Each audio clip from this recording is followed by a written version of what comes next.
What if your soulmate was your deadliest enemy? In a savage world of wolves and crowns, warrior Amelia finds her prince, but at what cost? Betrayal sparks all-out war. Rogues invade. A secret brothers erupt in rain-drenched battles. She battles for love, slays for power. But as the moon rises, will she survive the ultimate betrayal? For new werewolf romances, comment your favorite twists below. Welcome to Blood Moon Publishing. Chapter 1. Amelia POV. I will always love my job. That's one thing most people can't say. Another thing for certain is that I am not just any mundane person. I live in a small pack of werewolves, and we live peacefully amongst mundanes. Everyone has an important job in their pack, an important role. My role is to mentor and train young teenagers who are just growing in their strength. I could never hate what I do because of my assigned rank in the pack. A rank is kind of a dumb, unspoken set of rules. My world is filled with rules that I inherently can't help but follow. It's like second nature, and it's hard to go against that feeling. I do love teaching young children. I mostly love teaching the young girls. They really inspire me. They remind me of when I first started my training as a pup. I live in a small cottage, not that far from the pack house. I should live in the pack house because I am still unmated. However, I want to stay away from the unmated males of our small pack. I am not afraid of them. It's just to keep me safe. Just because I know how to defend myself doesn't mean I enjoy living in danger.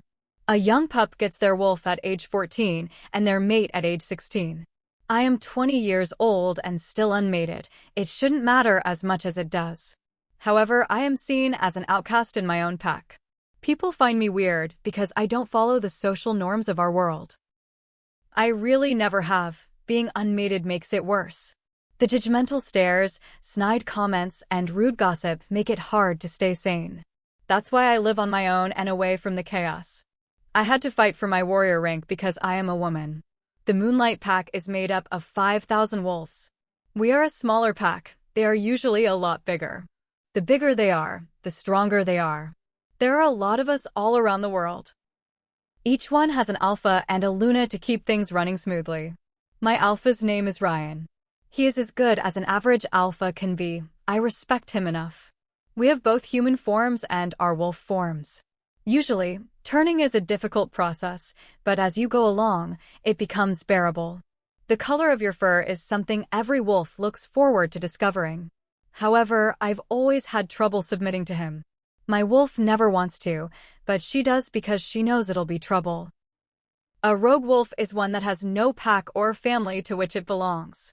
They roam the world alone and eventually lose all touch with their human form. They are dangerous to small packs like ours. I know when to act. I was taught to move at the right time. I was taught to study people's movements, to really get to know my opponent in the limited time I had.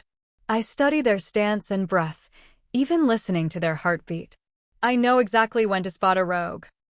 See, we are a combination of humans and animals. We need to feel our community to survive.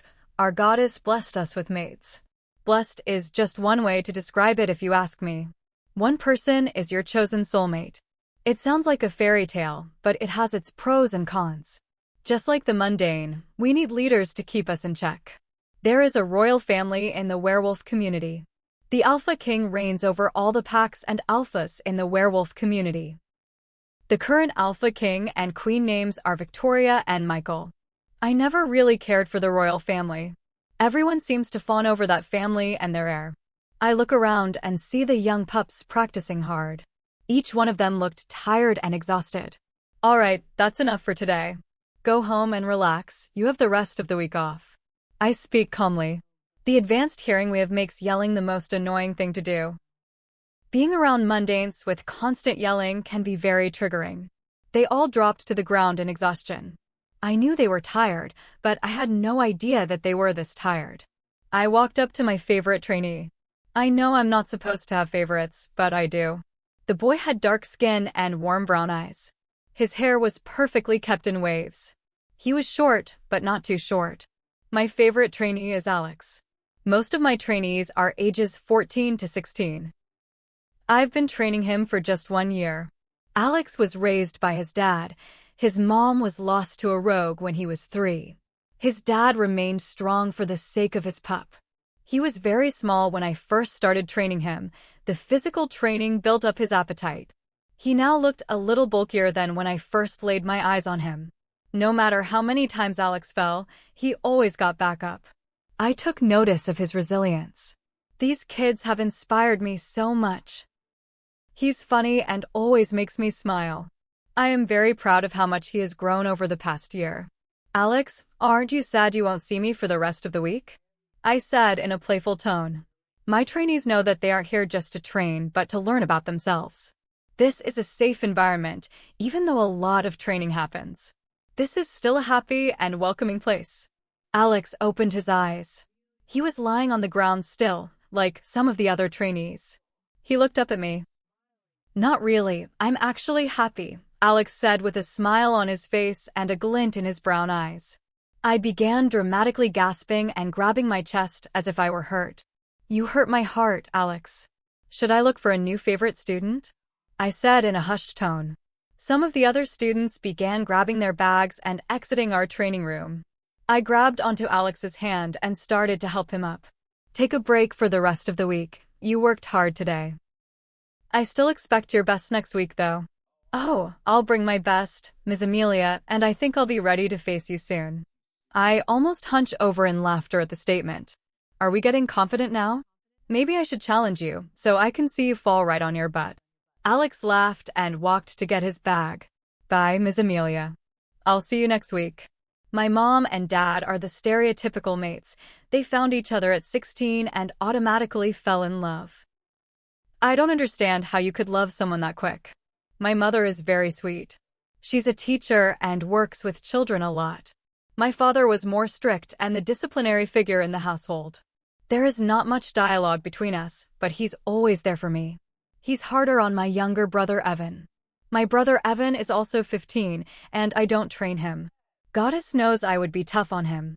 Evan is more like my mother. She is very caring and bubbly, always smiling or finding the good in things. Evan is the exact replica of my mother, down to their shared physical features. They both have sandy blonde hair and perfect blue eyes. My appearance is more aligned with my father, and I act like him too. I have his dark midnight hair, green eyes, and pale skin. I am more like my dad than anything. They say firstborn daughters always are. Maybe that's why I'm so fond of my mother. It's comforting to know that no matter how strict my dad is, he's devoted to my mom. It's like my mother is the reason his heart beats. That kind of love scares me, but what also scares me is that I will never find it. Maybe the gossip and rumors are starting to get to me. Living distanced from the pack is also not helping, but it's a decision I felt was best. My parents hated it, but in the end, complied. I exit the large training area and look out to the parking lot. I see my small black car and start walking towards it. Ever since I woke up this morning, I've had this weird and uneasy feeling. I gave my students the week off, which means I can rest. Usually, wolves my age would be starting their families, which I also don't understand. Being unmated at this age leaves me so restless. I don't understand everyone around me. It leaves me wondering if I even have a mate out there. Could I be the one exception through generations of my kind to be unmated for the rest of my life? The feeling is uneasy and strange. Chapter 2. Amelia POV. Today is Wednesday and I don't have work because I gave my students the week off. Usually, wolves my age would be giving birth to their first pup. Which I will never understand. I know the moon goddess wants us werewolves to reproduce, but I'd never think it would be so soon. I praise the moon goddess, yes. She is a strong woman who created a magnificent species. We don't have to repeatedly get our hearts broken trying to find the one like mundanes. However, I wished we had more time before we settled down. Life is so interesting. It's there and then it's not, so why not take advantage of every piece of it? Today I was going to treat myself and have fun with my best friend, Macy. I've known Macy since I was 5 years old. She's always been with me, and I've always been with her. Have you ever unintentionally genuinely loved someone? We laugh together, cry together, and we do everything together. Even if we argue, we still love each other. Macy found her mate the second she turned 16. I was so mad. It's not because she found her mate. It was because I'd have to share her. At first, I wasn't used to Macy caring so deeply for another person. I thought I just missed my friend. I had feelings for her since I was 13. She obviously never knew or will know. I got over my little feelings for her. I knew it was never going to happen. She had her soulmate, and I still have mine somewhere. As soon as I discovered the real reason behind my jealousy, I discovered my sexuality, and I am bisexual. It didn't matter, though. Sexuality doesn't matter when it comes to soulmates. The gender of your other half isn't that important when you're standing in front of someone you're destined to be with. I did tell Macy I was bi, and she wasn't surprised. She and her mate, Caleb, seem very happy. She hasn't had a child yet because Macy and I share a lot of beliefs. She doesn't like the idea of rushing into parenthood when she still has to grow as a person before making a big decision like that. I get up out of my bed. My room was average-sized. Everything was black. I painted my walls black. I did have a white bed set. I had a window next to my bed. I had a black chair in the corner by the window. I would drink coffee and stare into the forest. It made me calm and at peace. I walked toward the small black closet. I opened the door and decided to grab my clothes. I needed an outfit for today, so I decided on a black leather skirt and a gray shirt. I also got out my black leather jacket and a gray beanie. I set my clothes for the day on my bed and grabbed my white towel from my drawer. I stripped off my pajamas, which were a white silk tank top and shorts. I put the towel over my body and walked out of my room. I walked down the quiet short hall and entered the bathroom. I got into the shower and washed my hair and body. I soon got out of the shower. I walked up to the sink and brushed my teeth. I looked at the mirror and saw my green eyes. I turned away from the mirror and went into the bathroom closet, grabbed the blow dryer and flat iron. I walked out of the bathroom and walked back into my room. It took me an hour to get ready, mainly because I was listening to music. It's 10 a.m. and I haven't eaten breakfast. It doesn't matter. Marcy is going to feed me. I get on my gray ankle boots and grab my purse, phone, and keys. I exit my little home and get into my tiny black car. In case you haven't noticed, black is my favorite color. I have been driving for 40 minutes and I finally reached Macy's house. I park on the curb and grab my purse, phone, and keys. I get out of the car and start walking to the very bright home. Macy and I have different styles. I like the dark. She loves the light. I take my keys and open the door to her house. "Babe, I'm home." I yell into the quiet house. "I'm in the living room." Macy yells back. I walk through the long hall and walk into the living room. The room had a lot of windows in it. It was bright with a large TV in it. It has a long L-shaped tan couch that Macy was sitting on with a yellow blanket, with Caleb sitting next to her. Caleb looked shocked and surprised. "Oh, hey, Amy," Macy said. I set my purse down on the other side of the couch. I walked up to Macy and gave her a hug. "Reunited, and it feels so good," I sang, and Macy laughed. "Babe, how did Amelia get a key to our house?" Caleb asked Macy. I answered for her and said, "Because why not? It's no point to keep opening the door for someone who basically lives here." Macy nodded her head in agreement. "Plus, you love me being here, Caleb." "I keep your girl happy," I said to Caleb. Caleb laughed and got up from the couch. He kissed Macy and said, "I'll see you later at the pack meeting. I have work till then." "Okay, I'll see you there. Bye, Cal," Macy said while smiling lovingly at her mate. You can feel the love radiating off of Macy and Caleb. She's so happy, and that makes me happy because she deserves it. She's been through so much in her life. Her dad left her and her mom when she was 14. Her mom struggled significantly after he left. "What pack meeting? Is there a pack meeting today?" I asked Macy. "Oh, the royal family is coming today." When Macy said that, something in me felt different. My wolf felt excited. "Catty, what's happening? What's wrong? Why are you uneasy about the royal family?" "I don't know why I feel uneasy. Something big is going to happen today, Amy," Catty said to me in my mind. Today should be a normal day. I was going to spend time with Macy, and nothing eventful should happen to me. I should be fine. Maybe Caddy is just antsy and wants to go on a run. Either way, I'd be fine. Chapter 3. Amelia POV. Macy and I were sitting and eating breakfast while watching New Girl. We loved the show. Jess was the complete opposite of me, and I loved it. Macy was more like Jess. Macy was artistic. She loved painting. She has art galleries every 5 months. I admire that about her most. I basically feed you. You're like my child, Macy said to me. I can't cook, May. If I did, I would burn down my kitchen, I said. I could teach you how to cook. It would be fun and safer because Lord knows you'll find a way to burn water. Macy and I laughed. I don't want to learn. I guess my mate will have to cook for me, I said while smiling. I guess so. They should keep you away from the kitchen if they wish to live. Your children will cower every time you step into the kitchen. Macy laughed.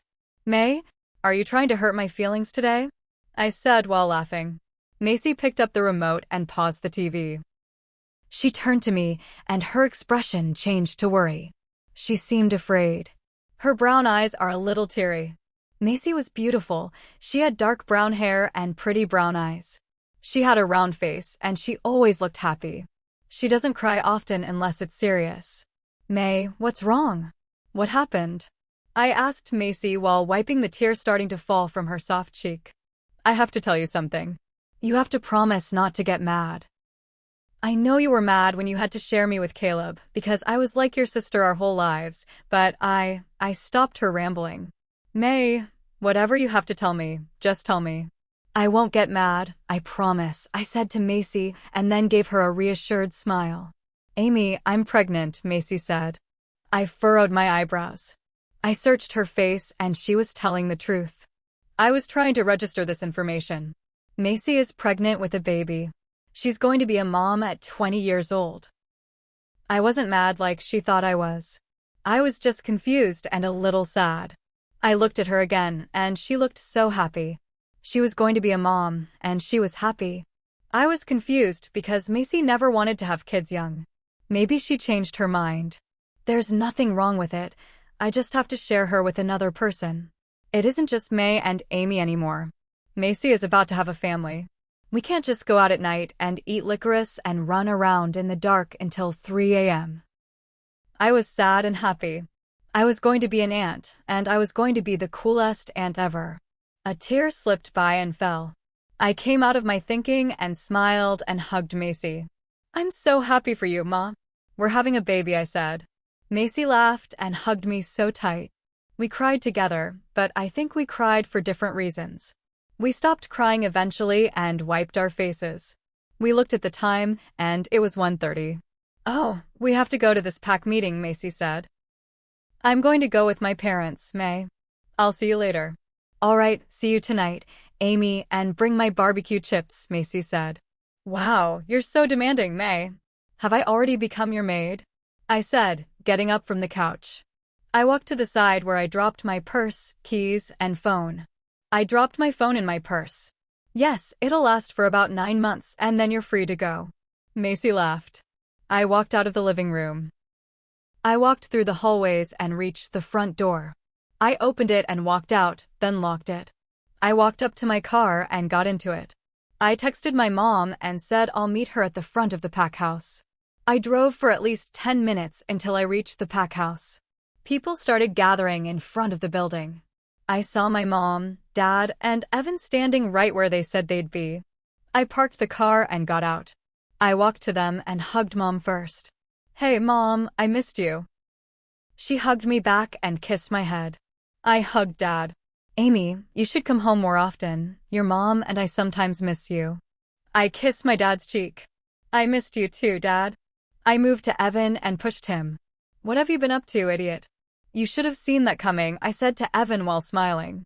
He got back up and brushed himself off. I missed you, and then I remembered who you are, Evan said. I missed you too, little bro, I said and hugged him. He hugged me back. The royal family has been visiting packs to find Prince Xavier's mate. They haven't been lucky so far. They've already been to 15 packs, Mom said as we started to walk to the front of the pack house. Yikes. Evan and I said at the same time. I smiled. I miss my family. Mom scowled at both of us. Amelia, it is wonderful to be in the presence of the royal family, Mom said. We were almost at the front of the pack house. You ever thought about dressing brighter, weirdo? Evan said to me. You ever brave enough to ask Emily out, wimp? I said back to Evan. Mom clearly did not know about Evan's liking of Emily.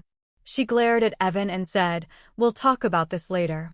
Good luck, she's angry you didn't tell her, I whispered to Evan. He slightly pushed me, and I laughed at him because his cheeks looked like a tomato. We reached the front of the pack house. Everyone was lined up alphabetically by their family name. Caddy was still uneasy. She's been the most uneasy ever since I stepped out of the car. I still don't know what it is. Maybe she feels like danger is about to happen. How could any danger happen? We were a strong pack. The royal family was coming, so that meant that we'd get help from them if an attack were to happen. Maybe I just really need to go on a run. Chapter 4. Amelia POV. We were all standing here waiting for Luna Kelly and Alpha Ryan. Luna Kelly is an annoying Luna. She went to school with my mom. She used to bully anyone of lower ranks because she thought she was better. Luna Kelly is very superficial. Her Luna ceremony was extremely expensive. She was very mean to the children, except for her own, and she's very spiteful. Alpha Ryan is obviously in love with her. It's his soulmate. She doesn't even look like she loves Alpha Ryan. Alpha Ryan and Luna Kelly have a son and 2 twin daughters. The future Alpha is Nickel, and he's your typical sweetheart. He's so nice, I want to punch him. You wouldn't expect him to be that happy and shiny and nice. His sisters are the same way. It's as if you look at them too long, your eyes will start to hurt. Anyway, we were all standing and waiting for the Alpha to address us. Today, the royal family is coming to visit to find Prince Xavier's mate. All the she-wolves in the pack screamed. I covered my ears from the annoying sound. For some reason, I felt jealous. I washed the feeling away and focused back on Alpha Ryan. I want everyone to be respectful and presentable. You are representing the Moonlight Pack, Alpha Ryan said in a serious tone. I want all the unmated females ages from 16 to 25 over here. He pointed to an empty area where no one was standing. I walked slowly to the area because obviously, I was the oldest. I can feel the pack's judgmental eyes wandering. There were so many different girls. These girls were so young and beautiful and excited. I know I look weird because I'm older than the girls I'm standing with, but also because I'm wearing gray and black. I love this so much, note the sarcasm. I just want to go back home. I'm so tired of people staring at me like I'm the weirdest person they've ever seen. I look around for Macy and Caleb, and I see her in a yellow sundress with her brunette hair in beautiful curls. She clearly senses my annoyance with being in the eye of the pack and gives me a sympathetic smile. I smile back at her, but I am not happy. I've never really learned much about the royal family. I was never going to deal with them, so what was the point? Mom and Dad never talked about me being mateless. I know Mom wants me to be happy with someone and settle down. Mom understands that I'm not in any rush to find my mate, and I'll find him or her when the time is right. Next to me is a red-headed girl with long, luscious hair. She was beautiful, she had pretty light green eyes, and I could tell she wasn't as excited as the other girls. Everyone else looked like they had a sugar high.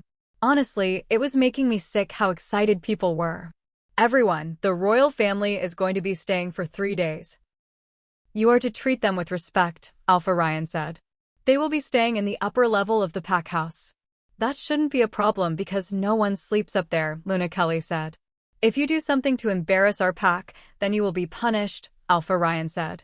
He said this in a promising tone. I've never seen Alpha Ryan so serious.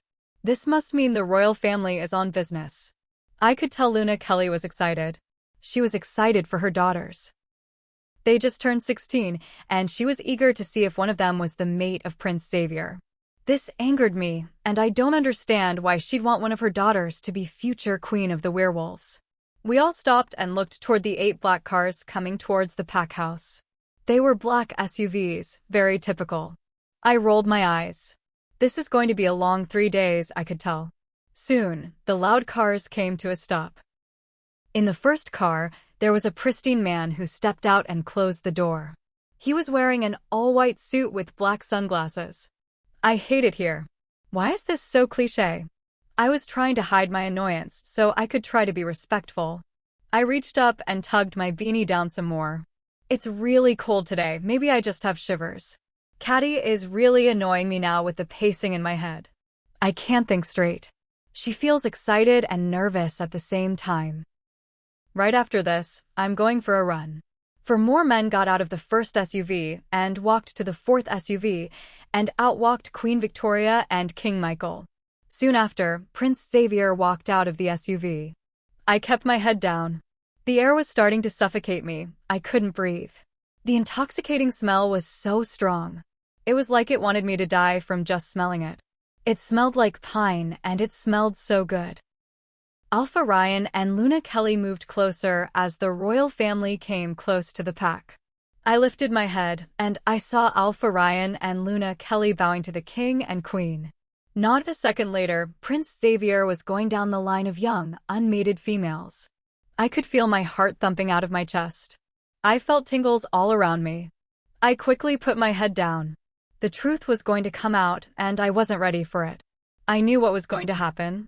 I was so terrified, I just wanted to go home. My throat went dry. I could feel him stop in front of me. I could feel his power coming off of him. I could feel the air change. Caddy was losing her mind. She was so happy, and I was so scared.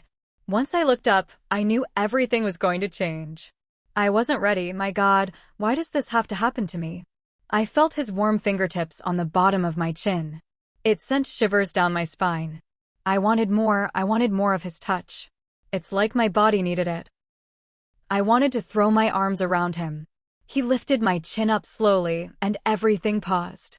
I saw his beautiful honey eyes. Mate, Caddy said in my head. It was like I was staring into his soul.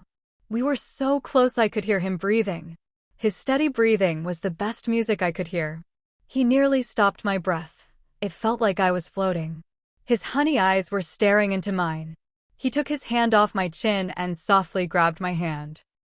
He pulled it up to his mouth and said, "I believe you're my queen," he said in a deep, enriching voice. Then he kissed my hand with his soft lips.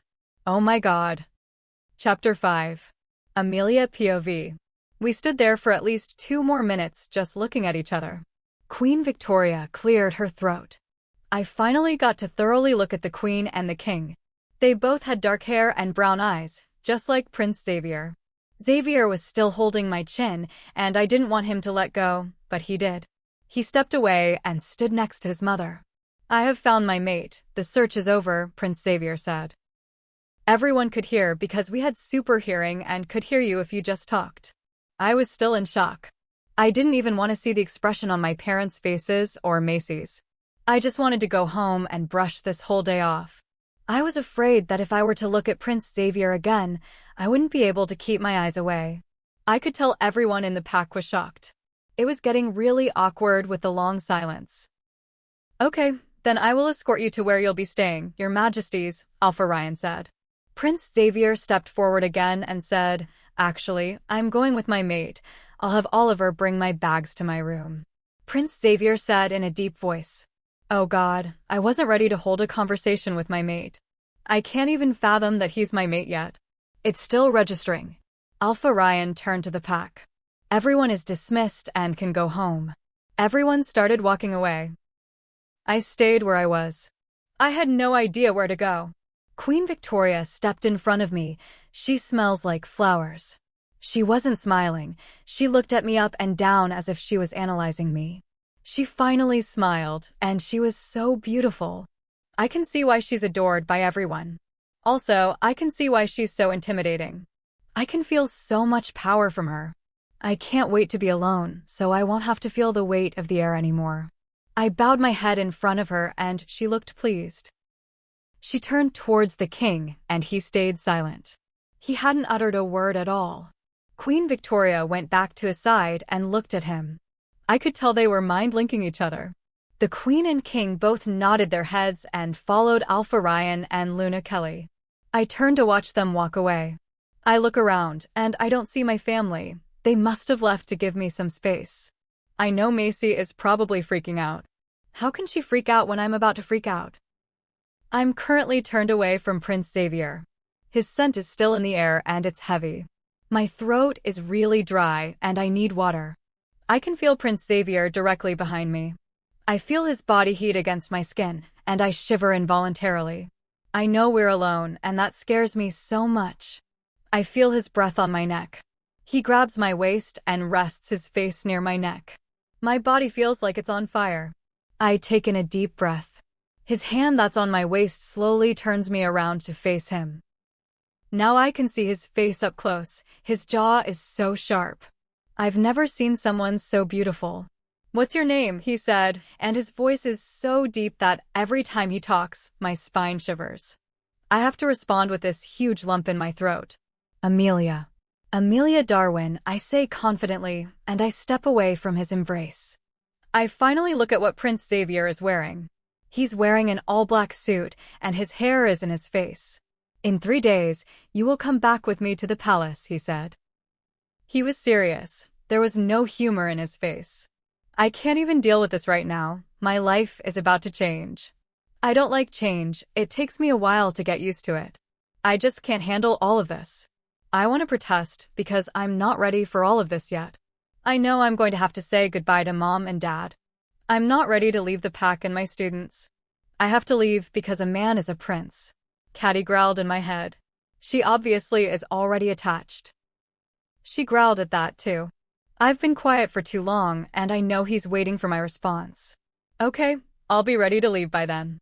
"Excuse me, I want to leave now," I said and turned on my heel. I've never walked so fast in my life. I know this is so rude, but what else am I supposed to do? I was content with my life, and now I have to leave it. Can't I react? I don't really cry that much unless it means change. I cried when Macy told me she was pregnant, because that's a huge change. However, now I'm leaving my family all behind. When I woke up this morning, I thought it would be a regular day. I finally reached my car and swung the door open. I put the key in and left. I've been driving for 5 minutes, and I pull over. I start crying, which is annoying me at the same time. I wish someone would punch me. I wipe my face with my cold hands, and my phone starts ringing. It's Macy, and she most likely is calling so she can freak out. "Hey, May," I answer with a sigh. "Oh my God, Amy, do you realize that my best friend is the future queen of all werewolves?" Macy screams into the phone. I move the phone away from my ear because she's way too loud. "Wow, May, I may have never heard you scream that loud," I said and laughed. "Has this registered in your brain, Amy?" she asked. "Yes, it has." I started crying. "Tonight you have to promise to punch me for it." I hate goodbyes, and I know I'm going to have to say it to my family. Chapter 6. Amelia POV. I decided I would stay back home at my parents' house. That meant that I would have to pack up my cottage. Macy came over to help me pack earlier, thank God, but left when she said she didn't feel well and was tired. I was still in shock, but I knew it'd never be over and decided to move on to packing my clothes. My wardrobe was interesting. I always try new stuff. However, every piece of clothing I owned was either gray, white, or black. I still haven't gone out since yesterday. I was worried he'd be there. I wasn't ready for him yet. I knew I had to say goodbye to my students. That's why I texted Alex and told him to tell the trainees they had to come in today. I was so annoyed that I had to say goodbye. I decided to go for a run to shake the nerves and everything racing through my mind. I got a bag out of the closet and put in my water bottle, some black leggings, and a sports bra with a black crop top jacket. I put my phone and keys in there and exited my cottage. I was already wearing a pair of matching workout clothes, but those will be destroyed when I shift. I decided to let Caddy out today. She needs to stretch. I start to shift, and I feel the bones in my body start to crack. After a while, the pain fades and the process becomes easier. Even if it does hurt, never let your enemy know when you're in pain. I'm done shifting and I'm in my wolf form. I can feel the earth beneath my paws. Caddy picks up the bag with her teeth. Caddy stretches and starts running into the woods. My wolf is large with white fur and black paws. Caddy has beautiful green eyes with flecks of black in them. Faster and faster, Caddy runs, We don't get tired that much, we're used to this. I can feel the air around us. It feels so good when we run in wolf form. We start to slow down, and I see a waterfall. Caddy sets down the bag and lies down to watch the water. We love this. We love nature, it's everything. Outside is so peaceful. I start to shift back, and I am naked in the forest. This is the part one hate. I grab the bag and go behind a tree. I put on the clothes, come out from the tree, and sit back down. This is what I need to clear my mind. I needed peace and quiet. Suddenly, the air changes and I'm on edge. I know something is coming. I quickly stand up and look around. All I see are trees and the waterfall. I know something is near, so ignoring it would be stupid. All I wanted was some peace, and now I might have to face a threat. This week just gets more complicated for me. Not saying that meeting my mate is bad, it's just the consequences. I really didn't feel like fighting a rogue this week. I get into my stance. If it has bad intentions, it's going to have a problem with me. I turn my head when I hear heavy paws running on the ground. Soon, I see a huge black wolf. I've seen a lot of wolves, but this one had to be the biggest. By the smell, I already knew who it was. There is no escaping him, is there? Even for a clear mind. Soon, the wolf sees me and starts walking closer. My mate is standing right in front of me. I can see his pitch-black fur and his dark eyes. My mate doesn't look angry. He looks curious. He slowly walks around me and then stops right back in front of me. He starts to look sad. I slowly walk closer and hug the huge wolf. My arms can barely fit around him because he's so big. His fur is soft and warm. I can hear Caddy purr inside my head. The wolf snuggles closer to me. Maybe this isn't so bad. Maybe everything will be okay. My mate steps back and starts to shift back into his human form. I turn around to give him privacy. Minutes later, I hear his voice. "It's okay, I'm covered, you can turn around," he said in a soft tone. I slowly turn around and gulp. He's wearing a white shirt with gray joggers. "I'm sorry for walking away like that yesterday. I didn't mean to upset you. It was just a lot to take in," I blurted out. His face changed into a smile. "It's okay. If I were you, I'd react the same," he said in his deep voice. He slowly walks to me, takes my hand, and kisses it again. I feel those shivers again. I half smiled at him and then took my hand back. "Come to dinner with me tonight. I will pick you up," he said straightforwardly. "How do you know where I live?" I asked. He laughed and said, "I have my ways. I am a prince. I live in a cottage alone, not so far from here. However, I decided to stay with my parents until we leave in 2 days," I said to him. "Very well, I'll pick you up from Mr. and Mrs. Darwin's house at 8 p.m. tonight for dinner," he said in a promising tone. "What should I wear for this dinner?" I asked him. "Wear something blue, it's my favorite color." That made me laugh really loudly. He looked confused, like he didn't know what was funny about his statement. "I'm sorry for laughing so loudly," I said. "No, please keep doing it, I love that sound. It makes me and my wolf, Mannix, happy," he said with a grin. "Very well, as you wish, my prince." I bowed my head. He brought his fingertips to my chin and brought my face closer to his. I now realized our height difference. He was really tall and muscular, his shoulders were broad. "Never bow to me, but I'll always bow to you, my queen," he said, and he looked into my eyes. "Amelia." "Xavier." "May I kiss you?" he asked me. My breathing stopped. He wanted to kiss me, but did I want to kiss him? Of course I did. Yes. The words slipped out of my mouth before I could fully wrap my head around what he was about to do. Chapter 7. Amelia POV. Such a simple yet difficult question. His soft lips touched mine. I felt this hunger inside me, and I wanted to feed it. I threw my arms over his wide and broad shoulders. It felt like the whole world was spinning around me. His hands went to the back of my head to pull me closer. We pulled away for air. I felt like I'd been suffocated. I quickly closed my eyes. I'm too afraid to look at him. After a minute, I opened my eyes, and he was not there anymore. I look around, and I see nothing. He must be really fast. Of course he is. He's the future Alpha King. I start to walk through the forest, and I know my way back to my little cottage. I walk fast because I still have to take all my clothes and belongings to my parents' house and then meet up with my students. After a 15-minute walk, I finally reach my home. I go and open the door and go back to my room. I start to pick up my packed suitcases. I open my front door and start walking my luggage to the car. I get my keys and open my car. After I'm done, I walk back into my home. I look around. This is the last time I'll see this place. I sigh and walk out the door. I lock my small cottage for the final time. I walked to my car, got in, and shut the door. I started driving. So you're leaving to become a part of the royal family, and you're replacing us?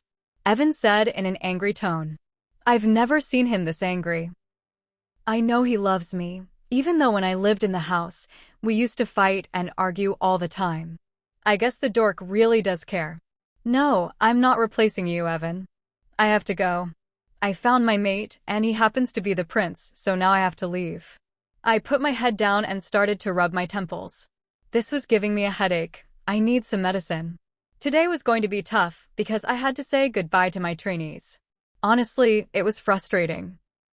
Who is he to tell me to pack up and leave my life? I needed a release for my anger. I needed to spar with someone. I felt arms, warm and familiar, wrap around me, and I looked up and saw Mom. She rested her head on my shoulders. I froze. Physical touch makes me feel weird. Yes, Mom has always nurtured me as a kid, but I was different. I never easily accepted hugs or kisses. It felt off to me. I didn't like people touching me unless I was used to their physical touch. Like Macy always loved hugs and anything physical. I mean, it fit her because she's a bubbly person. I want you to know I'm so happy for you. You'll be a great queen. My head snapped toward her. I didn't have time to think about actually being queen. I can't deal with this right now or I'll panic. I rolled my eyes toward her. I'm not going to be queen, Mom, I said while getting out of her arms. Evan was still angry, so he ran upstairs and slammed his door. I feel really frustrated right now. I get up and walk out of the house. I get in my car and drive towards the training building. I park in the parking lot and try to control my anger. I usually don't let my anger slip by when I'm going to see my kids. When I do, I keep control of it. I calm my breathing and start to exit the car. I walk towards the building and open the door. There are many training rooms for each training instructor. I walk up a flight of stairs and walk through a long, large hallway. I open the door and see all of my students sitting down, bunched up together with their heads down. I know I taught them to be stronger than this. Now they look like a bunch of idiots. I had to stop myself from laughing. They looked ridiculous. Everyone, get up and give me 15 laps and 200 push-ups. I had 22 students altogether, and they all looked up and gave me a face that looked like they were shocked. Even Alex looked shocked. Get up and move, or it's 300 push-ups. Everyone got up and started moving. After about 15 minutes, they looked tired. They finished their laps, but were failing at the push-ups. They were out of breath from running, so they were extremely tired and didn't have the energy or breath control to finish. All right, you all can stop. Everyone immediately dropped to the ground and groaned. Velma, one of my students, looked up and said in an exhausted tone, "You know, I'm going to miss you, Ms. Amelia."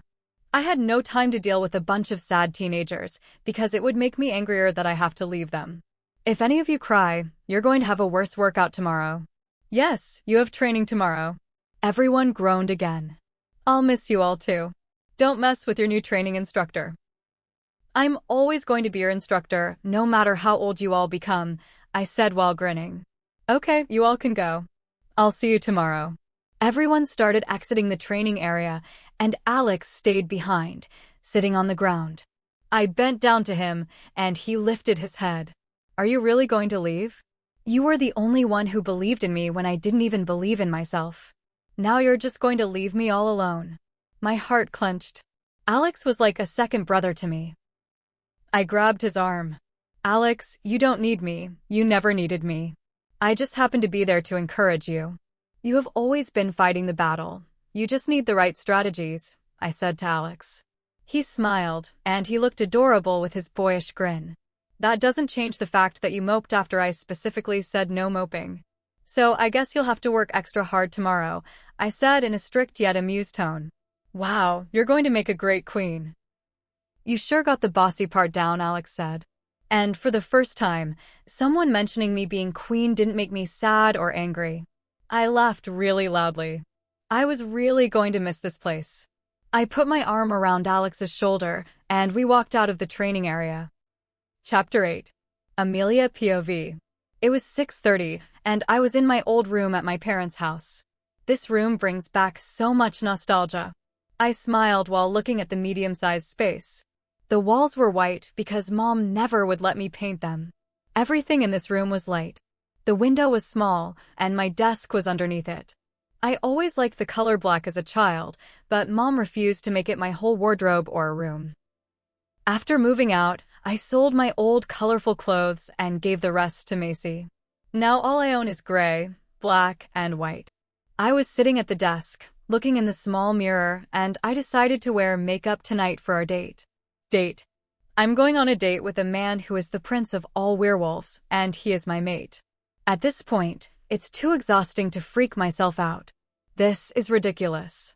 I already showered and was about to call Macy. The phone rang 4 times until she picked up. Hey, Amy, she said. Hey, I said. Aren't you ready for your date? It's already 6:45, she said. No, actually, I'm not even close. I don't understand why I even said yes. I should just avoid him till the end of time, I said while rolling my eyes. What are you talking about, Amy? He's your mate, your soulmate, she asked in a worried tone. I know he's my soulmate, May. It's just I closed my eyes inside. What, Amy? Is he horrible? Does he have bad breath? I stopped her rambling. No, his breath is perfectly fine, I would know. Macy gasped so loud I bet my mom could hear all the way downstairs. Amy, you have to tell me about it now. I want to know what Prince Xavier's breath smells like. Yeah, be louder. I can't wait until Caleb hears that his mate is so interested in the breath of another male, I said. Oh, please, every she-wolf is curious about the young and handsome Prince Xavier. Caddy got really jealous, so I had to keep her from coming out and yelling at Macy. His breath smells like mints, I said to her. How do you know what his breath smells like? She asked in a clearly amused tone. We may have kissed once, I said while putting my head down. Oh my God, Amy. When? She asked. I put the phone down and opened my desk drawer to get my makeup bag. I went for a run earlier, and I guess so did he, and then we kissed. Amy, you do know that you're living every she-wolf's dream, she said to me. Yeah, it doesn't feel all bright, but I have to get ready for this date, I said. I am getting really nervous over a man. I need to get it together. Okay, have fun, Amy. She hung up the phone. I put the phone down and started to work on my makeup. I didn't own any blue clothes, so I guess the prince will just have to be disappointed for once. After I was finished with my makeup, I decided to curl my hair. I took a hairband and tied it back in a pretty bun with curls sticking out. I don't think I have any traditional dresses in my wardrobe. I have bold dresses, but certainly not many appropriate ones for a formal royal dinner. So I decided on a skirt. I went towards one of my suitcases and opened it. There was a pretty gray satin skirt with a slit. I paired it with a black satin tank top. I just hoped that this would do for this dinner. Honestly, the thought of formal dates made me uncomfortable. They felt strange to me because there was no relaxation, but he asked nicely, and it was worth a try since the guy was my soulmate. Being attached to you is exhausting, Caddy said in my head. I laughed out loud and shrugged off her comment. I looked in the mirror and checked my makeup. I used blue eyeliner because he said blue was his favorite color. I thought it was funny because I don't own anything blue. So, my makeup look was the best fit for the something blue. The only way I can get through my time left in the pack is by pushing down these nervous feelings about the future. Caddy feels prideful at the thought of our mate, so I suppress the anxiety for a while and keep moving. I told Mom about the date, and she started freaking out. She deep cleaned the house so fast I thought she had super speed. She was so happy that I had found my mate, but she was especially excited that her daughter was the mate of the prince. Dad hasn't said much. I haven't seen him since the whole pack meeting. Evan still hasn't come out of his room to talk to me. I'll talk to him tomorrow. Right now, I'm trying to hold everything together. I get up and go towards another suitcase. I open it and decide to wear some nude heels. I go to my door, open it, and walk down the stairs. Mom is in the kitchen making dinner for Evan and Dad. She's stirring shrimp pasta and humming. I smell the food, and she nudges me. She turns and looks at me. I thought you would have gone for a more colorful look, she says. We both start laughing, and in the middle of our laughing, the doorbell rings. Maybe if I fall into a hole, I don't have to go. Chapter 9. Amelia POV. Mom turns away from the stove and goes to answer the door. I hear muffled talking, and then I hear her walking towards the living room. I'm too nervous to move, and clearly I need to get it together. Mom slowly walks back into the kitchen. The prince is here, and he's waiting for you in the living room, she said with a huge, sweet smile on her face. Yeah, this is going to be a long night. I nod and start to walk toward the living room. Xavier is standing there with red roses in his hands. He's wearing a gray suit, and his hair is styled back nicely. I almost lose my footing at the sight of him. The air when I'm around him is always intoxicating. I walk toward him, stop, and bow. If you bow one more time around me, I'd feel offended that you see me as a royal and not your mate, he says in his deep voice. I'm sorry, I'm just not used to this, I said and put my head down. He walks closer to me and kisses my head. I'm really not going to be able to make it through the night. He takes a long look at me, and he smiles, a genuine, warm smile. I return the gesture. I don't want to be rude. He's already asked me on this date. Amelia, you're so beautiful, he says in a whispered tone. His beautiful honey eyes sparkle as he looks at me. I'm trying to hide the blush that's coming. Thank you, Xavier. He starts to laugh. This is the first time he's laughed around me. I love it so much. He sounds so wholesome. It makes me smile. What is funny? He stops laughing so he can answer my question. I understand what made you laugh when I saw you earlier. My smile became bigger. I wanted to make sure you still got to see the blue you requested. He smiled even more. Do you not like the color blue? It looks beautiful on you, he stated. No, I think the color blue is a nice color. It's just that black is my favorite, I said. He nodded his head. He pulls back and hands me the roses. I take them. My mom comes into the living room, and I finally have a look at what she's wearing. I've been in my head too much that I didn't notice her effort to impress a royal. She was wearing a red, modest, but beautiful dress. Her blonde hair was in pretty curls that hung down her back. She bowed in front of Prince Xavier. Please, Mrs. Darwin, don't bow for me. You are my future mother-in-law. There is no need, Xavier said. Mom nodded and turned to me. I hope you two have a great time tonight. I'll take these and make sure she doesn't kill them. Mom joked while taking the flowers from my hands and laughing. Neither Xavier nor I laughed at Mom's joke. Mom cleared her throat because of the awkwardness in the air. Thank you, Mrs. Darwin, for inviting me into your home. Have a great night, Xavier said, and he reached for my hand. I put my hand in his, and I loved it more than I'd like to admit. We start to walk hand in hand towards the door. I have to survive the rest of this dinner, so I need to be confident. I am a warrior. I can manage to keep my composure. I am so deep in thought that I realize we are already in the car. You think a lot. His voice interrupted the silence. I was taken aback by his statement. Because I'm a woman? I say in an offended tone. I looked ahead, trying not to make eye contact. I could tell he caught my tone. The car was starting to slow down, and we were nowhere near our destination. We were in the middle of the woods. The car came to a complete stop, and I looked over to Xavier. He was still staring ahead at the road. He finally looked towards me and brought his face closer to mine. It was so quiet you could hear my rigid breathing in the car. I could smell him, and I wanted so badly to get lost in his scent. I examined his face, and it remained unreadable. I'm sure I had the same expression. Never have I ever disrespected a woman because of the mere fact that she is a woman, he said while searching my face for a reaction. My face isn't readable. I know that because I was taught as a warrior to always hide emotions from enemies. I know Xavier isn't my enemy, but I've gotten so used to not showing emotion to people I don't know. Whether Caddy likes it or not, we don't know Xavier yet. I nodded my head. I know I've probably offended him with my comment. Sorry for offending you. In my pack, there are a lot of men who think that way, I said. And what is your take on these men in your pack? He asks in a curious tone. Well, I don't hate them. I feel bad for them because they can't acknowledge that they're being foolish, I said confidently while smiling. Xavier laughs again for the second time tonight.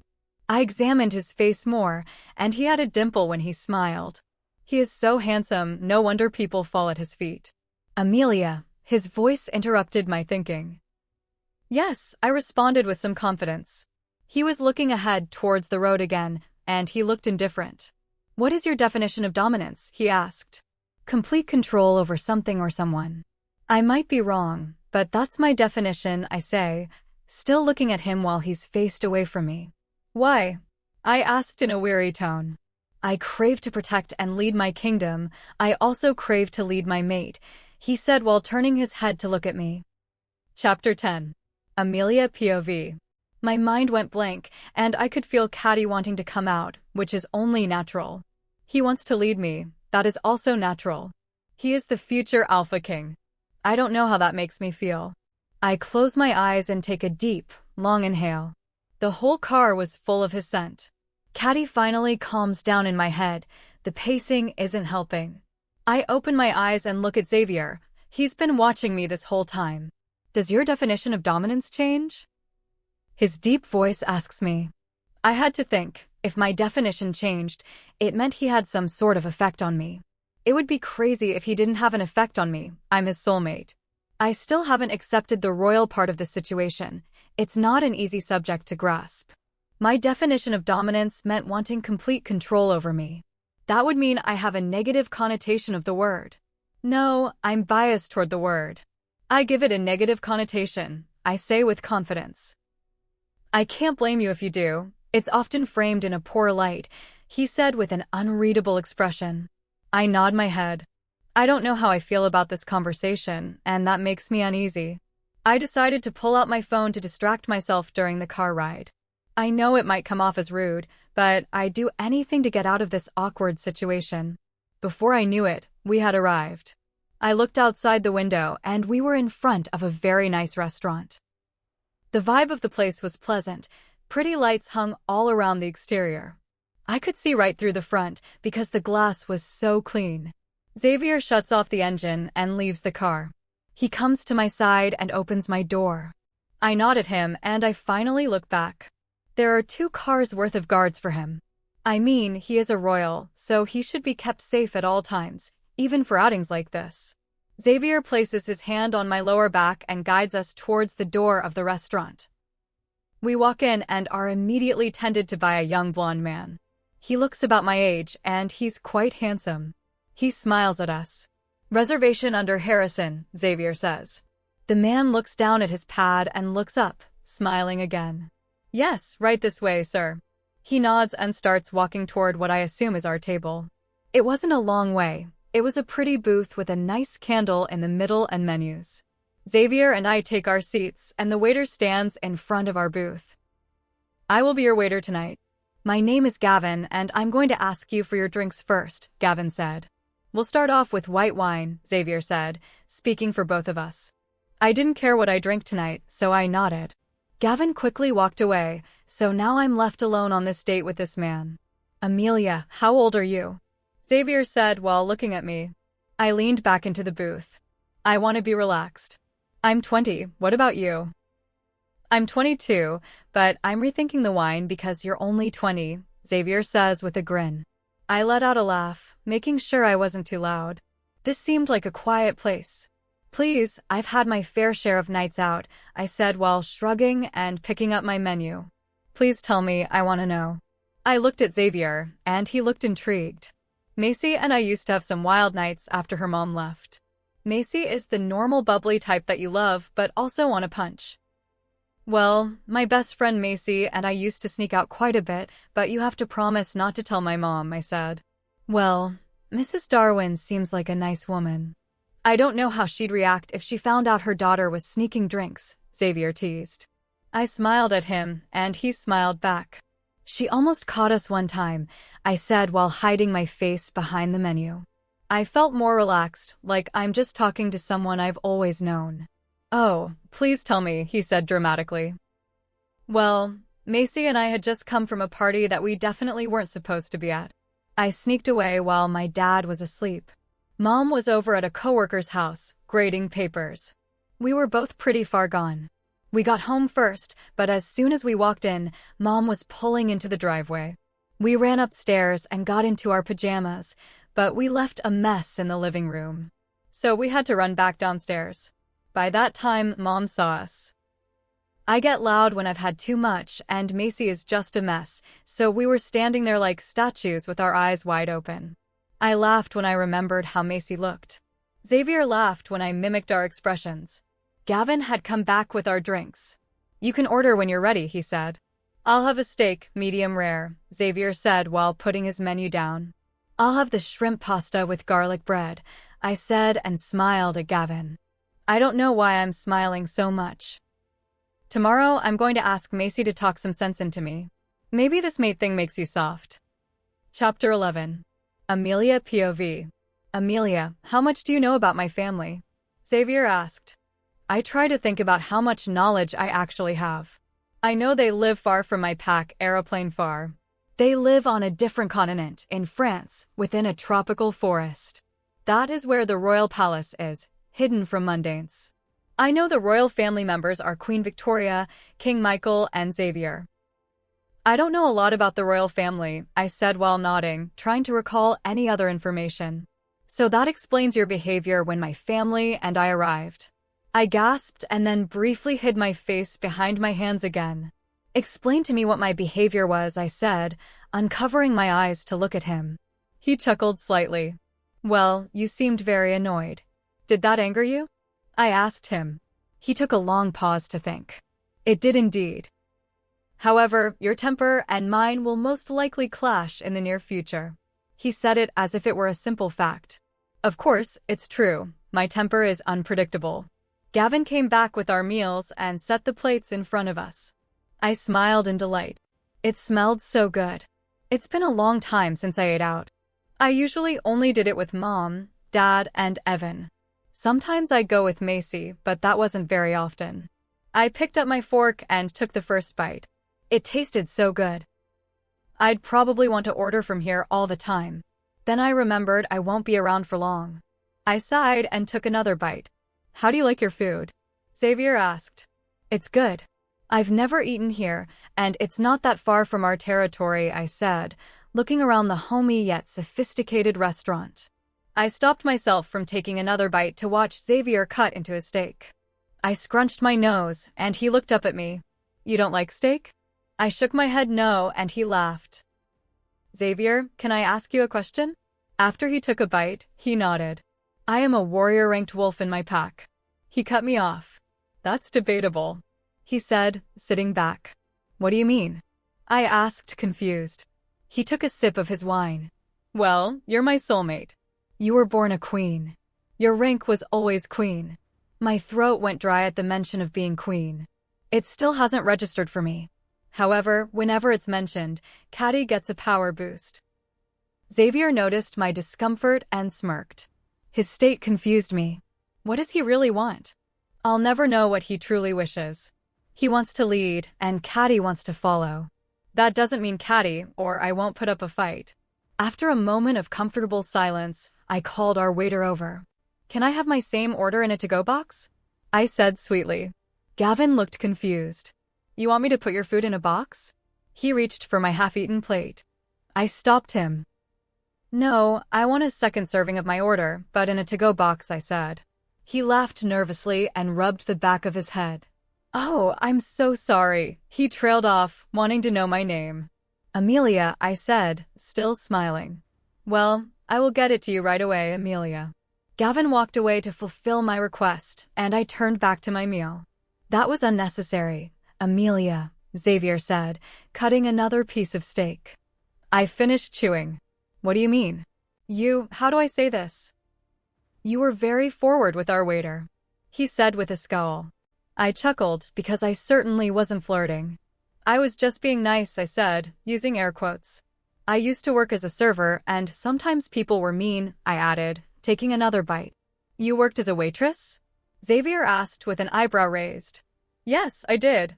Is that surprising, Prince Xavier? I asked in an amused tone. Actually, yes, it is. You don't seem like the person who likes to serve others. It's not an insult. It's just your wolf is royalty and might have an ego similar to mine. Xavier finished his last bite and took a sip of his wine. Yes, but it isn't hard to fight my ego. My pride, however, might put up a glorious fight, I said, finishing my food. Xavier laughed. I guess I could say this date went okay. I don't know if he would ask me for another one. I don't have much energy left for dates while trying to say goodbye to my family. I still have to make up with Evan. After a long silence, Xavier got my attention. Amelia, I already paid for dinner. It's time to go. Xavier exited the booth and held out his hand for me. We stood up, but before we could walk out, Gavin appeared with a white to-go box. Thank you, Gavin, Xavier said. He handed me the box, and I thanked him with a nod. Soon, we were back in the car. Amelia, when we get back to the palace, things are going to be very hard, Xavier said seriously. I know. Things are already hard. Chapter 12. Amelia POV. I woke up bright and early to Mom opening my curtains. I groaned and rolled over. I was still wearing makeup from last night. Amelia, why would you sleep with your makeup on? It could stain your beautiful face. Mom lies in the bed next to me. She gets under the covers, and I lay my head on her like she's my pillow. Mom? She hums in response. I don't think I'll ever be ready to be queen. Mom rubs my back. Amelia, you have always been a queen. It was never confirmed until now. So now you have to actually be the queen you've always been. I sink into the mattress. I don't like her answer. She's supposed to be helping. I make a loud, exaggerated sound. But I don't want to. I sit up and dramatically fall back onto the bed. Mom gets up to scold me. You know you've been very difficult lately. I fake a pout like a child. Amelia Arlo Darwin, she says in a warning tone. Fine, I'm going to get up and deal with this. Mom looked appalled that I was so dismissive of my royal situation. She heavily respected those in authority. That's normal because she is traditional, but I could never just fall in line. How dare someone order me around? Maybe that's why I always followed my own path. The royal family is having lunch in our home at 1 o'clock. My jaw drops.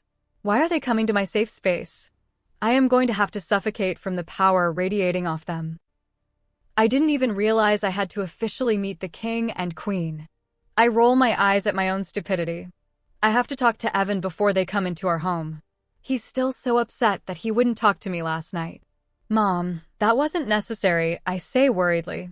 Don't be ridiculous, Amelia. They are your future in-laws, Mom said proudly. I'm sure her wolf is extremely happy her pup is a queen. I almost gag at the thought of myself in a white dress, the traditional color for a coronation. Our pack doesn't usually do weddings, but the royal family uses them to symbolize unity. Fine, but I'm wearing what I want, and you have no say, I said while getting up. Mom scoffs. When have I ever been able to control what you wear? I laughed at that. Mom left my room, and I needed to see how much damage the blue eyeliner did to my eyes. It most likely stained because I slept in it. The reason I was so distracted last night was that Xavier tried to kiss me again. I was confused, and I couldn't believe I'd already let him kiss me earlier that day, so I rejected it. Caddy is shaming me for it, but I don't care. We don't need to be that forward after one date. I get up, grab a towel, and head for the bathroom. I want to get out of this house before this lunch starts. I feel like I need to do something big, a change. I haven't talked to Macy since yesterday. I know she's trying to hide her sadness, and it only makes me angrier that I have to leave her. She's going to go through her pregnancy without me. At least she has her mate. I stepped into the shower, grabbed the makeup wipes, and scrubbed my face. I begin to wash and shave, thinking about my plan for the day. A self-care day will help relieve my stress. I realized I still have to go to work later. My training session with the kids starts at 3, so I have to be ready by then. After the shower, I lotion my body and look for my black sweatpants and a black crop top. My stomach is showing, which usually gets me a lot of stares in this traditional pack. Everyone here dresses as if it were 2013, in knee-high dresses with dull colors. The only exception is Macy, because I can't have my best friend looking like that. I put on my black boots and find my purse. Macy still hasn't texted me. I exit the house and decide to stop by McDonald's for a quick breakfast. I sit in my car and eat a hash brown and a sausage egg McMuffin. This is the relaxation I need. After finishing my food, I head into a nail salon. A woman with pink hair walks up to me. "Hi, what are we getting today?"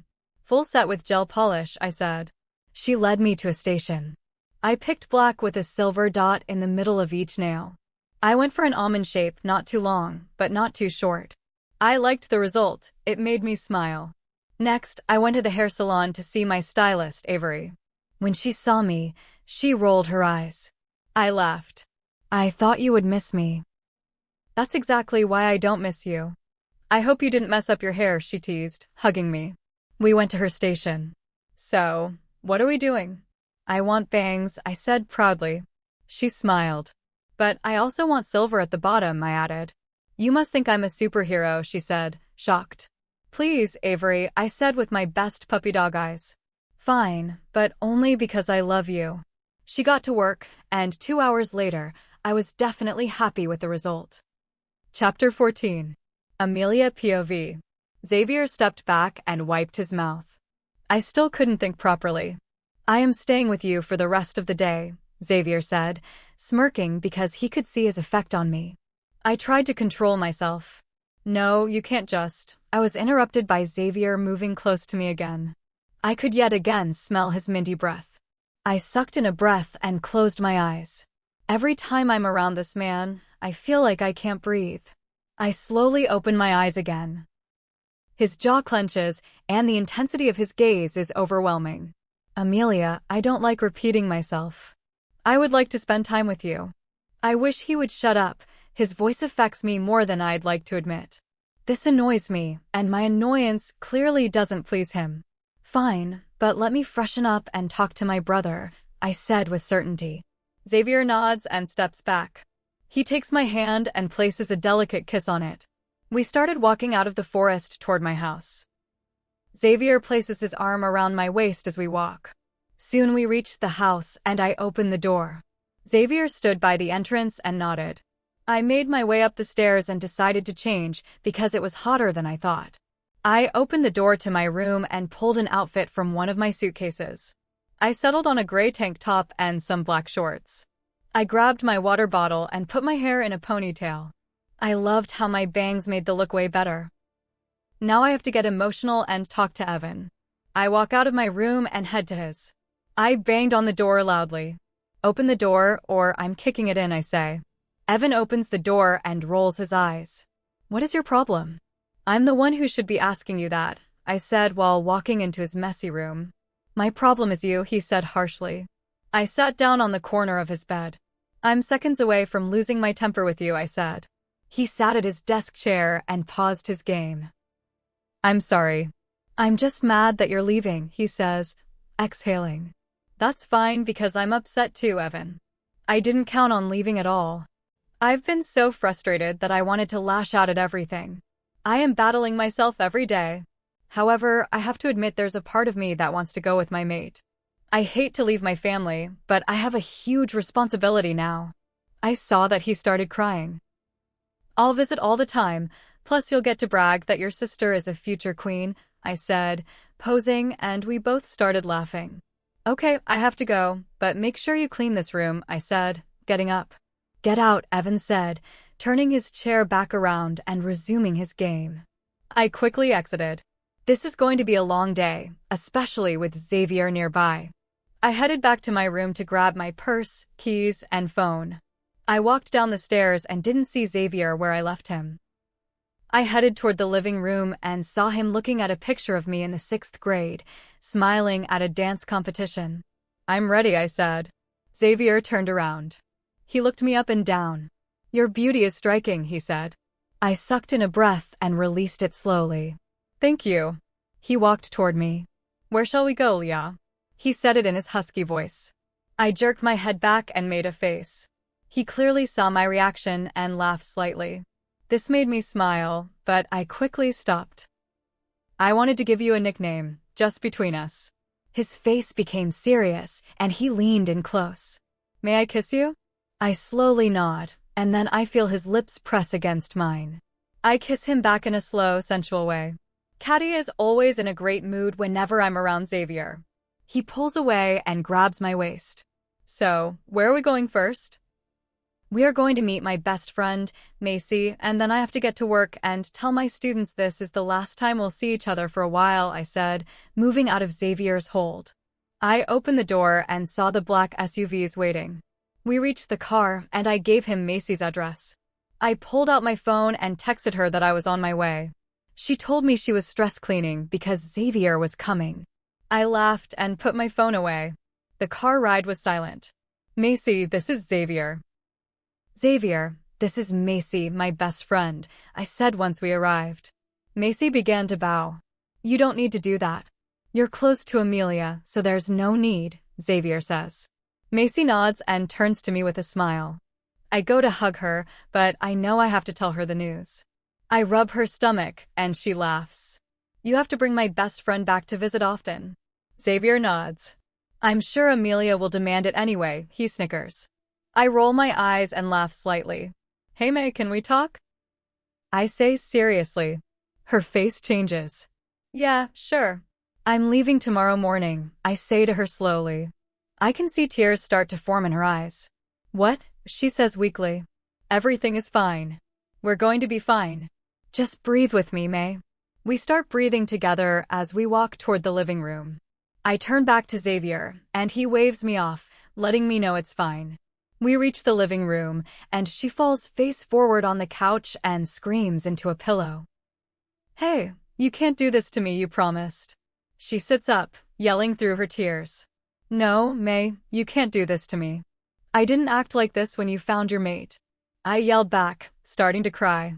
I wasn't moving far away. Of course, we aren't having the same reaction. She stood up and yelled again. Now she's making me angry. She's being selfish. Amelia, you can't just come here and announce that like it's nothing. How can I put that piece of information nicely? There is no other way of saying it, Macy. In this friendship, I've been nothing but a supportive friend. I yell back. Get out. Macy points to the exit and I gasp. I'm so angry that I walk to the door and see Xavier right where we left him. I know he sees the tears in my eyes. Let's go, I say, and I open the door. We get into the car and I start to wipe my tears. Xavier takes my hand and begins to kiss it. This makes me feel a little better. I need to take my mind off things, and thankfully, I have to deal with my students next. Xavier pulls me closer and rests his head near my neck. I close my eyes. We should go to the Pack training building. I have to work, I say quietly. I'm glad Xavier didn't push me to talk about the fight. Even though my best friend and I just argued, my heart is hurting. That's fine. I'd like to see you in your element, he says. I laughed and opened my eyes to see him smiling at me. Your eyes are so beautiful, but I hate to see tears in them. He leans in and kisses my head. Chapter 15. Amelia. My students have started to arrive. I'm still waiting on Alex. He should be here by now. It's 15 minutes since class started. He is still nowhere to be found. Xavier is sitting on a bench in the back of my class. He is wearing his usual dark suit, clearly in no attire to fight, so he has decided to simply watch me lead the teens. After 5 more minutes, Alex came rushing in with his green water bottle and black workout bag. He looked exhausted, and I don't understand why. He runs every day, so how could he be this tired? Maybe I'm not hard enough on these kids. Alex looks at me. Why are you late? I asked him, folding my arms. I'm sorry, family problems. He smiled and shrugged. I waved him off, and he went and put his bag in the back of the room. He soon returned to the circle, and I clapped my hands, smiling at everyone. They all began to sigh, and I laughed loudly. Since today is my last day, we are going to be teaming up with partners and sparring, I said, smirking. They all began to perk up at the idea, though I can tell some are nervous. Not everyone is a natural fighter, and that's okay. Some of my students have no desire to become pack warriors, and I don't force that path. Alex, however, seems thrilled. But I'm not done yet. Whoever wins their match will be put against another winner until we get down to one final person, I said. What does the overall winner get? One of my students, Maverick, asked. Well, the winner gets to fight me, I said. They all gasped. Alex had a huge, goofy smile on his face. For now, everyone, get your blood pumping. Move your asses and start running your laps. I yelled and started clapping to get them moving. I looked back at Xavier, and he had a sly grin as if he were proud of my authority. I rolled my eyes at him, and his face became serious again. I took a bit of joy in the fact that I could annoy him. He got up and started walking toward me, avoiding the teens running their laps. He finally reached me. What if I want to be the one to fight you? He asked with a smug look. I scoffed. Wow, you're going to fight teens? I didn't expect you to be a bully. I'm not going to fight kids, but I promise we'll spar one day. You'd find yourself at a disadvantage against me, he said, confidence radiating from his face. Caddy has been loving every second that Xavier is around, and she nudges me to say things I would normally keep to myself. Please, you'll be the one falling for me, I said, smiling. He winked at me, and I struggled to keep my composure. He started to walk back to the bench, taking off his jacket and rolling his sleeves up. As the students finished their laps and gathered near me, Xavier's phone interrupted. Everyone turned to him, looking anxious, including Alex. Xavier answered the call. Since our hearing is so sharp, we could hear his side of the conversation clearly. What happened? He asked, his tone shifting to something very serious. No, I'll be there in 20. He hung up the phone. My eyebrows furrowed in confusion. He picked up his jacket and rolled his sleeves back down. I knew that once he left, I'd be able to breathe again, and that made me slightly relieved. It also made me a little sad. Caddy is genuinely upset because she loves his presence. Xavier started walking toward me, and everyone moved aside, bowing as he passed. He reached me, and his fingers brushed my face. I closed my eyes at the instant contact of sparks. I took a deep breath and opened my eyes to see his beautiful, honey-colored ones. I'll be back to pick you up. What time does this end? He asked. His voice was authoritative, which, frustratingly, only made me more attracted to him. I tried to find my voice, though I felt like I was embarrassing myself in front of my students. About 5:20 is when we'll be done, I said quietly. Xavier nodded and took his hand off my cheek. He leaned in close to my ear. I could feel his breath, and I wanted to reach out to him, but I kept my distance. There were children here, and I didn't want to move too fast. Goodbye, Leah, he whispered. He pulled away but stopped at my cheek to give it a quick kiss. I nodded quickly and took another breath. I guess I really am going to miss him. He walked away and exited the room. Suddenly, the air felt different, emptier. I took a couple of moments to get myself together. I saw my students looking away, trying to give me privacy. I laughed, and they all turned back. The gesture lightened the mood. Now, everyone pair up. Don't pick someone easy. Pick someone who challenges you, because there is no growth in winning a fight you knew you could win. You have to be assured of yourself, but also aware of the circumstances. The key strategy for any warrior is the mental fight. Without it, you can't win physically. Everyone nodded, confirming they understood. Great. Now, if you all don't get moving, I'll have to give you extra laps. They laughed and started picking their partners. Chapter 16. Amelia POV. I see Alex and Maverick pair up. This should be interesting. Alex and Maverick are two strong fighters. I know because I trained them. Alex is a skilled fighter, but his coordination isn't always reliable. Maverick is great at coordination, but he always takes too long to get back up after being knocked down.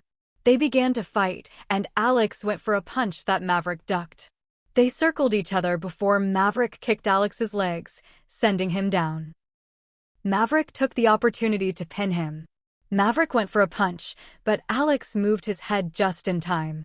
Alex landed two solid punches, getting back to his feet while Maverick hunched over, grabbing his face.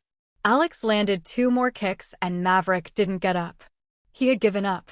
I shook my head. The fight was over.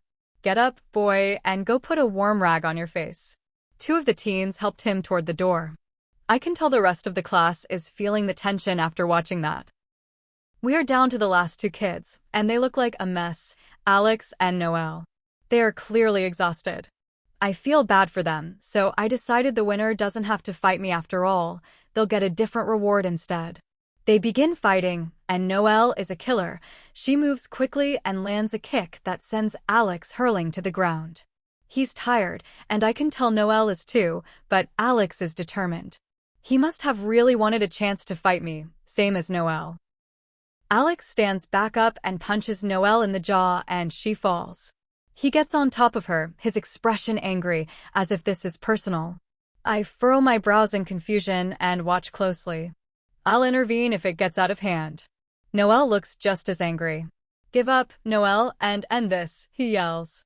She pushes him off and pins him down while he struggles. This is definitely personal, and I'm about to give them both a piece of my mind. No, she yells, and then she kisses him right on the lips. What the hell? I can't believe my eyes. Is this actually happening? My eyes nearly pop out of their sockets, and the rest of the class gasps. What is wrong with you guys? I ask. They pull away and scramble to their feet. Everyone moves back to give me space to address these two. How many times do I have to tell you to leave the personal stuff at home? Do you not realize how dangerous and distracting that was? They both look down. I just can't believe it. Alex, I don't allow this in my class. His head pops up, a hurt expression on his face. I know, I'm sorry. It's just hard to explain how this happened, he says quickly before looking down again. That kiss was so awkward. Do you two not practice? I ask with a sly smile. Alex looks up and smiles back. Noelle starts to laugh lightly, and soon the whole class joins in. I look at the clock. It's almost time to go. You're both winners, but I'll spare you the fight with me. You're all tired and hungry. As a reward, I'm giving Alex the money to take everyone to see a movie. The class cheers enthusiastically, and I smile. I know my students go through drama and relationships because they're teenagers, but I didn't expect Alex to be so bold. Now that I think about it, those two are always arguing during class. Everyone, bring it in for a hug, because I am officially no longer your teacher. Everyone yells happily. I'll miss you, MS. Amelia, Alex says, walking over to me. I hug him and put my arm around his shoulder as we walk toward my things. I'll miss you too, Alex. You can always text me. Don't forget us, Alex says as I pick up my purse. I could never, I promise, handing him the money.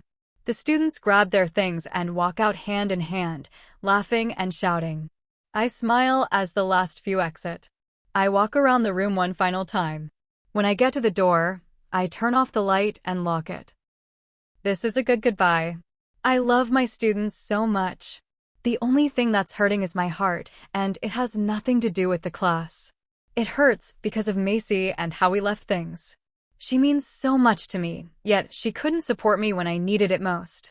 I'm in the car with Xavier, and he hasn't said a word since I got in. I roll my eyes. He doesn't even notice me. He's too busy typing on his phone. I lay my head back and close my eyes. It's getting dark outside, and I'm exhausted. I feel a tingle on my arm as someone shakes it. I look up into those honey-colored eyes. I smile instinctively, and he smiles back. You're home, he says in that deep voice that makes my heart race. I shake my head, rub my eyes, and yawn. I look over and see the house. Mom and Dad's car is in the driveway. Everyone is home, so I can spend this last night with my family. I'll be here at 8:30 in the morning. I nod in response. He leans in and pecks my lips, and I feel fireworks. I move to the door and begin to open it. Good night, Leah, he says with his usual smirk. Chapter 17. Amelia POV. Mom, where are you? I yell throughout the house. Honestly, the number of times I call her name is probably why she didn't cling to me so much when I first moved out. I'm in the kitchen. I ran back down the stairs and headed to the kitchen. She was there putting away dinner, and I realized I wasn't very hungry.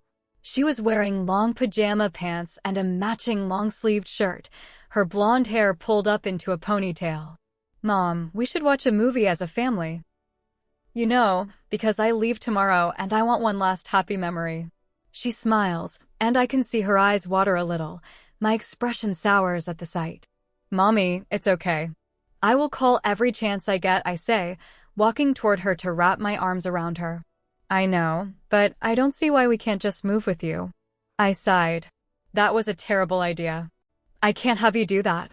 Your life is here, and you love it. So does Evan. Leaving doesn't even cross his mind.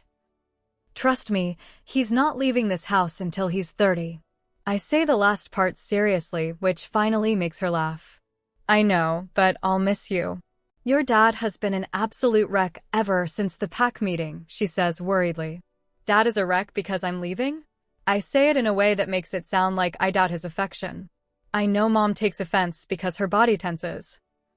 Amelia, your father loves you so much that when I gave birth to you, he wouldn't let anyone come within 3 feet of you for the first 3 months of your life, she says. My eyes nearly pop out of their sockets. I didn't know that, I say as I pull away from our hug. You and your father are alike in many ways. You're both radiant people, but you keep your emotions private unless you're completely comfortable or simply don't care how others perceive you. He's struggling, but he's keeping it quiet because he doesn't want to be the one to make you feel bad for following your destiny. My mind opens to the many occasions where Dad kept his emotions guarded. Mom, we should watch a movie. I'll bake the cookies, I say, trying to divert the subject. Her expression turns to mock disgust. You're not burning my house down. I'll bake the cookies. Go tell your dad and Evan we're watching a movie and to be in the living room in an hour and a half. I exit the kitchen and decide to take a shower first. I go to my room, undress, and wrap myself in my fluffy towel. I get my pajamas ready and tidy up my suitcases, pushing them to the side. I hope tonight feels long. I really don't want to leave tomorrow. We are all now sitting in the living room, the TV is on, and we're deciding on a movie. I have my brown fluffy blanket and I'm sitting next to Mom. She has a large bowl of popcorn in her lap. We share the cover while Evan is at our feet with his own black blanket.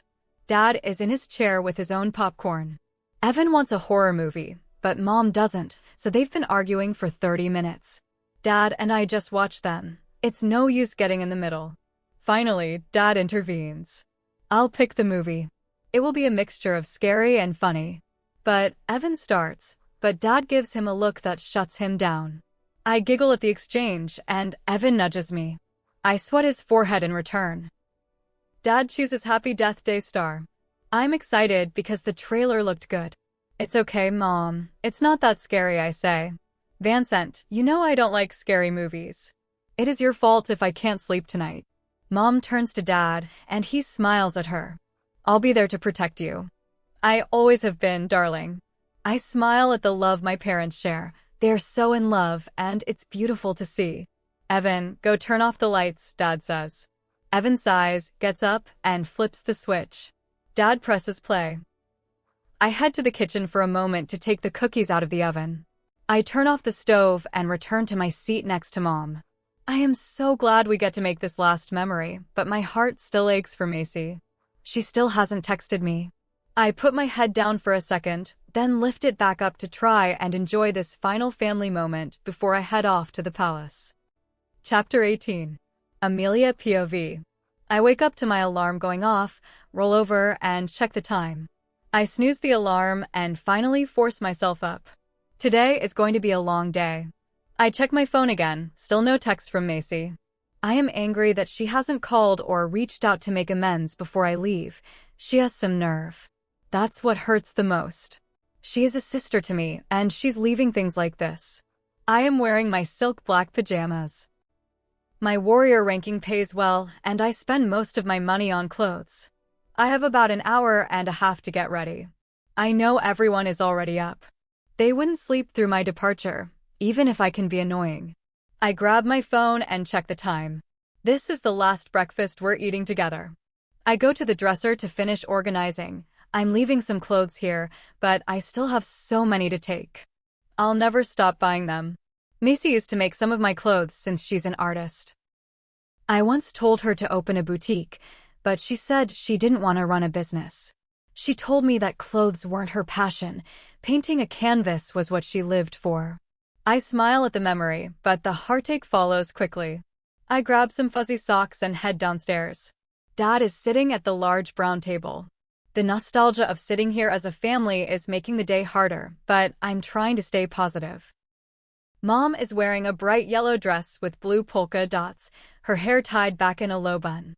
Dad is wearing a brown suit, his hair gelled perfectly. He works as a financial advisor for the pack. Mom is still at the stove, but I don't see Evan. He's likely still asleep. I kiss Dad on the cheek and sit in my squeaky chair, taking in the scent of breakfast. There's an empty plate in front of me and a glass of orange juice. Mom sets down a plate of toast and a stack of pancakes. Thanks, Mom. This really means a lot. She nods and keeps cooking. I eat a lot, and Evan isn't even down yet. I begin piling food onto my plate, and Dad gives me a confused look. What? I have a big day. I need my energy. He just smiles at me. It's a bit strange, but I know he's just sad I'm leaving. Soon, Evan comes down, rubbing his eyes. He looks exhausted. We watched 3 more movies after Happy Death Day last night.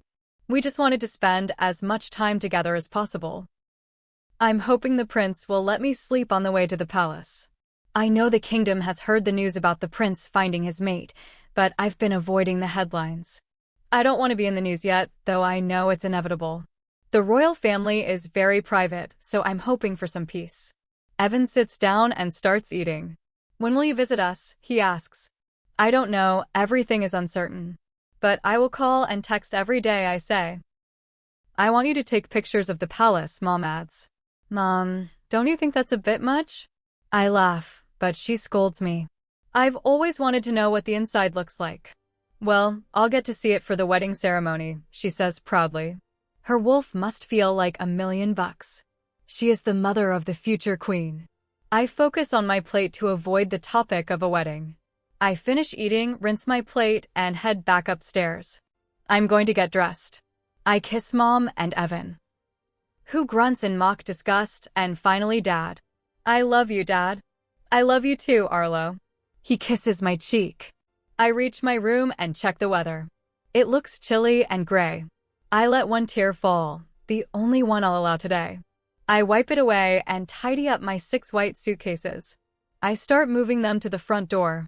After 10 minutes, the bags are downstairs, and I am out of breath. I haven't had a real workout in 2 weeks. I need to get back to a routine as soon as I reach the palace, though the thought of being waited on by staff drives me crazy. It is 8 a.m. I brush my teeth and wash my face. I decided to keep my hair simple today. I go to my desk to pick an outfit. I want to wear something cute despite the cold. I find an old black tennis skirt with a silver chain and pair it with a black and white striped knit cropped sweater. I put on long white socks and my black boots. I look around my room one last time, blow a kiss to the space, and head down. Amelia, the prince is here. Mom calls out. Men in suits are already moving my bags to the cars. I can smell him immediately. Those honey eyes are the first things I see. He looks handsome in black sweatpants and a long-sleeved turtleneck. His aura is still powerful and authoritative. He walks up to my dad and shakes his hand. I promise to take care of Amelia. You are all welcome to visit. Since you are her family, I've arranged for security to ensure your safety, Xavier says. My dad nods and lets go of my hand. Xavier then gently hugs my mom, and she kisses his cheek. Take care of my daughter. Xavier turns to Evan. Don't bring her back. I've been trying to get rid of her my whole life, Evan jokes. Xavier lets out a small chuckle before returning to his neutral expression. I step forward and hug Mom and Dad one last time. I put my arm over Evan's shoulder. Work on your breath control. It helps in combat. I'll miss you, I say, kissing his cheek. Also, stay away from my car or your dad. I keep looking at the door, hoping Macy will pull up, but there is nothing. No text, no call. I turn around and say a final goodbye. Xavier puts his hand around my waist, and we walk out of the house. A part of me is happy to be with my mate, but another part is grieving my normal life. I used to be judged by one pack. Now I'll be judged by the entire kingdom. My life has always been subject to people's opinions, but this is a whole new level. Chapter 19. Amelia POV. We are now sitting in the back of one of the SUVs. As I go to put my seatbelt on, I feel Xavier's eyes on me, watching every single move I make. The car begins to move, and I look through the tinted window to watch my childhood home recede into the distance. Once it is out of sight, I turn back forward. I am already on edge because of the limited interaction we've had since I saw him this morning. His expression is monotone. His lips are set in a thin line, and his breathing is shallow. I try to use my phone to distract myself for a while. Amelia. I hum in response. He moves closer and places his hand on my thigh. My body tenses, and I feel hot sparks through my skin. My breathing becomes shallow, making it hard to focus. His other hand gently takes my phone and places it in my lap. I am trying so hard to control myself. I don't want our first time to be in a car, he says, moving his face closer to my neck. I shiver, and he notices, letting out a low chuckle at my reaction. I close my eyes and focus on my breathing, but then I feel his lips graze the skin where my mark is supposed to be. I open my eyes as he pulls back. My chest is heaving, and my face feels hot. At this point, I can't talk or think clearly. It's always like this when he's around. We just met, and he already has this effect on me, the way I crave him or instantly sense his presence. My thoughts drift to how much he has already seen of me. I don't usually like people reading my reactions, and I only ever cried in front of a select few. Yet, he broke that down almost immediately. After the argument with Macy yesterday, I let him hold me and console me. We had only known each other for 2 days. I had expected my mate to be someone from my pack, perhaps someone sweet to balance out my personality. I expected to be the dominant one in the relationship. But after meeting Xavier, everything has changed. Our bond is intense, likely because of our roles as the future king and queen. My thoughts are interrupted when he leans in, and our lips meet in a deep, dominating kiss. My hands run through his soft hair. His hand is still on my thigh, moving slightly higher. I don't want to stop. My body is in a state of constant need for him. I want him to claim me, but I know I have to maintain some control. I unbuckle my seatbelt and let Caddy take over. I feel myself let go as she reacts to being close to her mate. She makes me straddle him, and Xavier looks surprised to see my eyes have changed to a darker green. He smiles, his hand sliding up my thigh to hold my waist. I want you to mark me, Caddy says. I usually trust Caddy, but right now I'm wary of her losing control. But I know Amelia wouldn't like it yet, Caddy continues, so could you at least let me kiss my mate? Only if I get mine back afterward, Xavier's voice responds. Caddy nods, and soon his eyes change to a dark, intense brown. I'm Caddy, she says in a sweet tone I've never heard her use. I'm Mannix. It's nice to finally meet you, darling. His voice is even deeper than Xavier's. Caddy shivers. She's never been this happy. You wanted to kiss me? Mannix asks. Suddenly, Caddy's confidence wavers, and she becomes shy. Mannix's face becomes serious, and his hand wraps firmly around our neck, not to hurt, but to command our focus. Sparks fly, and our breathing becomes shallow. Never roll your eyes at me, Mannix says authoritatively. Yes, Mannix, Caddy says in submission. Now, kiss me. They're lost in each other for a while, and I can't deny that I feel the connection too. Eventually, Xavier's aura shifts, and Caddy pulls away as he regains control. His sweet honey eyes return. Who do you like more? Amelia or me? Caddy asks playfully. How could I choose, darling? You are one and the same. To like one is to like the other. Caddy is beaming, and I feel her joy. Well, I like you more than Mannix, she teases. Xavier lets out a loud laugh. I take back control, letting Caddy recede to the back of my mind. I realize the position we are in and quickly move off his lap, smoothing my hair. My face is still flushed, and I look down to regain my composure. Who's the loser now? Caddy whispers in my head. I stifle a small laugh. Xavier lifts my chin to meet his gaze. I'm sorry if Mannix startled you. I try to keep him in check. I clear my throat. No, it's fine. If you're apologizing for him, then I should apologize for Caddy. She doesn't usually act like that. She just met her mate, he says with a devilish smile. Amelia, you look really beautiful. He leans in and gives me a soft kiss, and for a moment, the sadness of leaving home fades away. Chapter 20. Amelia POV. After a long drive, we finally stop. I look out the window and see a large white plane. It has Xavier's last name on it. It looks so luxurious, but I've only been on an airplane twice. I still get scared. Macy always wanted to go on vacation, but I just couldn't bring myself to do it. The idea of flying terrified me. I look back at Xavier. He's typing on his phone with a serious expression. Your Highness, I ask with a bit of an attitude. Xavier lifts his head and raises an eyebrow. How long will the flight be? I ask more formally. It'll be 10 hours. You'll have jet lag when we get there, so there are no royal activities for you to fulfill for 2 weeks. 2 weeks? Could you extend that?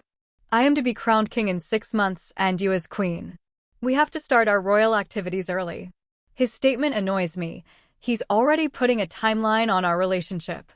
I roll my eyes and grunt. What about our personal activities? What time frame fits best for you? I ask, my annoyance growing. Amelia, we can talk about this once we reach the palace and you've rested. Fine, I say, sitting back and crossing my arms. He goes back to his laptop. We sit there for 5 more minutes.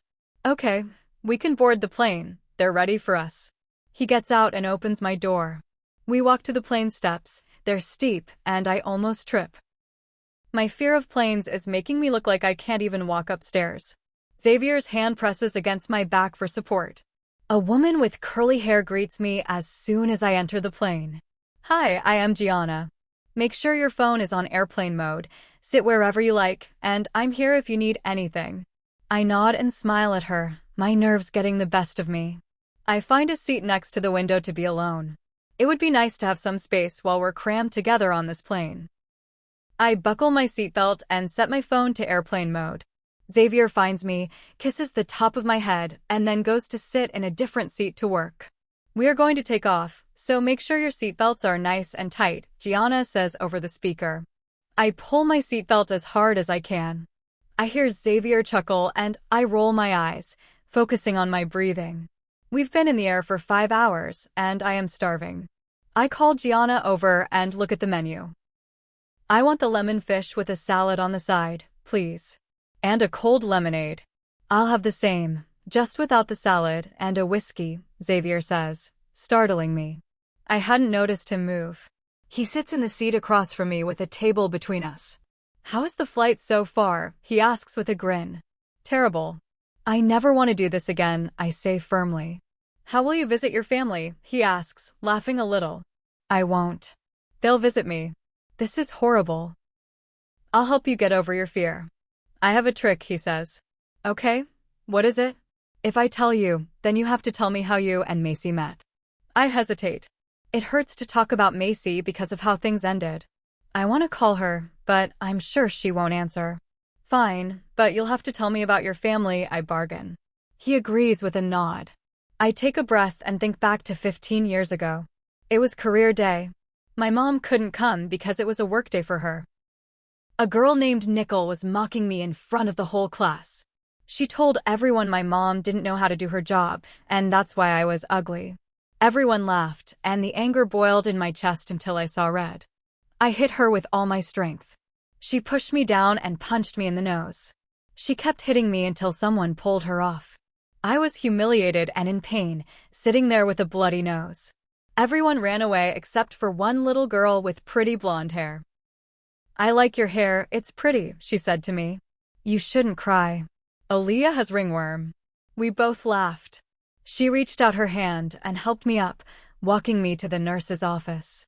She never left my side for the rest of the day, and then she walked me home. I don't really like Macy, Xavier says after hearing the story. I gasp loudly. You don't even know her. Besides, it doesn't matter anymore, I say, looking down as the old pain of the memory mixes with the new pain of our fight. Chapter 21. Amelia. The flight attendant came back with our food, and we began eating in silence. I didn't even want to talk to him. He acts as if he knows Macy based on a few stories, which isn't fair. Thinking about her still hurts. She's my sister, and we left things on such a terrible note.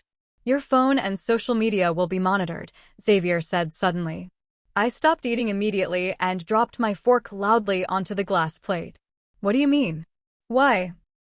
He looks up at me, and I take a sharp, long breath. His face is still, showing no emotion. Ever since yesterday, something in him has changed. Not that I know him very well, but he is my mate. You can't post or let anyone know you're my mate yet. You have to get through training first, he says in his deep, demanding voice. I rolled my eyes, forgetting his reaction from before. He slammed his fork down and glared at me. I was beaming with anger. I didn't even want to finish my food. He's already ordering me around. I knew that once I stepped into this royal life, I was going to be told what to do every 5 minutes. Amelia, what did I tell you about rolling your eyes? He says, obviously annoyed. I didn't care. I don't care what you said. Don't follow me. I got up and picked up my phone. I walked to the back of the plane and opened a door, assuming it was a bathroom.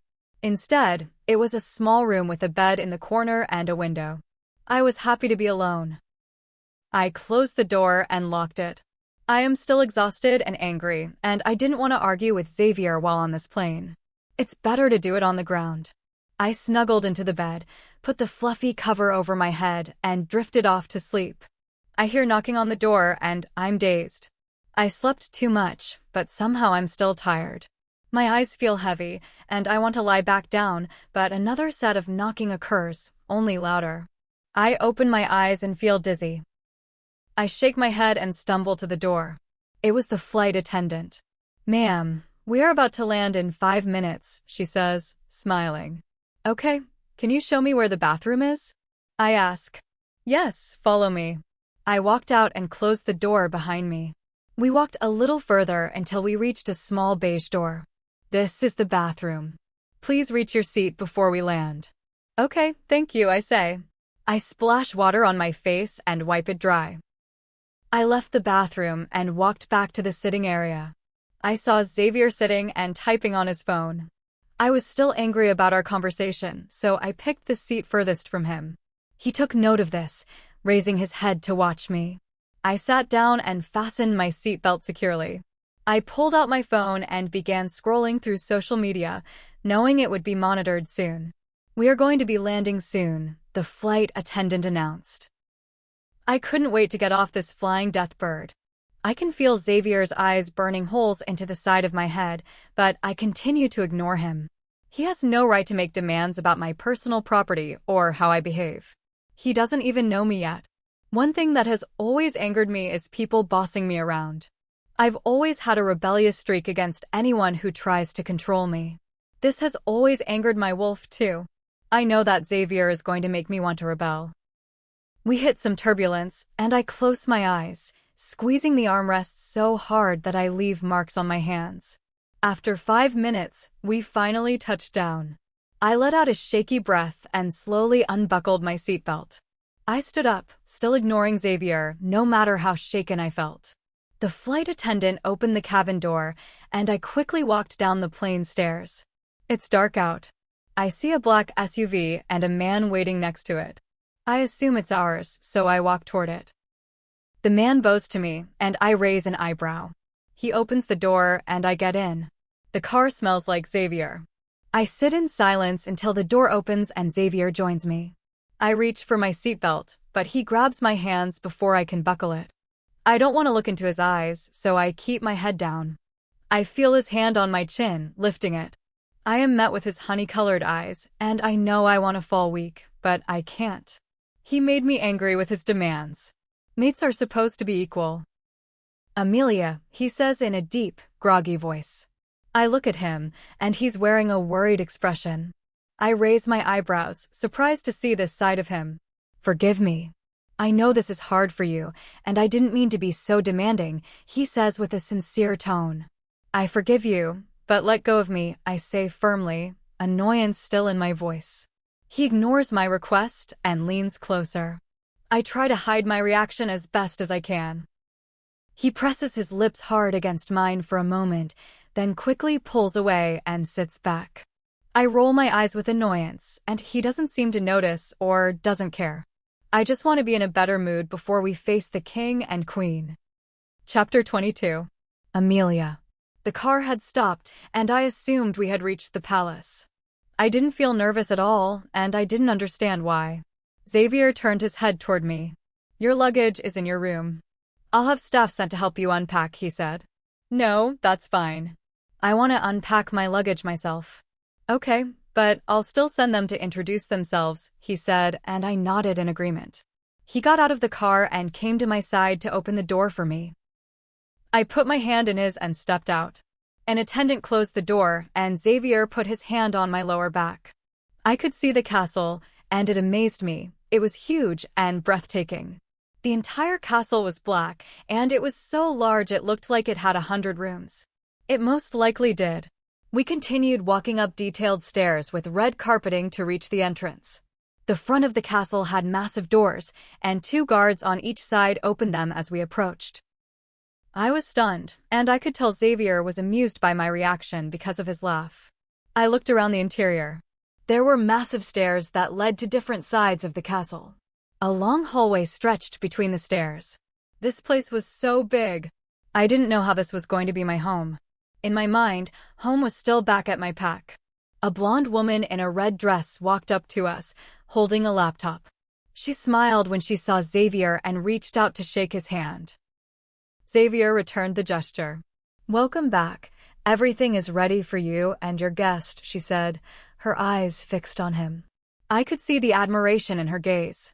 I could read people easily, and I could read this woman perfectly. The only person I couldn't decipher was Xavier, which is why his presence was sometimes so frustrating. She was young, perhaps 23, and clearly took her job seriously. I felt a surge of territorial instinct because she wouldn't let go of his hand after the handshake. "Thank you, Amelia," he said in a cold tone. He wasn't smiling at her, yet this seemed to make her even more flustered. Her face turned bright red, and she finally let go. She turned to me, and her smile disappeared completely. "Everything is ready for you in your room. I will escort you there now," she said with a slight glare. It took everything I had to keep my composure. Caddy wanted to react aggressively, and the internal struggle was giving me a massive headache. "No, I will escort her." "Thank you, Amelia," Xavier said, dismissing her. He guided me toward the stairs leading to the west side of the castle. I turned to glare at her, but Xavier steered me forward. I was clearly annoyed and just wanted to be left alone. We walked up the long stairs and reached an enormous hallway. The floors were a bright red with gold wolf motifs. The walls were a pretty cream color, displaying paintings of every king and queen that came before the current ones. In their portrait, the current king and queen were actually smiling and looked happy.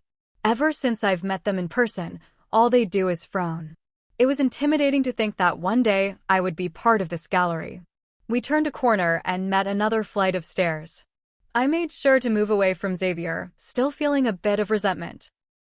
His face became still when I pulled away, and Caddy was restless in my mind, but I blocked her out. We walked for a minute until we reached another hallway, and he walked ahead of me to lead the way. The hallways were beautiful, with shiny hardwood floors and black walls. It made me smile. We didn't walk for long. There were only 4 doors in this hallway, which I assumed led to private suites. We stopped at one of the doors. It was the same color as the wall with a detailed gold handle. "This is your room, and the door next to it leads to your bathroom." I nodded in response. I didn't want to engage. My attitude was still apparent in my silence. I could tell he was being pushed toward his breaking point, but I didn't care. I went to open the door, but he put his hand over mine to stop me. I slowly turned to meet his honey eyes. "I'll have someone come get you for dinner." "My parents will be there," he said. "Yes, Xavier, I'll be there." "I have no choice," I said, sighing. "I know this must be hard for you, so I'm letting your attitude slide." He pulled me closer, and his scent was overwhelming. I relaxed for a moment, forgetting my annoyance, but he pulled away slightly. "My queen, may I kiss you?" His voice was deep and full of intent. Part of me wanted to give in, despite my frustration. Everything in my body wanted him, and it was a constant battle to stay logical when he was this close. I turned my head to the side to avoid the kiss. He kissed my cheek instead, then let go and walked away quickly. I sighed and finally opened the door to my room. After meeting Xavier, I knew life wouldn't be simple. Chapter 23. Amelia. It was like the room was made for me. I don't want to touch anything. It's so beautiful, and it's definitely better than the one back home. The room is spacious, with cream walls featuring tiny gold flecks. There are 2 doors. I know one of them leads to the bathroom and the other to the closet. My bed was so beautiful that I'm almost afraid to sleep in it. There is not much black in this room, but it is still gorgeous. The suite is twice the size of my old room back at the Pack, and there is a huge vanity that looks as if it were touched by gold. It sits in front of my bed, and the mirror is so clear I can see every detail of the room's reflection. To the right, there is a large window. I walk toward it and open the gold and cream drapes. I can see the car that Xavier and I just stepped out of. There is a massive forest surrounding the castle. It looks breathtaking and perfect for a run. Maybe there are a few good things here after all. I see my luggage at the end of my bed. I run and jump onto the mattress, instantly hitting a soft, plush surface. I smile and laugh. This is the first time I've felt truly good since arriving. I get up and turn on some music to settle in. First, I need to see how big my closet is because I have a lot of clothes to unpack. I walk to the left side of the room where I entered. I open one of the 2 doors. It's the closet, and as soon as I walk in, the lights come on automatically. There are shoes everywhere, every kind you can think of. There are racks of dresses and expensive jewelry. While there are many colors, I see an empty section left specifically for the clothes I brought from home. I start to unpack the suitcases. This takes me about an hour before I can move on to the vanity to sort my makeup. I have one last suitcase left in the bathroom. When I open that door, I find white marble floors and a huge mirror with a gold sink. There is a large white soaking tub and a see-through shower with matte black fixtures. It takes me another 30 minutes to organize my toiletries. There is a knock on the door. When I answer it, I find 2 young women. They both have long, beautiful, dark hair and are wearing uniforms. They bow to me and keep their heads down. "You don't have to bow," I say to both of them, smiling. "You are a royal." "It is an honor to serve you," the girl on the right says as she lifts her head. She has brown eyes and a cute button nose. I smile at her and she looks down again. The other girl remains still. "We're your assistants and will help you with anything. My name is Elise, and this is my twin sister, Mackenzie." I nod and smile. "Come in." I open the door further and they walk in. "We are here to help you prepare for dinner," Elise says. They look identical, but I can tell Elise apart because she has been the one speaking. "Prepare me for dinner? Do I have to dress up? Isn't what I'm wearing good enough?" I ask. "Of course, we were just going to style your hair for you. It's a little untamed, if you'll forgive me, Amelia," Elise says. I laugh because she's right. I took it out of the ponytail and haven't brushed it. "I'm so sorry, I didn't mean to insult you," Elise adds quickly. Mackenzie's eyes widen, looking at her sister as if she's made a grave mistake. "No, it's fine, you're right. Also, you don't have to worry about the formalities. Amelia is fine." I smile to reassure them. Elise and Mackenzie just left, and my hair is now pulled back into a neat bun with a silver clip. I'm nervous about having an actual conversation with the king and queen. I hear a knock on my door, and I know it's Xavier. I can smell him. I go to open the door, and once again, the air leaves my lungs. He's wearing the same outfit from earlier, but he still takes my breath away. Of course, he'll never know that. He brings my hand up and kisses it. "Have you forgiven me?" he asks with pleading eyes. I'm still a little annoyed. "Maybe," I say confidently, trying not to fold under his gaze. "You might have to work for my forgiveness," I add, smiling. He chuckles deeply and rubs his chin, and that's when I notice the rings on his fingers. I want to ask him what they mean, but I stay silent. I'm still holding on to my pride after our argument on the plane. I shudder because the thought of that flight still makes me uneasy. I turn my attention back to Xavier, and he stalks purposefully toward me. I'm afraid that if I ask for your forgiveness, I'll end up asking for something else, he says. His face is now inches from mine, and I decide to play along with his game of intimidation. I made a request. Do you wish to anger your queen? I say, smirking and stepping closer to him. I happen to like challenging her, he says. Now I know that neither of us will back down. The difference is that I'm going to win this time. Chapter 24. Amelia POV. Amelia, we don't have time for this, he says in his usual deep tone that makes me shiver. I know we don't, because I want to make at least a good impression on the king and queen, but being late isn't going to help. No, I decide what we have time for from now on, Prince Charming, I say while smiling sweetly. I knew that I kept pushing his dominance, and I don't care. We can go to dinner. I look toward the door, not wanting to talk anymore. Caddy was restless in my head, and I needed food, so I just wanted to get this over with. He walks toward the door and opens it for me. He holds out his other hand. I take it, and he closes the door. He places his hand on my waist, and we quickly walk down the hallway. I felt as though I had won a small victory, though in his mind, our battle hadn't truly begun yet. We were now sitting in a large dining room, which looked like a private space reserved for family. Xavier was sitting across from me and staring intently, so I decided to look everywhere else. The tablecloth was gold, and there were many roses, black roses. I loved the color. They made me smile. The king and queen hadn't come to dinner yet, which gave me time to relax a little. I'm still so nervous to talk to them. Caddy hasn't said anything yet, and I'm glad because she'd only make me more anxious. I finally turned my attention toward Xavier. Do you enjoy staring at people? I scowl at him. I actually prefer when people stare at me, he says in amusement. I rolled my eyes and sat back in my seat. All of this waiting was making me restless. Soon, I could smell that same powerful scent. The king and queen made their entrance. The staff pulled their seats out. The king sat at the head of the table, and the queen sat on the other end facing him. An older staff member came in. Dinner is served, she says. Next thing I know, a hot plate of food is sitting in front of me. Red wine is poured into my glass, sitting next to a glass of water. On my round cream plate, there is a steak and golden brown fries. I tilted my head in confusion. I'd never seen these two served together quite like this. It's steak fries. I hope you like them, Xavier says. I look toward him, and he raises one eyebrow. I take the fork and knife and cut the steak. Xavier nods in approval and begins eating. Amelia is a pretty name. How did your mother come up with it? The queen asks in an authoritative voice, her focus remaining on her meal. I adjust my posture and clear my throat. It's my mother's middle name. The king hums in approval. I take a sip of the red wine, and it tastes incredible. Amelia, did the prince inform you of your royal activities? The king asked. Yes, he informed me. I began eating again. The room falls silent, and the only sound is the four of us eating. I plan to call my mom tomorrow to update her. It's strange not living alone anymore.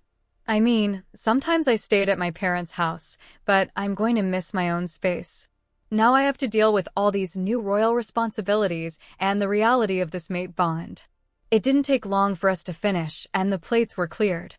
I think that's enough social interaction for tonight.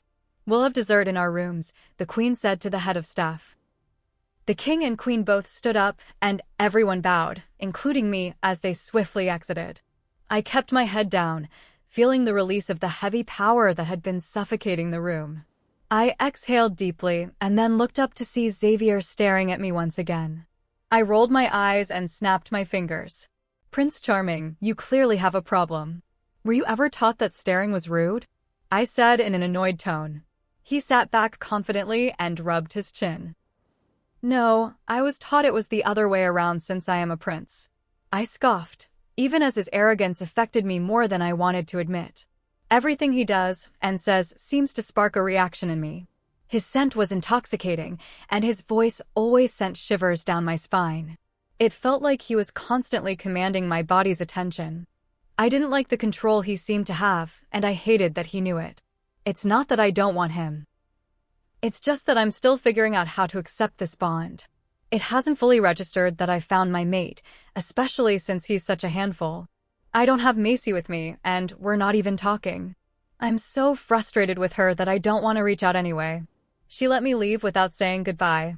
I lay back in my seat and I Xavier up and down. I am training tomorrow and I want you to go with me, he says. I nod because I do need to train. Maybe a workout will clear my head. But I must warn you, my queen. It can be quite intense, and I intend to push you, he says while grinning. Don't test me, Prince Charming, I said while crossing my arms.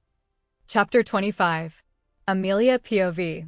I'm lying in this comfortable bed tossing and turning. For some reason, I can't sleep. I have been trying to sleep for 2 hours now. I'm wearing a white silk pajama set. I've tried going on my phone to distract myself, but it's just boring. I get up and my feet instantly hit the cold floor. I could feel the draft in this large castle. I walk to my drawer and get a fluffy black robe. Then I walk toward the large door and open it. The hallway is dark and cold. I find my way to Xavier's door and let out a breath. I know what I'm doing and I know what the consequences are. I take another deep breath before knocking on the door. I stood there waiting for the door to open. A minute had passed and I knocked again. This time louder, and soon the door comes swinging open. There he was, my Prince Charming. His arm was on the door and it seemed to be holding him up. He was wearing black shorts. I could see the detail of his toned physique. His tall, broad shoulders and tired but handsome face made me pause. His hair was a mess. Having trouble sleeping? His voice came out deeper than ever now that he was sleepy. I was so surprised that I couldn't find my voice. I just nodded my head. He moved his arm off the door and stood up fully. He comes closer to me and unexpectedly picks me up. I wrap my arms around him, blaming it on the late hour. He kicks the door shut and walks toward his bed.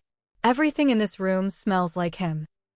He lays me down on the bed and my feet feel the satin sheets. He gets in beside me. He comes closer and helps me out of my robe, then he moves me so that I'm slightly on top of him.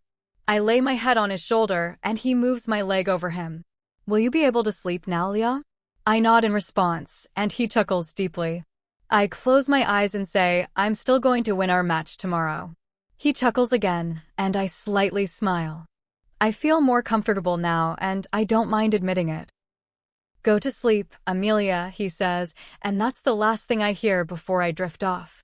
I feel very warm and safe. I force my eyes open and find myself in the exact position I went to sleep in. I try to get up, but his hands are firm on my waist. I try again, but it's like his grip gets tighter each time. Amelia, you can stop now. I look up and see Xavier's disheveled state again. If you would let go, I could stop, I say. He smiles. Never, my queen. I instantly put my head back down on his shoulder, and he laughs at me. Enlighten me on what's funny, Prince Charming, I say with a bit of annoyance. It's you, Amelia. You amuse me. The way you fight for dominance already. It's the way that your body and mind both respond to me, yet you still fight it. I roll my eyes because I know my body wants to respond. I also know a part of my mind wanted to give in, so he's right. Also, your little nickname for me is really amusing. I smile at his statement. Prince Charming is a good nickname. Xavier, what time is it? He reaches for his phone and looks at the time. It's 10 a.m. We missed breakfast, but that isn't a big deal. He says in a dismissive tone. Yes, it is. I need to make a good impression on the king and queen, I say while shaking my head. That's nonsense because you'll be queen soon and none of that will matter. He says and leans down to kiss my forehead. I take a deep breath. It still hasn't settled yet. I'll be queen of the whole werewolf kingdom. It still scares me and I'm going to have to work on it. Amelia, will you go on a date with me tonight at 11 p.m.? I lift my head up and make a confused face. I rest my hands on his chest to support myself. That's extremely specific. Why that time? Well, I would say earlier, but you care about what my parents think of you, so I pushed it later. He says in an indifferent tone. I do care about what they think. They're the king and queen.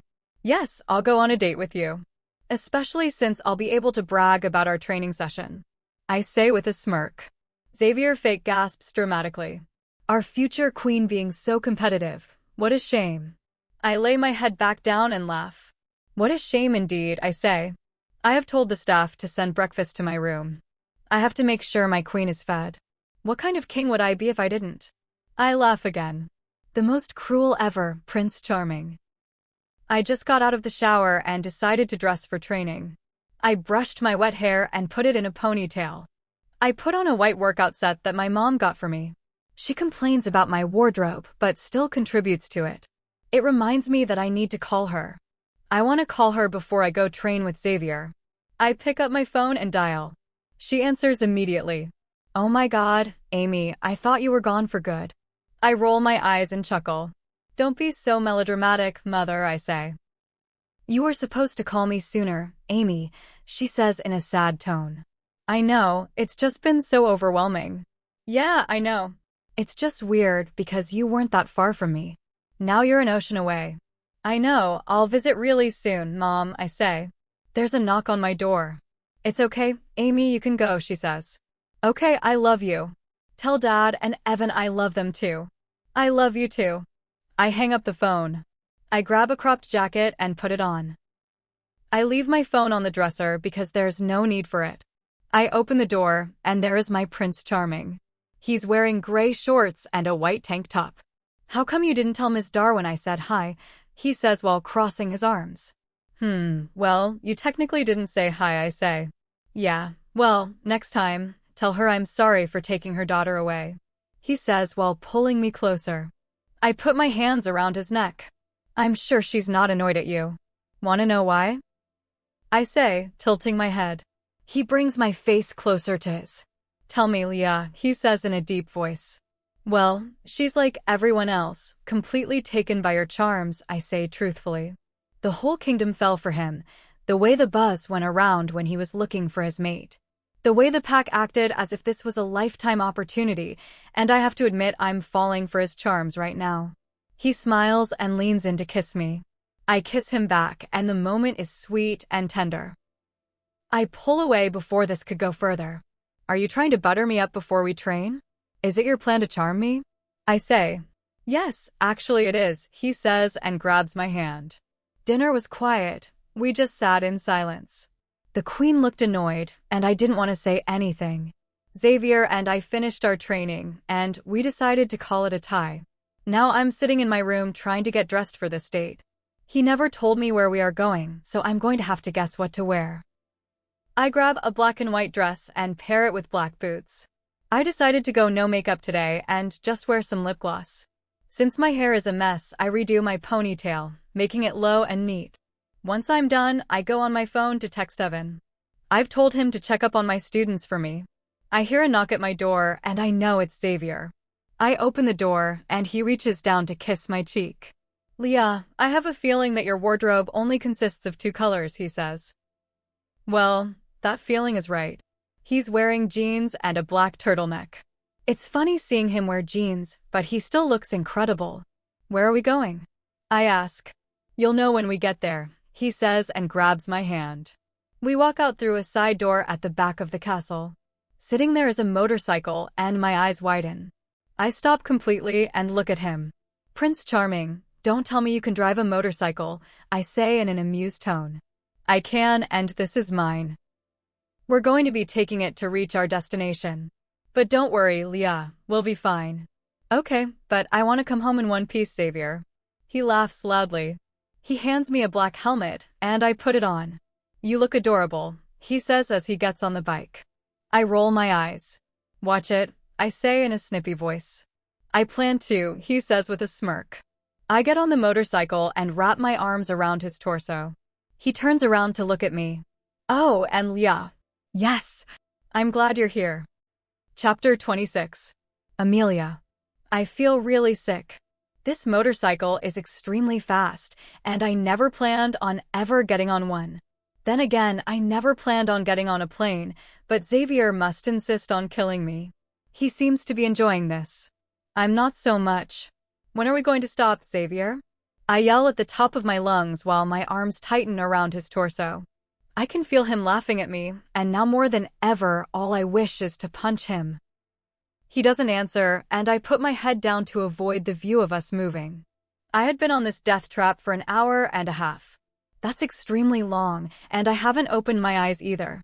I feel the motorcycle start to slow down, and eventually it stops altogether.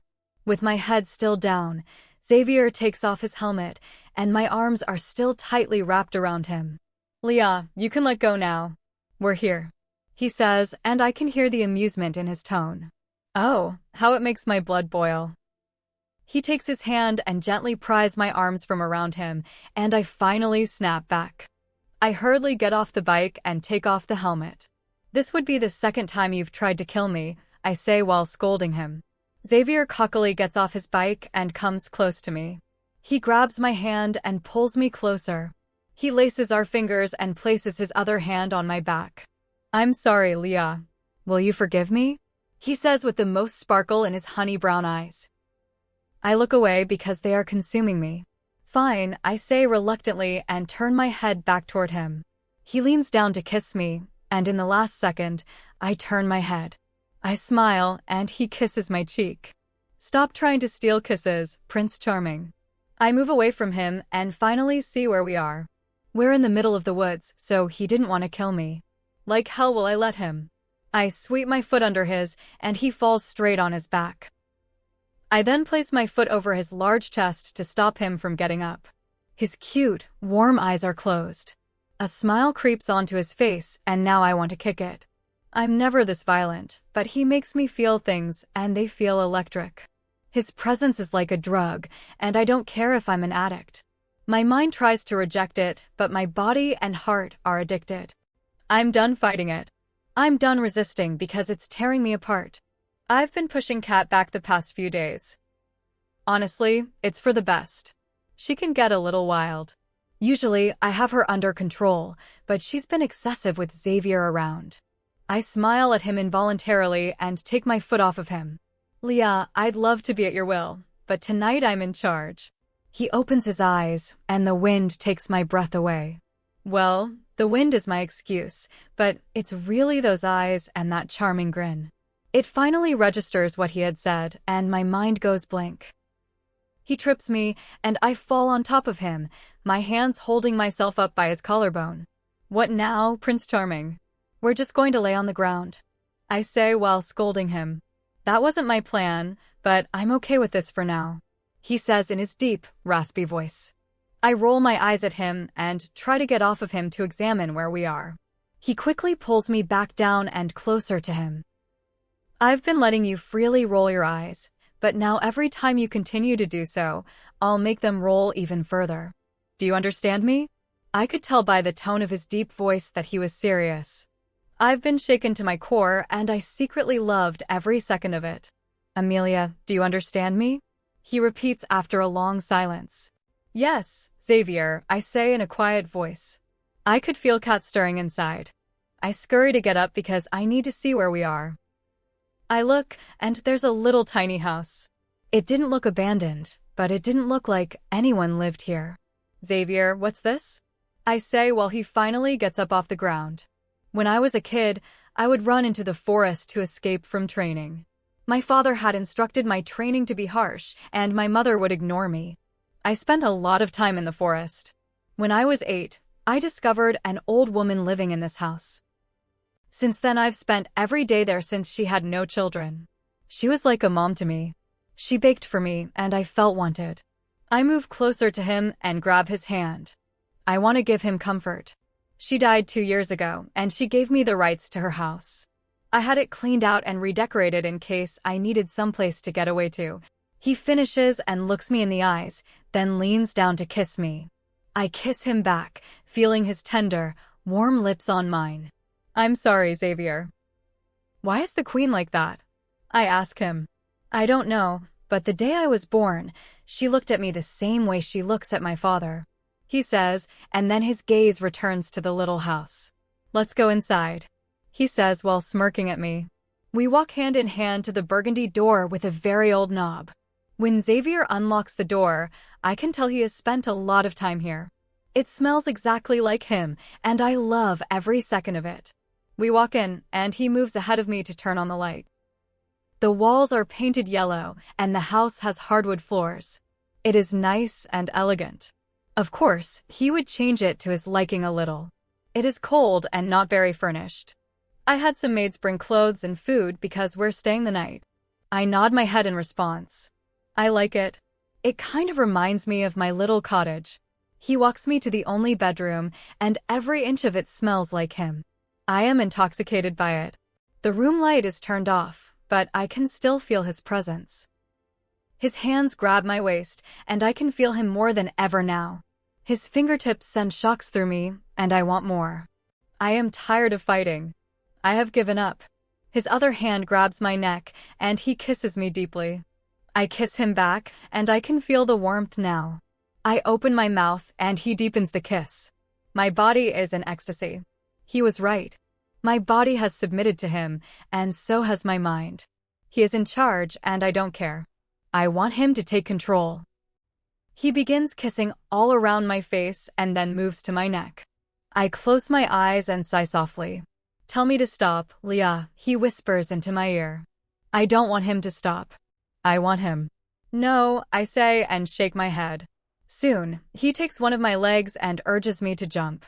He returns to kissing me while carrying me to what seems like a bed. It is cold, and I want warmth. He lays me down and kisses my neck. He slowly removes my shoes, then, with his rough hands, carefully slides off my stockings, and I don't care anymore. They were my favorite, but all sense of logic leaves me. He comes back to kiss me once more while gently removing my dress, and now I'm left in my underwear. I want him so badly that it's overwhelming. Tell me what you want, Leah, and I'll give it to you. I couldn't think. You. I want you. I managed to get it out. Next thing I know, he kisses me deeply, and my hands go around his neck. Every second of this kiss feels amazing. I sigh into the kiss while he carefully removes my bra. He moves down and kisses all over my neck until he reaches my breasts. His mouth takes my right breast, and he gently kisses it. I sigh and arch my back. He feels so good. He does the same to the left and comes back up to kiss me. Mark me, I say, and stop him. Amelia, are you sure? Are you thinking clearly? He says to me in disbelief. Yes, Xavier. Mark me, I say with determination. He kisses me deeply and moves until he reaches where the mark is supposed to be. I shudder and Cat stirs excitedly. I can feel his breath. His teeth gently press into my skin, and there is a brief sting. The discomfort suddenly fades, and it feels like I'm floating. The warmth feels so good. I have to mark him too. I flip him over until I'm straddling him. He willingly turns his head to the side, and I kiss the area for his mark. I carefully mark him. He goes stiff for a moment, and then he groans. I'm now done, and he flips me back over. He kisses me like he's never kissed me before. He slowly goes down and kisses me softly over my underwear. I sigh, and he carefully removes them. He gently spreads my legs, and I feel his warm breath against me. He kisses and caresses me tenderly. I can't breathe. I'm a sighing mess. I call out his name, and he doesn't stop. Soon, I reach my peak, and he gently holds me through it. Tears of overwhelming feelings start to form in my eyes. I've never felt this before. I whisper his name, and he finally eases back. He slowly comes up and kisses me, and I kiss him back. He removes the rest of his clothes until he's in his boxers, then moves to hold me close. I feel safe and content. My eyes feel so tired, and I let sleep take me. Chapter 27. Amelia POV. For the rest of these 2 weeks, Xavier has been taking me on daily dates, along with awkward dinners with the king and queen. They would say little things to me and to each other, but the atmosphere always felt heavy. Today is the day my formal training starts. I'm still lying in bed, having just gotten off the phone with Evan. He's doing well, and he told me Mom and Dad are doing fine, too. I'm glad they are handling the change. I hear a knock on my door, and I know it's not Xavier because I'd be able to smell his scent by now. Also, now that we are both marked, I can sense his presence through our bond. Come in. The door opens, and I sit up with my hair a mess. It's Elise and Mackenzie. After spending time with them, I've finally been able to tell the difference. Elise is the talkative one with a slimmer nose and bigger eyes. Mackenzie has a wider nose, and her eyes are a bit narrower. Your Majesty, we came to prepare you and take you to your training, Mackenzie says. She usually only speaks to provide information. There is also a ball tonight to introduce the prince and princess to the kingdom. Every Alpha and Luna from every pack is coming. My mouth drops open. I really hope I don't have to wear any bright colors. I nod and say, okay, we can get started for the day. Elise runs toward my closet excitedly, while Mackenzie stays behind to finish the briefing. You have a lesson today with a specialist to teach you etiquette. That lasts 3 hours, then you have a dance lesson for 2 hours. I have a long day ahead of me, and I wonder if I'll even have time for Xavier. Mackenzie walks toward my drawer and retrieves my things. Here, Your Majesty, time to shower. I head toward the bathroom and exhale. I step into the hot, steamy shower and sigh in relief, letting my skin soak in the water. After 40 minutes, I dry off and get ready. I walk back out with a towel wrapped around me, and the girls are waiting at the vanity. Suddenly, there is a knock at the door that startles Elise. She goes to open it, and I hear Xavier's voice. May I have a moment alone with the princess? Elise bows. Yes, Your Majesty. They scurry out, and he walks in. He looks like he just finished a run, wearing a white tank top and black shorts. You could have come when I was dressed, I say, walking toward the bed. But it is much better to see like this. I roll my eyes and lie back down, moving over so he can join me. He lies on his back and pulls me closer. I just want to stay here all day, I say. He laughs softly. Stay with me tonight, he says with a smirk. I sit up and playfully swat his chest. No, I just want to hold you tonight, he says, his honey brown eyes piercing into mine. Okay, fine, I say, resting my head on his shoulder. We stay like that for 30 minutes until he has to get up. See you later, Leah. He leans in and gives me a quick kiss. Once he leaves, the ladies return. We brought breakfast since you haven't eaten. We are running late, so you can eat while I style your hair, Elise says. I sit at the vanity and eat while Elise works. Your Majesty, after your lessons, we will escort you back to your room to prepare for the ball, Mackenzie says while tidying the room. Thank you, Mackenzie, I say. After 30 minutes, my hair is ready. Mackenzie gives me a pair of black leggings and a black turtleneck. I put on plain black shoes since I'm only attending classes for now. I am now in my dance class, and I'm doing fairly well, though my teacher doesn't seem to think so. We are in a large room with mirrors, a huge chandelier, and light hardwood floors. A speaker plays the music I've been practicing for the past hour. The teacher is an older man named Mr. Lincoln who takes dance extremely seriously. He uses a brown cane for balance and has a head of gray hair. He is currently glaring at me. Start from the beginning and fix your feet, he says harshly. I roll my eyes. I don't dance, I fight. He restarts the music and moves toward me so we can resume the dance I've been learning since I arrived. I return to my room with Elise and Mackenzie. Today has been exhausting. When I sit down, Mackenzie starts to curl my hair. She pins some of it back and leaves the front curls out. I love my hair like this, especially with the platinum blonde sections at the back. Elise begins working on my makeup. Can we not go heavy on the makeup tonight? I want to be comfortable, I say. Of course, Your Majesty, Mackenzie says, heading to the closet for my dress. Elise, where are your parents? Do you live at the castle? I ask curiously. My sister and I love it here, but our parents were lost while fighting a rogue. They worked here at the castle, too. We were raised by the head chef, and I love him like a father, Elise explains. I'm so sorry. It must have been difficult growing up here. I wasn't alone. I have Mackenzie. We have each other. She giggles. I just noticed Mackenzie doesn't talk much, so I figured. She's a little guarded with new people. Also, you are the princess and future queen, so she is trying to be respectful of her position, Elise says as she lines my lips. I laugh slightly. She doesn't have to worry. I'm not just a princess. I'm a warrior. I finish with a smile. Chapter 28. Amelia POV. This is it. I am ready for the ball and it's making me nervous. I have to socialize with the Alpha and Luna of every single pack. I don't usually get anxious like this, but then again, I don't usually find myself becoming the future queen of all werewolves.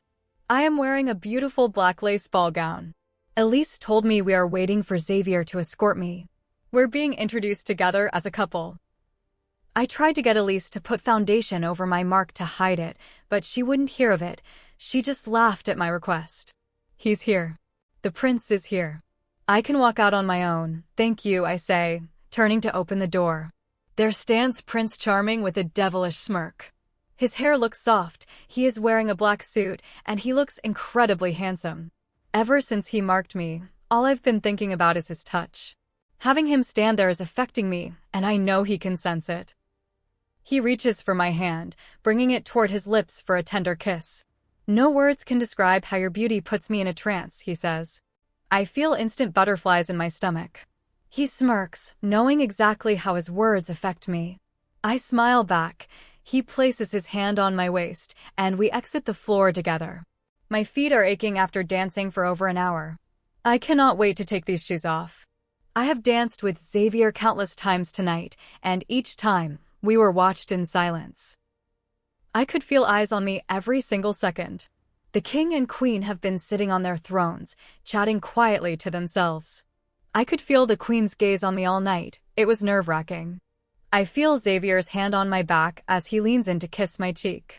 Leah, ever since the ball started, all you have done is dance and then retreat to a dark corner, he says with that princely smirk.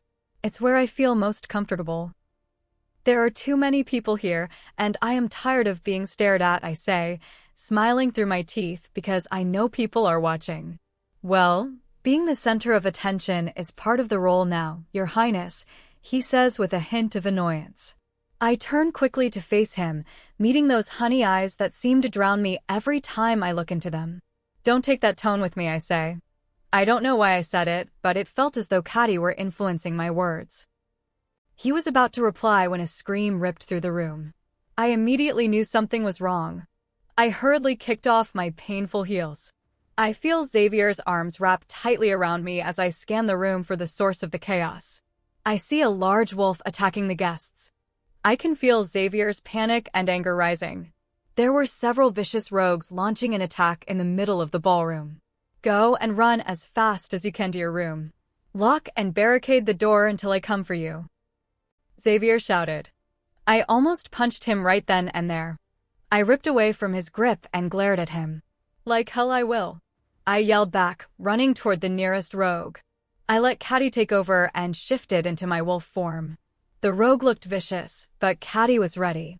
It had been a long time since we dealt with a threat like this. The wolf lunged toward me, but I dodged, and it slammed against the hard marble. Caddy lunged, catching the rogue's neck and twisting until I felt its heart stop. The frustration of the past 2 weeks poured out of me, leaving me feeling relieved. Moments later, another wolf tackled me to the ground. I pushed myself up and growled as he backed off. I recognized the scent immediately. Xavier's wolf was joining the fray. The rogue was dealt with in seconds once Xavier reached him. I scanned the room and saw that the palace guards were handling the remaining threats. I decided to change back, and so did Xavier. There was a table nearby. I took the tablecloth to cover myself while Xavier did the same. I looked toward the thrones, but the king and queen were already gone.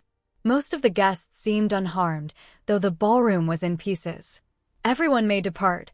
We will provide palace guards for each Luna and Alpha to ensure a safe journey home, Xavier's voice boomed through the room.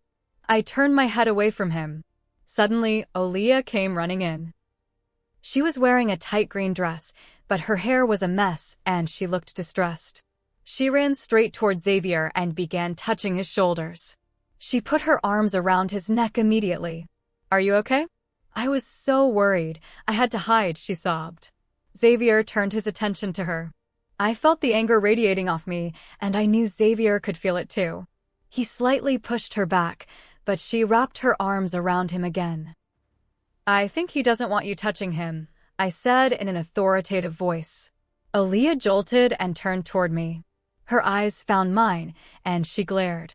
She looked a mess with her smeared makeup and disheveled hair as she walked toward me. She leaned in toward my ear with an evil smirk. I wanted to strike her, but I knew I had to maintain my image in front of the remaining guests. He didn't mind me touching him a few weeks ago, she whispered. I saw red. I wanted to lash out at both of them. I looked around and saw the Alphas and Lunas watching the interaction. I knew I couldn't cause a scene here. I took a deep breath, turned on my heel, and walked toward the exit. Chapter 29. Amelia POV. I reached our floor, and I wanted nothing but to leave. In all the time Xavier and I spent together, he never once mentioned this. I felt like a fool. I hadn't been with anyone else before I found my mate, and he had. What could I expect from a prince who is loved by his entire kingdom? Given how much he is admired, there was no way he would have remained inexperienced. I can feel him again, and I know that he's coming. His scent is getting stronger and stronger. Stop right there. I am not playing with you, Amelia. His strong voice disrupts the silence, and I stop immediately. Go into my room, he says. I stay faced away from him. No, I say firmly, letting him know I'm not in the mood for his commands. Don't make me repeat myself. Go. He says it in a deeper voice. I can hear his footsteps moving toward me. I feel his breath on my ear, heavy and warm. Don't make me say it again. I move toward his door, still holding onto the tablecloth. I enter his room and am immediately enveloped by his scent. Anger radiates off of me, and he knows it. He knows I respond to him, and that makes me even angrier. I want to rage, but I'm trying to keep my emotions under control. I have never felt like this before, not even during a fight with a rogue. Jealousy. That was what I was feeling, jealous that another woman had experienced what was destined for me. I was jealous that he let her, even though he did so before he knew of my existence. I still can't help the feeling, and I am not too proud to admit it. He follows me in, then closes and locks the door. He goes to his dresser and takes out some clothes. I look away while he changes, though part of me is so frustrated I want to throw him out the window. I feel him behind me. His arms wrap around me, but I nudge him away. He begins to pepper kisses on my cheek and neck, and I nudge him once more. He turns me around and kisses me, and I give in, returning it. His warmth makes it hard to think clearly. Jealousy still lingers. Finally, I push him off of me. You were with her and didn't tell me, I say harshly. Amelia, it was before I had met you, he says, sounding frustrated. I was waiting for my mate. It turns out my mate wasn't waiting for me, I said, pushing him again. Amelia, I thought I was never going to find my mate. I am 22 years old, and I didn't think it would happen, he says, lifting my chin with his hand. I didn't think I was going to find mine either, but I didn't go to anyone else, I say, snatching his hand away from my face. I understand, but I had lost hope. I had a kingdom to think about, and I hadn't found my queen, he says, grabbing my hips and pulling me closer. I use one hand to grip the cloth to keep it from falling. I'm sorry you had to find out that way, Leah. He kisses me on my mark and I shiver, closing my eyes. His large hands slowly move the tablecloth aside, and I am standing before him. He picks me up, takes me to the bed, and lays me down. I just want to hold you, he says, his brown eyes looking into mine. He gets up and goes to his private bathroom, returning a few seconds later with a wet cloth. On his way, he picks up a shirt and some shorts for me. He gently wipes the makeup from my face, then hands me the clothes. I put them on and return to the bed. Xavier pulls me close and holds me tight. Will you forgive me? He asks in a deep, hushed voice. Yes, I say, staring into the dark while he holds me. I can forgive him, but if that woman oversteps again, I won't be so patient. Go to sleep, I say, running my hands through his hair. I feel his breathing grow heavier, and I can tell he is close to falling asleep.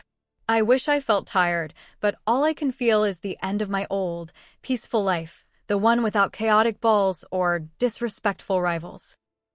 That life is over now. I can control most of what I say and do, but ever since he showed up, something has awakened in me. I have never felt more alive or passionate. I want to tell myself I want my old life back, with my mom, dad, and brother. But why would I lie? For once, things are clear. How could I not forgive Xavier? He's been good to me, and I've been difficult. He felt the same way I did when I thought I'd never find my match. I had pushed those feelings away and decided I didn't want a mate at all. I was lying to myself, pretending I didn't feel a pull toward power and authority. I had put Macy on a pedestal and let myself believe she was the only one who understood me. In these few weeks with Xavier, I've smiled more than I ever thought possible. I have never felt such passion toward someone.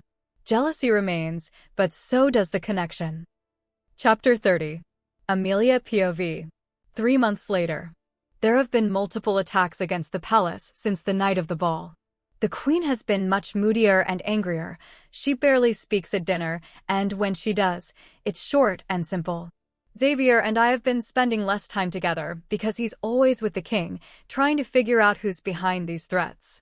As for Aaliyah, I haven't seen her in a long time. I asked Xavier about it, and he had her banished from the palace. Mackenzie and Elise are safe, but the palace is swarming with enough guards that it's hard to go for a run. When I do go out, I have at least 50 guards positioned outside the territory. Today is an important day because Mom, Dad, and Evan are coming to visit for 3 days. I'm so excited to see Evan. He's annoying, but I miss him so much. I am standing next to a sophisticated man named William, whom I met yesterday. It seems he is Aaliyah's replacement. He doesn't talk much and has gray hair, though he is very put together in his tuxedo. I am wearing black jeans, a black tank top, and a flannel over it, paired with my boots. I'm not wearing much makeup and have my hair pulled back in a ponytail. I'm getting anxious. I woke up this morning in Xavier's bed alone. He must have left early to meet with the king. I've been sleeping in his room so much that I've moved half my wardrobe in there. William and I are waiting in front of the palace doors for my family's arrival. I see a black SUV pull up and my excitement peaks. Soon, the door opens and out steps Evan. He looks so different, much taller. Mom follows, wearing a pink dress with her hair pinned up, and she is quite literally glowing. Dad steps out looking handsome as ever, though he seems more concerned with Mom than usual. They walk to the trunk to get their bags, but 2 attendants step in and take them. Mom turns her eyes to me, and they light up. She runs up the steps and basically tackles me. Mom, any tighter and I'll think you like Evan more, I say, hugging her back. Haha, your humor should make you the jester of the palace, Evan says, walking up the steps toward me. I roll my eyes and let go of Mom to embrace him. Have you missed me, Ivy? I ask. He refuses to hug me back, pushing me off and punching my shoulder instead. I laugh and jokingly push him toward the edge of the stairs. Whoever your teacher is back at the pack needs to refocus on your form, I tease. I know, shut up, he says, rolling his eyes from the ground. I love you too, I say. Dad helps Evan up and then turns to me. He looks exactly as I remember. He doesn't smile, but I know he misses me. We are exactly the same. I lean in and kiss his cheek, and he pulls me into a tender hug. This is the first time he's hugged me like this, even including the time I moved out to my cottage. I hug him back and close my eyes for a second. William clears his throat. Mr. and Mrs. Darwin and Mr. Evan, I will take you to your rooms. The royal family will officially meet you at dinner tonight. We hope you have a wonderful stay. He turns and leads us through the palace doors. We walk in, and I can see the amazed faces of Mom and Evan. Amy, you described it on the phone, but it looks even more amazing in person, Mom says. William stops at the grand staircase and turns to me. Princess Amelia, Prince Xavier wants to see you for lunch. Also, you're late for your lessons. I forgot about those. I have been too focused on my family's arrival. I turn to them. Have fun settling into your rooms. I will see you before dinner. I have these lessons I need to attend. Bye for now. I run up the stairs as fast as I can to reach Xavier's floor, hurrying to my room to change into something more comfortable. It is now lunchtime, and I'm preparing for my meal with Xavier. My morning lessons were extended due to my tardiness. I walked up to our floor and decided to shower in Xavier's room since his door was the closest. I opened the door and felt at home. I walked through to the bathroom and turned on the shower to scorching. I undress and step into the steam, exhaling deeply. These past 3 months have felt amazing, no longer fighting my fate, but actually being happy with my life here with Prince Charming. Chapter 31. Xavier POV. I don't understand how one could be so dishonest and prideful. My father has yet to give me the footage of the attack that happened at the ball 3 months ago. Though I wish I could just order him to do so, I cannot. He is still technically king. I do not know what he is hiding, but I will find out soon. This situation has put my maid in danger, and I refuse to lose her after only just finding her. Speaking of that fiery queen, her parents are here, and I am nervous to finally have a thorough conversation with them. I whisked their daughter away, and I haven't truly talked to her father or brother yet. Her mother seems to be the complete opposite of her, which surprises me because Amelia adores her so much. Perhaps I'm projecting from the lack of affection I get from my own mother. For a while, she was the greatest mother ever, and then one day things changed drastically. She began to distance herself, rarely spending time with me or talking to me. I was always left with a palace maid or a nanny. My mother and father used to be very affectionate, but they stopped, and the terrible arguments and yelling began. I told Amelia to meet me for lunch. I have been so busy trying to figure out who is behind the attacks that we haven't spent much time together lately. I have news to tell her, and I hope she takes it well. Tonight's dinner is important. It is one of the main reasons her family is here. I was waiting for her to arrive, and she's a bit late, but I understand, given the guards surrounding the palace. I set up a table in the backyard of the house where the woman who took care of me once lived. I had sandwiches, fruit, and juice ready. I stood up the moment I caught her scent. When I saw her, she had a slight smile and looked stunning. No matter what she wears, her beauty always catches my eye. When we met, she gave me a playful push. "Why didn't you come and greet my family?" "That wasn't very Prince Charming of you," she said, teasing me. "I'm sorry, Leah. I had an important meeting with my father regarding the attack at the ball." I reached for her hand, pulling it to my mouth to press a kiss against her knuckles. "What can I do for your forgiveness, my queen?" I pulled her close. "You can feed me." I smiled and leaned in to whisper in her ear. "Anything you wish." I would bend the world to make it true. I felt her shiver in my arms, and my wolf rumbled with satisfaction. I eventually pulled away. "I have food for you, let's go." I led her to the table. I pulled her seat out for her, and she mumbled a thank you while looking at the sandwich options. She picked up a ham sandwich and took a big bite, her eyes lighting up.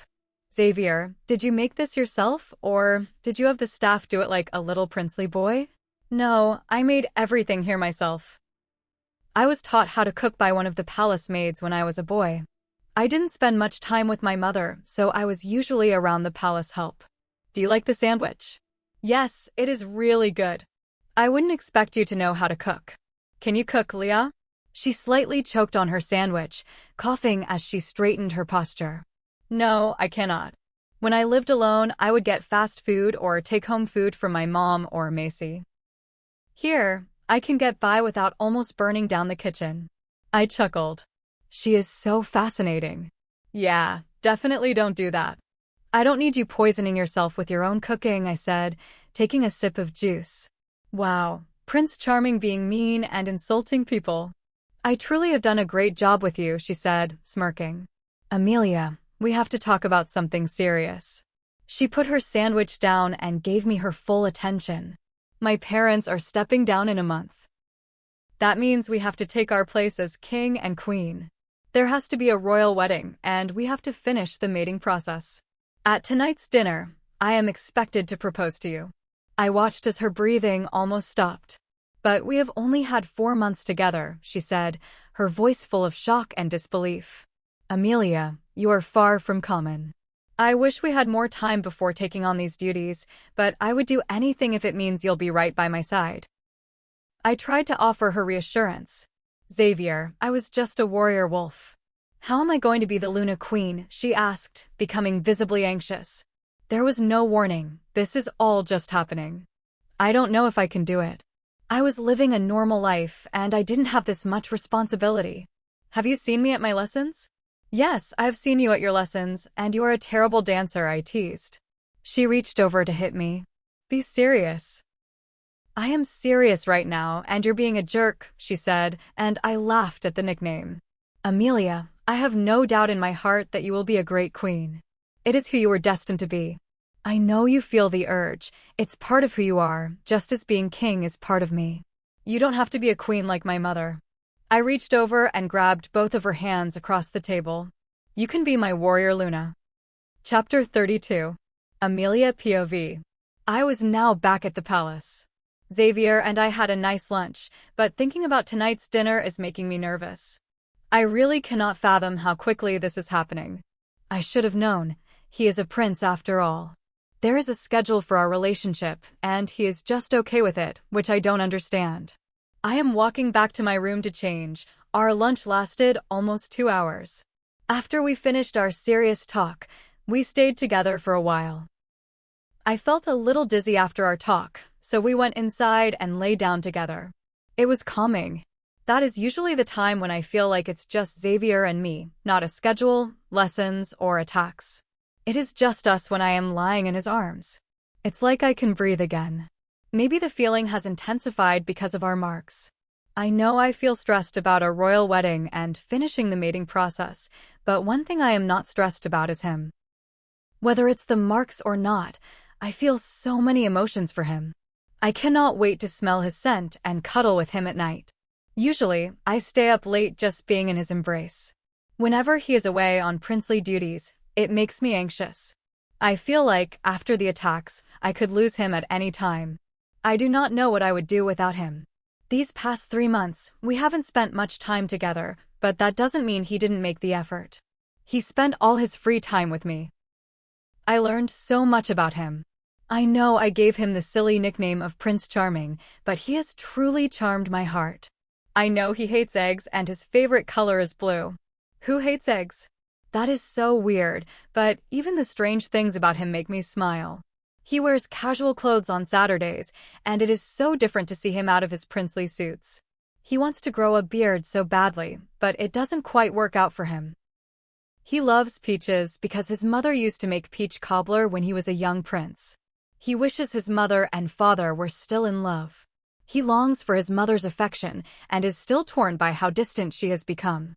He takes his duties very seriously, and he is the most attractive man I have ever laid my eyes on. I know what I feel for him, but I am scared to put it into words because I don't know if he feels the same. I stand in the middle of my closet, looking for something to wear, deciding to go casual until dinner. I want to spend some time with Evan. I find some black bootcut jeans and a black sweater that hangs off one shoulder. I grab some white Converse, put on my clothes, and go to the bathroom to brush my hair. The dye had faded, and I am back to my natural black hair. Xavier said he really likes it this way, and I told him to move on because I plan to dye it again soon. However, I think I'll keep it natural for now since there's a royal wedding coming up. I look at myself in the mirror and decide I'm satisfied, so I leave my room. I walk down the stairs to the entrance area of the palace. I see William walking toward the entrance and call out to him. "Hey William, will you please take me to my brother Evan's room?" I ask politely. "I certainly will, Your Highness," he says, and I walk closer toward him. "Follow me." We walk between the grand stairs and turn left. There is a long hallway with rooms I never noticed before. I always went right for my lessons. I never really explored the palace because I was always with Xavier or in my classes. William walks ahead of me until we reach a door. Here we are. Just a reminder that dinner starts at 8 o'clock. Mackenzie and Elise will be waiting for you in your room at 7 o'clock. He finishes with his usual blank stare. "Thank you, William," I say. He walks away, and I burst into Evan's room. It was large, but not as big as mine, and it was very plain. Nothing flashy like the other rooms in the palace. Evan was lazily lying in bed on his phone. When he saw me, he sat up. "So you've been staying in this big palace and you still miss home? You're such a weirdo." "Shut up, I am allowed to miss home." "What have you been doing since you got here?" I say, sitting on the bed next to him. "Nothing, just on my phone texting friends back home." "You're so boring. You didn't even try to explore?" "No, because I am not a little kid." "Whatever. Are Mom and Dad in their room?" I ask. "Yes, they're down the hall." Mom was jet-lagged, so they took a nap, Evan says. Did you at least miss me at all? I have questions, and you need to answer them, or I'm going to punch you. I say. He rolls his eyes and puts his phone down. Ask the questions, dork. I don't know how that prince puts up with you. How have Mom and Dad really been since I left? I ask. Well, Mom was fine, she just missed you a lot. But Dad was sad for 2 months.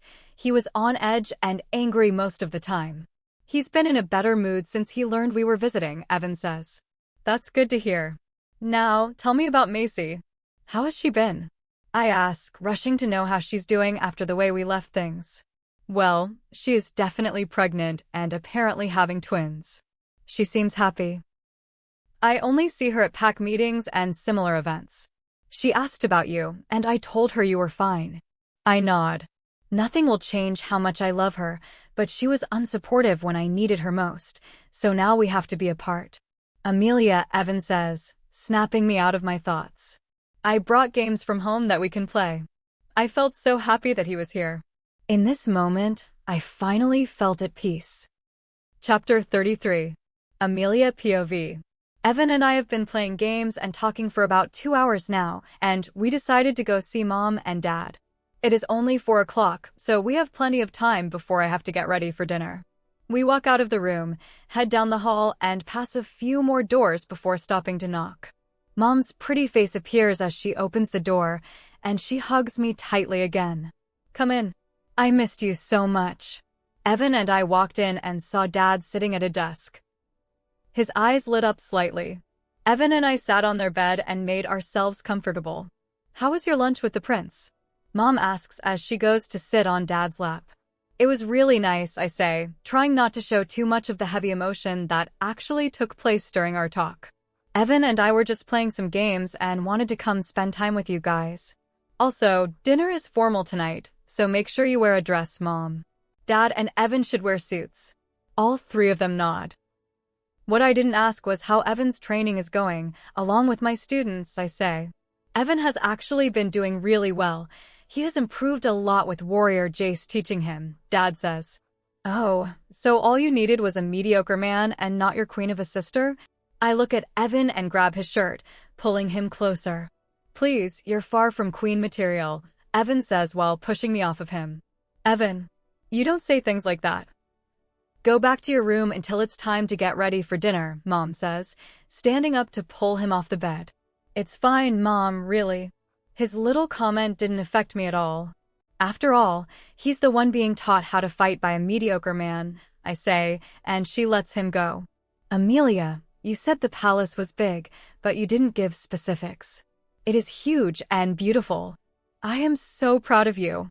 Mom comes over to hug me yet again. I laugh and say, proud of me for bagging a prince? Is there anything for us to do around here? We have been sitting in here for a while, Evan says. No, not really. I am guessing not many people visit the palace, I say. So, what have you been doing here these past months? Dad asks. Well, I have been busy with lessons in preparation for becoming queen. It's like training a princess, I finish. When are we going to be able to fully meet the prince? Mom asks. Tonight's dinner is where you'll be able to talk to him, but I would count on tomorrow being better. Since it's Saturday, he'll be more casual, I say with a smile. I can't wait to meet the prince and tell him my sister should be named Queen Violent Bitch, Evan says, laughing hysterically. I push him toward the floor and hear Dad laugh in the background. I am now back in my room with Mackenzie and Elise. Talking with my family was nice. It felt like I was back at the pack. I can't say home because this is my home now and it's nice not to fight it anymore. I smile in the mirror and Elise watches me while brushing my hair. Mackenzie is in my closet looking for a cocktail dress for me to wear. You have been awfully happy lately. That means things between you and the prince are going great, Elise says, pulling hair products out of the vanity. My family is here, so that is why the prince and I are fine. I put my head down, trying to hide my true feelings. I just want to know what Xavier feels. After all these months of getting to know him, I still feel a little distance. I sleep with him almost every night and still feel like he doesn't share his whole, true self with me. It is like being with the prince, but not fully with Xavier. But tonight is a big night, so I push it aside. I can't slow time down or push my duties away. I have learned so much in my lessons, and I am willing to accept every part of this life if it means he will be there. I just want to know if he feels the same way I do. Your Highness, I'm going to curl your hair and put it in a half up, half down style. Is that okay? Elise asks, and I nod. She begins to work on my hair. Mackenzie, could you also pick me out some pajamas and send them to the prince's room? I ask. I don't think I'll be sleeping in my own room tonight. Yes, Your Highness. I also found your dress and heels. I am going to leave them on the bed, then deliver your things to His Highness, Mackenzie says quietly. Thank you. Also, Elise, I'm going to do my own makeup tonight. That's fine, less work for me. She laughs and continues to curl my hair. When Elise finishes, she walks through my closet looking at the different dresses. 2 months ago, the staff bought me a lot more clothes, and many of them are quite colorful. I see Elise looking amazed at the collection. You can pick one and take it. Take one for Mackenzie, too, I say. She let out a small squeal of excitement and started to rummage through the racks. I laugh and finish my makeup. Chapter 34. Amelia POV. I am still scrolling on my phone when I hear a knock at the door. Judging by the scent, it is definitely Prince Charming. Elise gets up from my bed and smooths out her dress. I open the door and smile at his annoyingly handsome face. Every time I look at you, I see the rest of the world disappear, he says. I get Prince Charming tonight? How sweet, I say, rolling my eyes while smiling. I turn back to Elise and wink, then walk out and grab Xavier's hand. Come on, let's go get engaged. I pull him down the hallway toward the stairs. Don't say it like that, Leah. Act like it's a surprise, he says, trailing behind me. Fine. What else should I fake?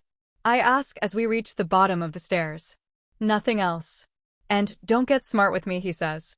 I turn around to face him. Or what? He steps closer, but then sighs. Let's go to dinner, Amelia. He grabs my waist and guides me forward. We reach the dining area, and he pulls out a chair for me. I sit, and he takes the seat next to mine. There are more chairs placed at the alarmingly large table tonight. William appears and escorts my family to their seats. Dad, Mom, and Evan are all dressed up. Mom looks beautiful in a baby pink dress, while Dad and Evan wear matching gray suits. They sit down, and William announces the king and queen. Queen Victoria looks striking in a fitted maroon gown, though she looks very uninterested as she takes her place. King Michael sits at the head of the table and speaks. Welcome to the palace. I hope you're enjoying your stay. We're here tonight to celebrate something important, but first, let us enjoy our meal. We have salmon with vegetables and rice. Please enjoy. King Michael takes a sip of red wine. I feel Xavier's hand on my thigh, squeezing for reassurance. I grab my own glass and take a large gulp of the expensive wine. Xavier stands up to make a speech. I just want to say how happy I am for you all to be here tonight. I want to turn my attention to the amazing Amelia and how happy she has made me. At first, life was dull as I searched for my mate, thinking I'd never find the one. I had begun to lose hope, but the moon goddess never leaves us in our time of need. He finally turns toward me and drops to one knee. I hear my mother's faint gasp. Amelia, will you not only be my queen, but my wife? He pulls out a red velvet box. Inside is a ring with a silver band and a massive black diamond surrounded by smaller diamonds. It is the most beautiful piece of jewelry I have ever seen. I lean forward to whisper my answer, but there is one thing I need to hear first. Do you love me, Prince Charming? I whisper delicately. I pull back and stare into those honey eyes. I cannot tell what he is thinking. It is as if our minds are being silent. Of course I do, Leah, he says with absolute confidence. Then say it before I answer. Amelia, I love you. With those simple words, I knew I couldn't say no. Yes, I'll marry you, Prince Xavier, I say. The room erupts in clapping, and I hear Mom start to sniffling with joy. I look at the Queen. She is watching us intently. It is the most attention she has paid to me since I arrived. She looks stunning, but there is a hint of heartache in her eyes. Xavier takes the ring and slips it onto my finger. It feels heavy, a constant reminder of my new reality. He stands and returns to his seat. Thank you for doing your duty, son, King Michael says, holding his hand out for the queen. She places her hand in his out of habit, devoid of emotion. Now, let us eat. I cut into my salmon. I have to admit, I love the palace food even more than Mom's cooking. Mr. and Mrs. Darwin, would you have lunch with me tomorrow? And Evan, would you go on a run with me at 3? Xavier asks. Evan nods in agreement and Mom smiles. We would be delighted, Prince Xavier, she says. Am I invited to this lunch? I ask, turning to Xavier. Actually, no. Would you have lunch with me tomorrow, Amelia? Queen Victoria asks. I hold my breath in surprise. She has never addressed me directly. I stare at her flawless, unreadable face. There is an awkward silence before I find the courage to respond. Yes, I'll have lunch with you, Your Majesty. She nods gracefully and returns to her meal. Perhaps this proposal really will change the dynamics in the palace. Chapter 35. Amelia POV. Dinner had concluded, and the king and queen had exited. The queen remained her usual self throughout the meal, which is to say, a non-emotional and silent wolf. It was strange for a wolf in such high power to be so quiet. Then again, she isn't just her wolf, she is also herself. This reminded me that Caddy hasn't said much lately either. I originally brushed it off as her just being difficult, but I've actually started to miss her voice. I'd like to think that as we settle into this life, the inner chatter will find a more mature balance. William arrived to escort my family back to their rooms. On the way out, Mom grabbed me and kissed my cheek.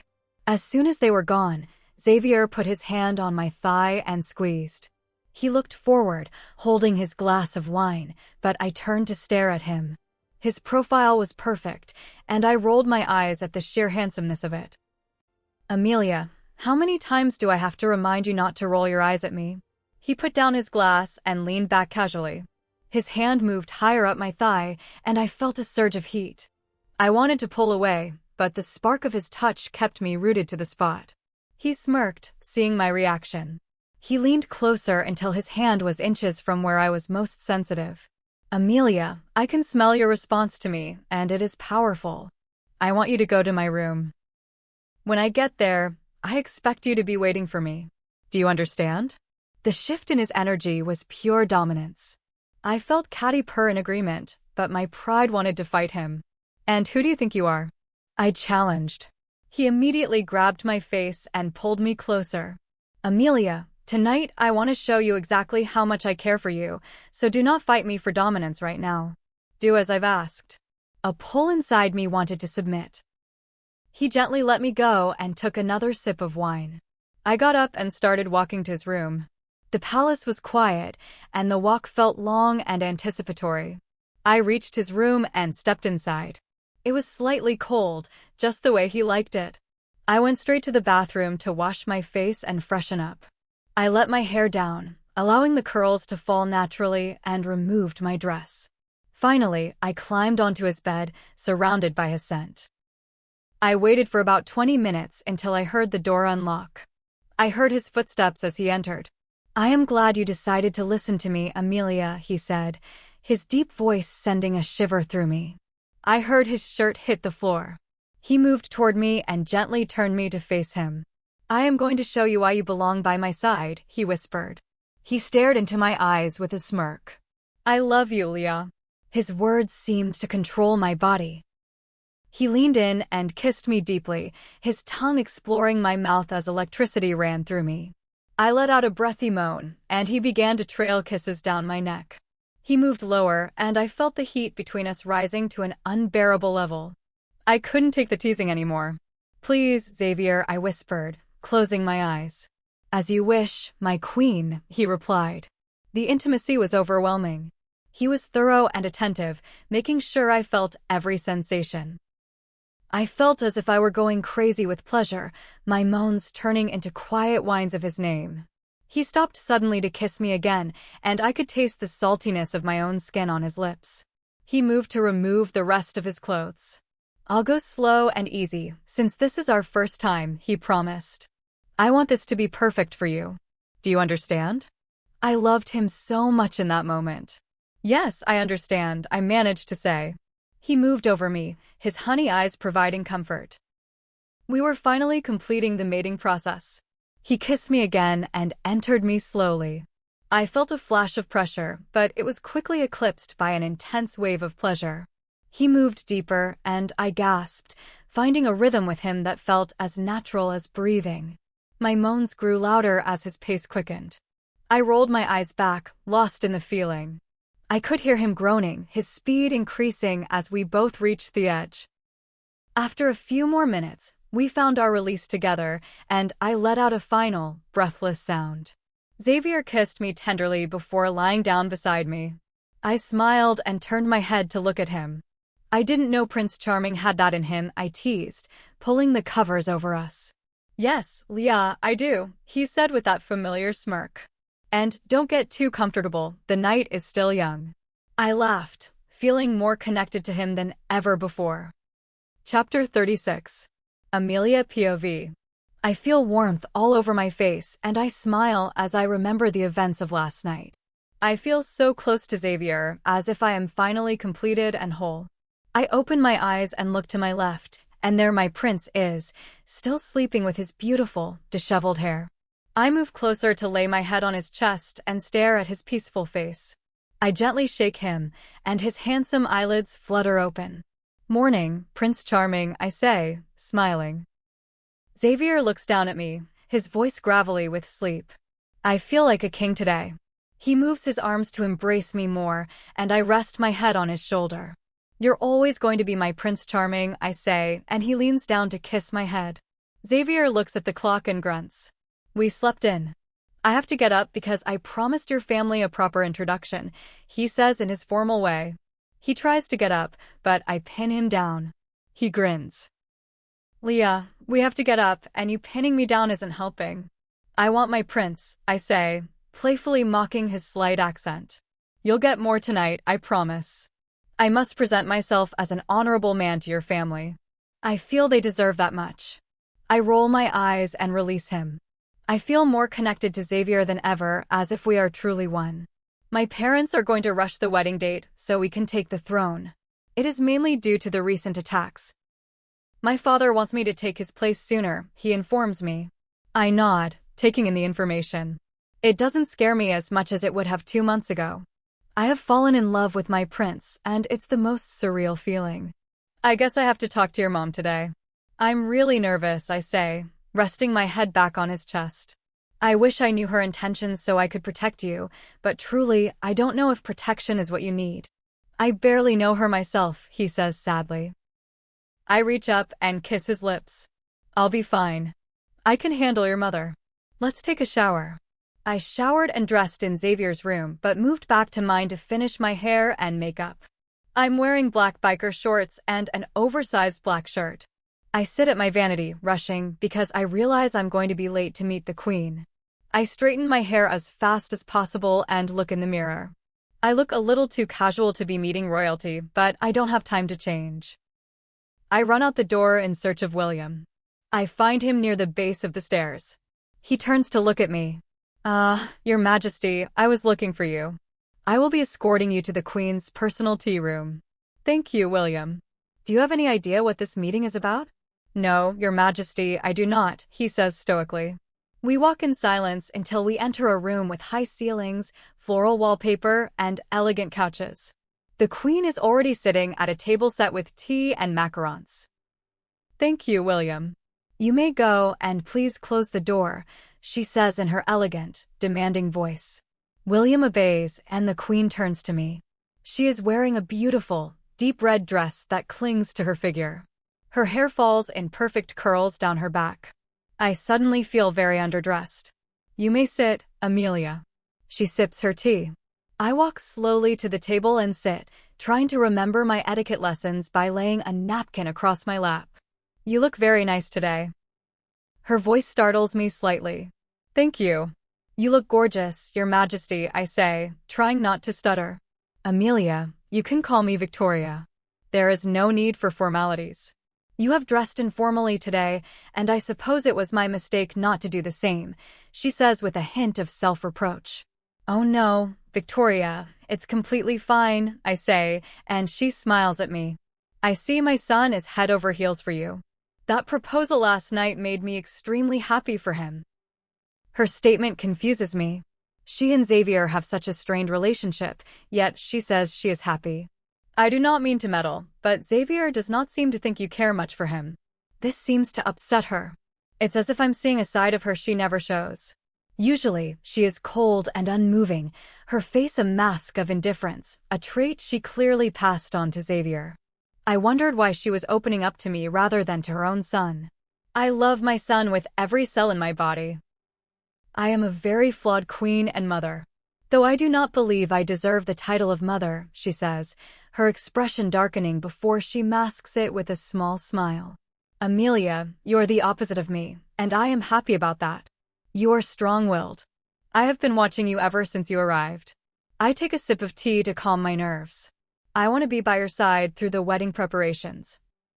I will scrap any traditional practice during the ceremony that you don't like, if you agree to meet with me in this room twice a week until the wedding next month. She sits back and waits for my response. I don't know her full intentions, but I want to give Xavier the gift of a mended relationship with his mother. That will be my wedding present to him. So, what day are we meeting again this week? I ask, smiling at her. Chapter 37. Amelia POV. The Queen and I decided to meet every Tuesday and Friday for the next 4 weeks. Knowing that my wedding is only a month away is nerve-wracking, especially since my family is scheduled to go home in 2 days. Victoria reassured me that they would return 3 days before the ceremony, but she also warned me of the intense preparations that must be rushed to meet our timeline. I never expected the Queen to be as soft as she was during our tea. I expected the stern, regal woman she presents to the world. I've learned that looks are deceiving with both mother and son. Once we finished, I decided I needed to move. Xavier was still with my parents, and it had been too long since I had been out in the elements. I felt like I was losing the warrior inside me. Caddy has been quiet lately, and she's the one who drives my strength. I have to remind myself that, even as a queen, I am still a wolf. I made my way back to my room and found Elise tidying up. She smiled the moment I entered. "Do you want to go on a run with me?" "It's a demand, so you can't say no," I said jokingly. I've grown very close to Elise. She's told me so much about growing up in the castle, and even about Xavier as a teenager. She admitted to having a crush on him once, but that faded when she fell for a guard named Marcel. They couldn't stay together because they weren't mates, and I can still see the lingering sadness in her eyes. "Come on, let's go. It'll be good for your wolf to get some air." "Keeping them trapped too long drives you crazy," I said, grabbing her hand and dragging her out. We rushed down the long hallways and the grand stairs, exiting through the double doors. I almost tripped in my haste, and she laughed, slowing us down as we reached the grass near the tree line. It felt so nice to have a real friend again. "So when do you think I'm expected to call Your Majesty?" Elise asked. "Never, I hope." "Stick to calling Prince Xavier that," I said, smiling at the thought of him. "He's always been nice to me," she said as we walked deeper into the forest. "He always found the formalities weird, but my sister Mackenzie insisted, so I obeyed to keep her happy." "You're a good sister," I told her. "Aren't you excited to shift?" "Amelia, I'm a little nervous for you to see my wolf." "You're a queen. Your wolf is much more impressive than mine." I stopped and looked at her. "Elise, I've never heard you talk so lowly of yourself." "My sister is fond of you, but she shows it through silence and respect," Elise explained. "I may be talkative, but there is a part of me that instinctively shies away from your presence. You're my friend, but you're also my queen." I hadn't considered that I might project the same commanding energy as Victoria. I had been so focused on being a warrior that I didn't realize how others perceived my rank. I turned to her and smiled. "Elise, I'm sure your wolf is beautiful. I may be your future queen, but I'll always be your friend." In that moment, I realized I had finally found a healthy, supportive friendship. Being away from Macy made me see that bonds don't have to be codependent to be real. We shared a comfortable silence as we moved further into the woods. "I think we can change now," I said. But as I reached for Caddy, something felt wrong. A chill went down my spine that had nothing to do with the weather. "Elise, don't change yet." Go hide behind that tree, I said. She looked confused. Elise, now, I commanded. The alpha tone took over my voice, and she immediately cowered and did as she was told. I gave Caddy the signal to shift. I felt my bones stretch and break, a familiar pain that felt sharper since I'd been out of practice. The moment my paws hit the cold earth, I heard it, heavy, erratic breathing that didn't belong to Elise. 2 male wolves, rogues, came charging out of the brush. They looked vicious, their fur matted and their eyes wild. I stood my ground. The first one lunged, and I dodged at the last second, letting him slam into a tree. I circled back, looking for an opening, but the second wolf was already on me. We went back and forth, a blur of fur and teeth, until he knocked me back against a trunk. My vision blurred. I shook my head and snarled, the warrior in me finally snapping into place. I charged the first rodent and ripped through its throat, not stopping until I felt its life fade. Then I heard Elise scream. I scanned the area, panic surging through me. I ran toward the sound and found the second wolf on top of Elise's small, bloody human form. I saw red. I hit that rogue with everything I had, ripping into its neck with a fury I didn't know I possessed. I didn't stop until there was nothing left of the beast. My heart was pounding as I shifted back into human form. I was naked, covered in blood, and cold. I ran to Elise's body and picked her up, sobbing as I held her close. How was I going to tell Mackenzie? This was my fault.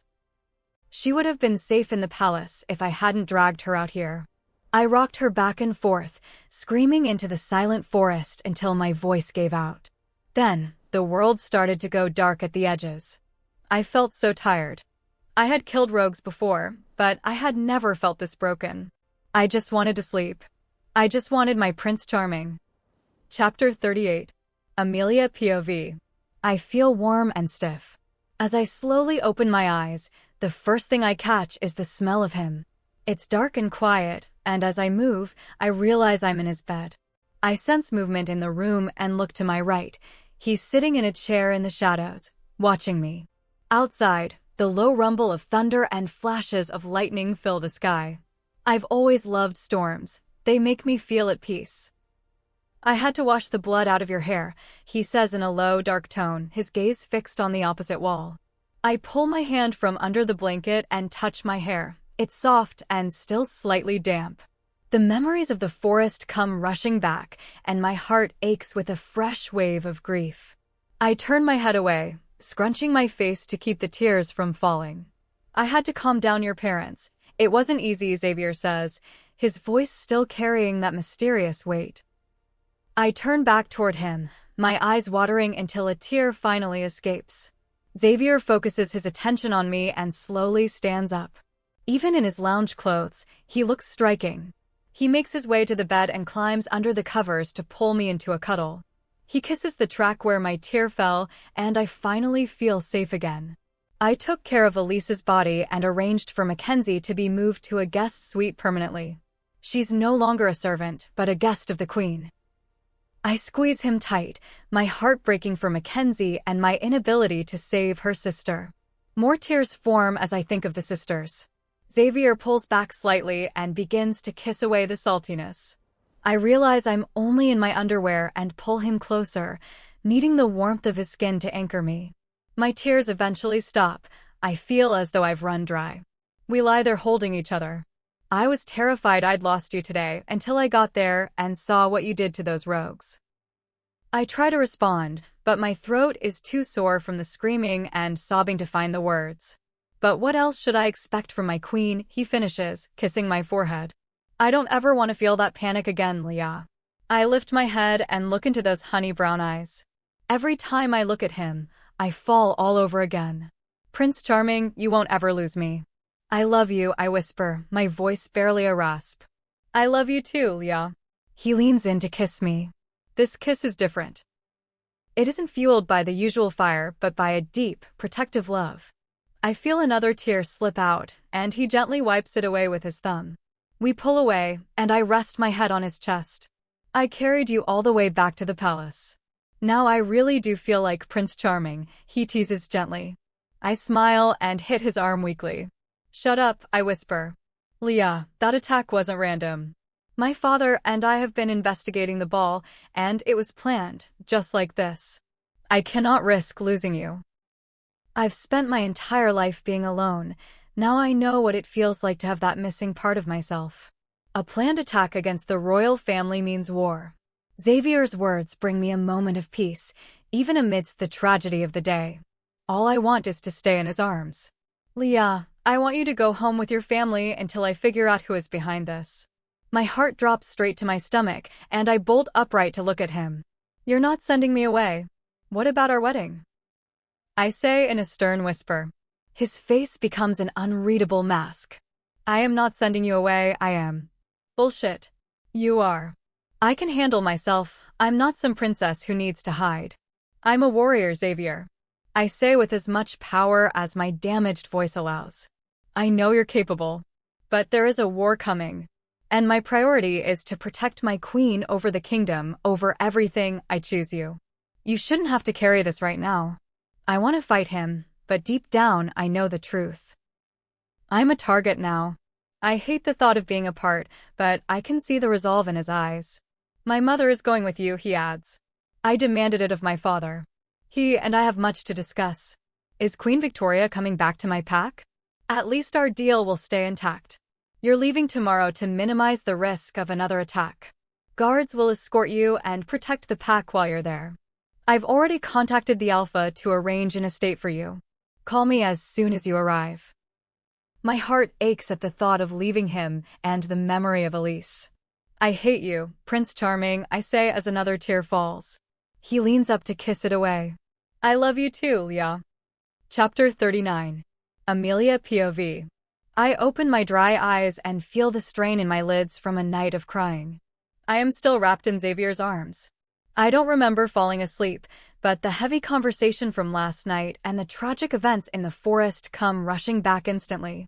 I try to push the thoughts away before the tears start again. I am so sick of crying. I look at Xavier. I cannot imagine leaving him.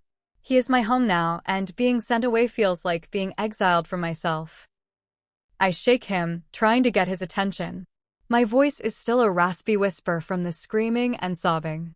Xavier, get up and apologize to me, I say, propping up the top half of my body. For what exactly, my love? He asks in a groggy morning voice, eyes still closed. For sending me away. Let me stay, or let me go with you. Just let me be where you are. He opens his beautiful eyes, and a small, sad smile plays on his lips. Missing me already, Leah? This isn't very charming of you, I say, hiding a small smile of my own. No, well, I'm not always charming. Clearly. Maybe I'll start calling you Prince Dirk instead. He chuckles darkly, suddenly turning me around and pinning me to my back. Leah, I want you every time I see you. I want you in my bed every time I lay eyes on you. Do you not think you being away is going to kill every cell inside of me? I go quiet, trying to annoy him with my silence.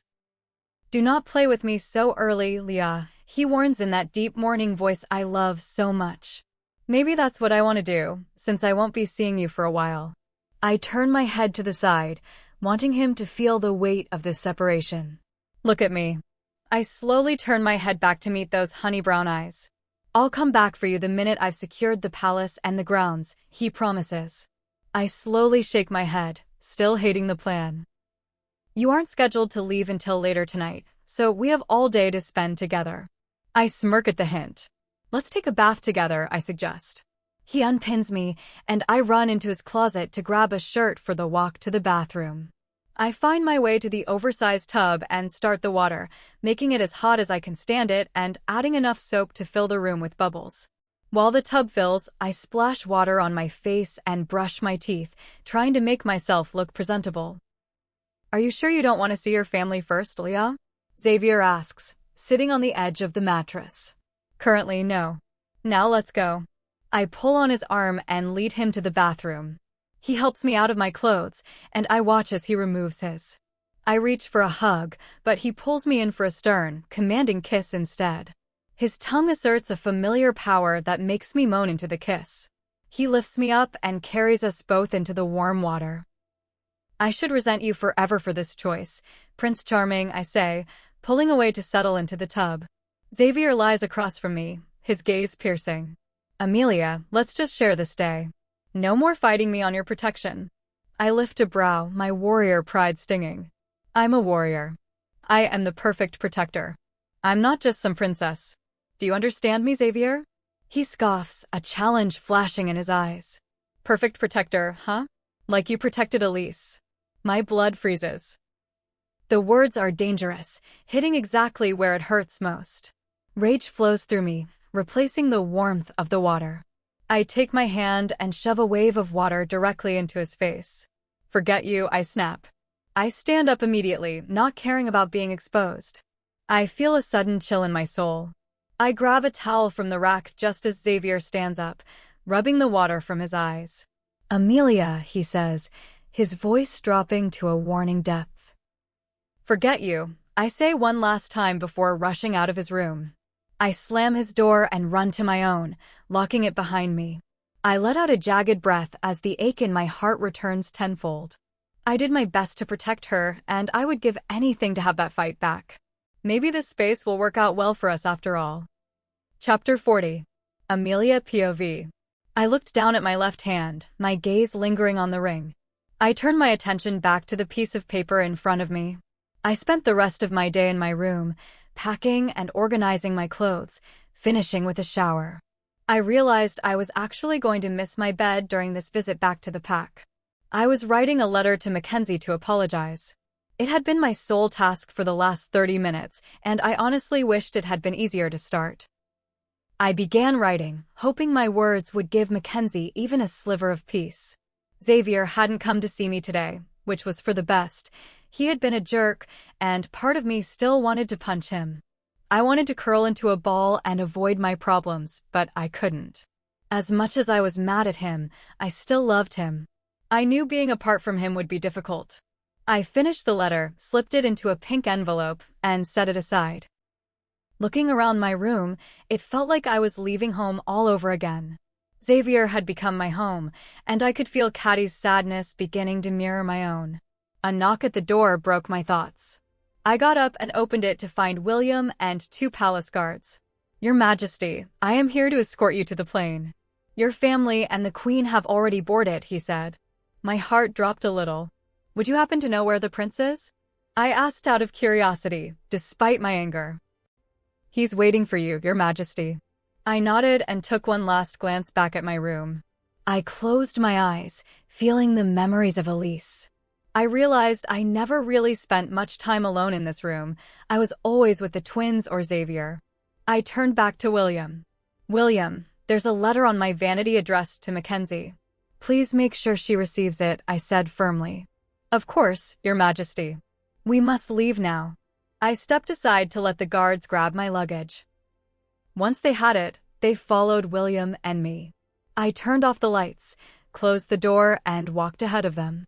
I took my time on the stairs, dreading the moment I'd have to see Xavier's eyes. I knew I'd become putty the moment I looked at him, and I didn't want to give in so easily after he had hurt my pride. I took a deep breath as I reached the bottom of the stairs.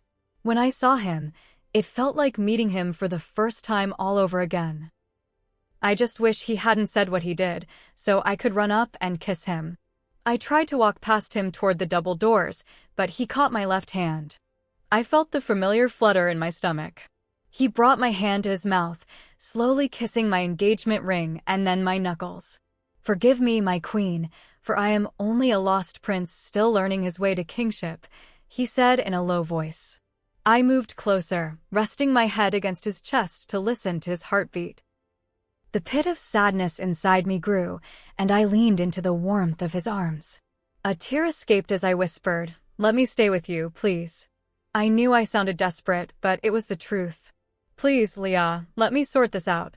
I swear I'll make it up to you for my words and actions, he said. Just be careful and remember to text me, Prince Jerk, I said. He chuckled and pulled back slightly so we could meet each other's eyes. I suppose I deserve that. I will come and get you soon.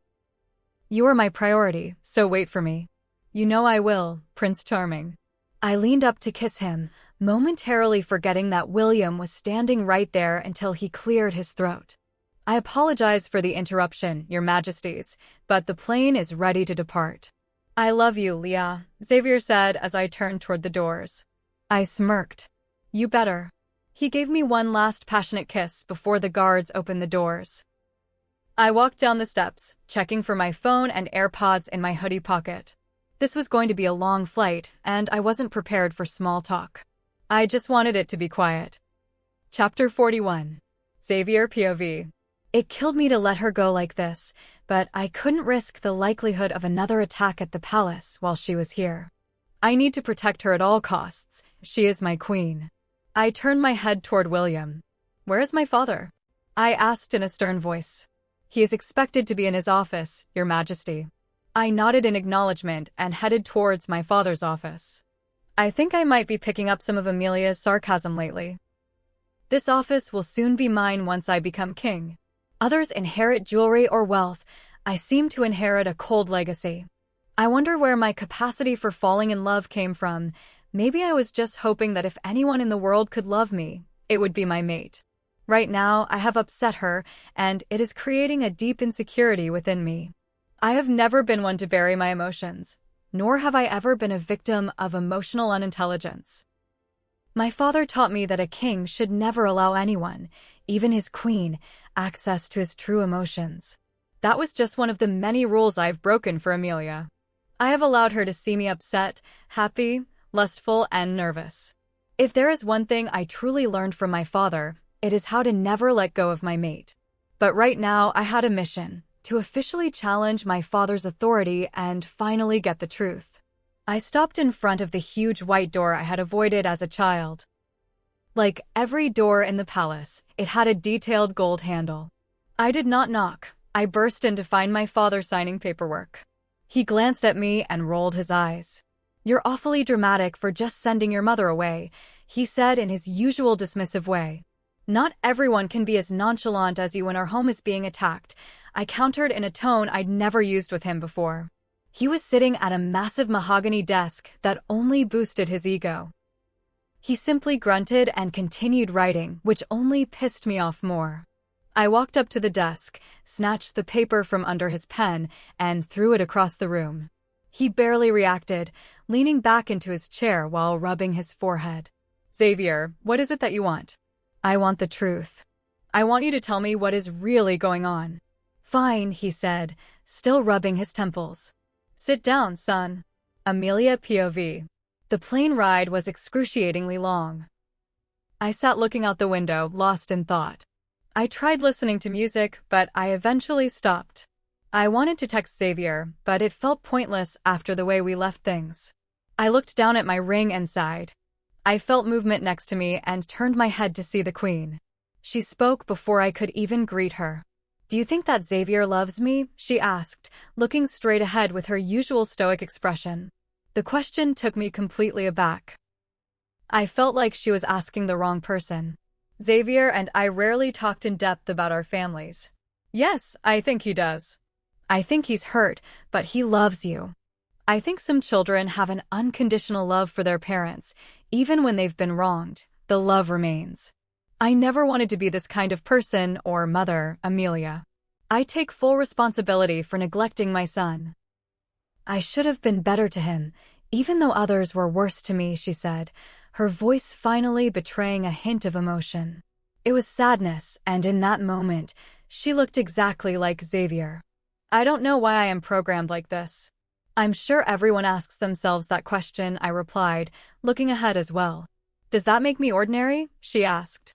I think that makes you human, I told her. We are not human, Amelia. A part of us is. My mother used to say that part was just as important as our other side. Such a bright woman to give birth to another bright woman who is perfect for my son. I envy both of you, she said with a faint smile. Why? You're a queen. Not for long, she answered. You are not at all what I expected, I admitted. What did you expect? Curiosity finally shone in her eyes. I expected you to hate me. I judged you based on your body language. I guess I'm not as bright as you think. I'm just judgmental. She grabbed my hand, making me jump slightly. She squeezed it, and the curiosity in her eyes turned to amusement. It comes naturally to judge what you do not know.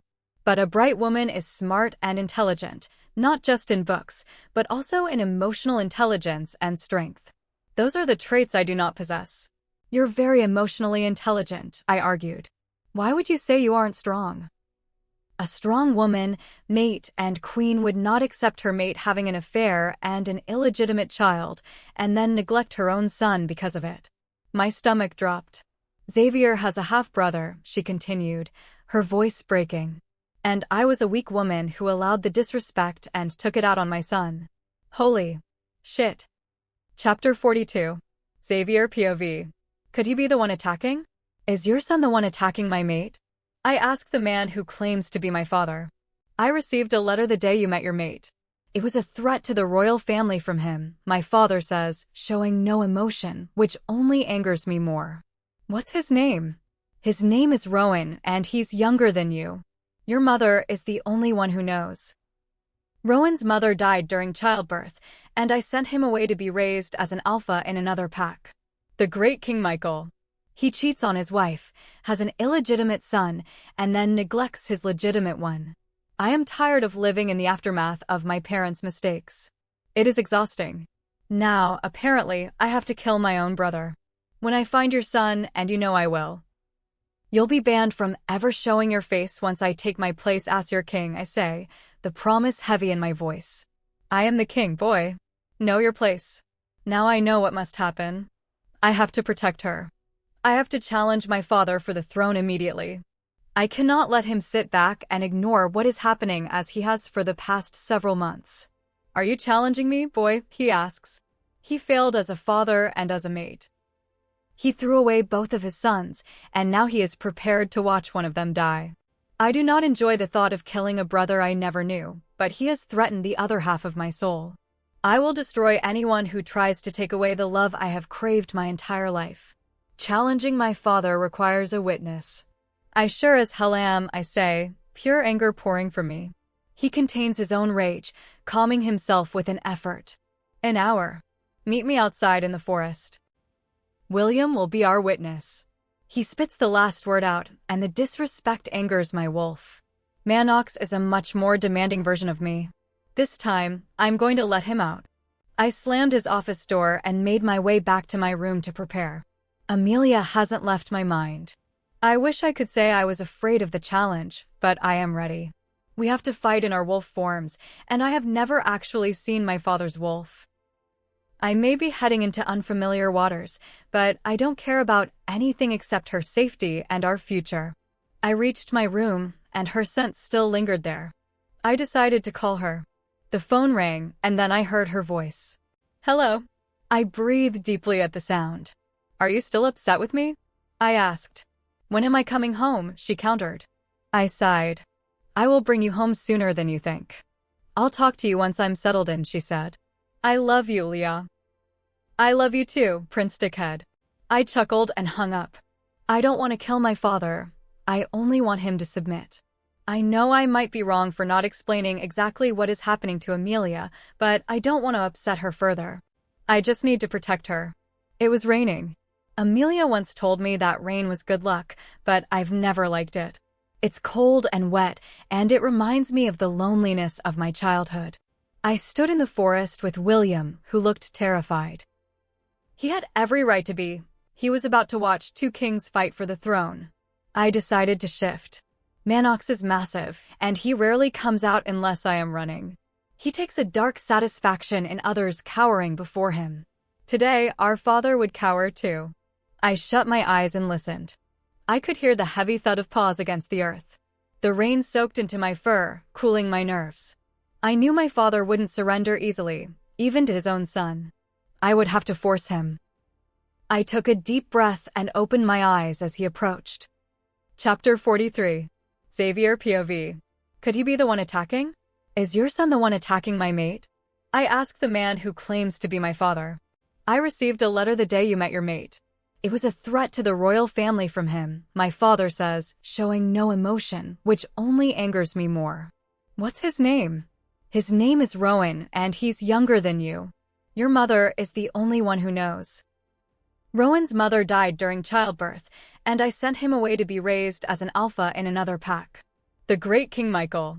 He cheats on his wife, has an illegitimate son, and then neglects his legitimate one. I am tired of living in the aftermath of my parents' mistakes. It is exhausting. Now, apparently, I have to kill my own brother. When I find your son, and you know I will, you'll be banned from ever showing your face once I take my place as your king, I say, the promise heavy in my voice. I am the king, boy. Know your place. Now I know what must happen. I have to protect her. I have to challenge my father for the throne immediately. I cannot let him sit back and ignore what is happening as he has for the past several months. Are you challenging me, boy? He asks. He failed as a father and as a mate. He threw away both of his sons, and now he is prepared to watch one of them die. I do not enjoy the thought of killing a brother I never knew, but he has threatened the other half of my soul. I will destroy anyone who tries to take away the love I have craved my entire life. Challenging my father requires a witness. I sure as hell am, I say, pure anger pouring from me. He contains his own rage, calming himself with an effort. An hour. Meet me outside in the forest.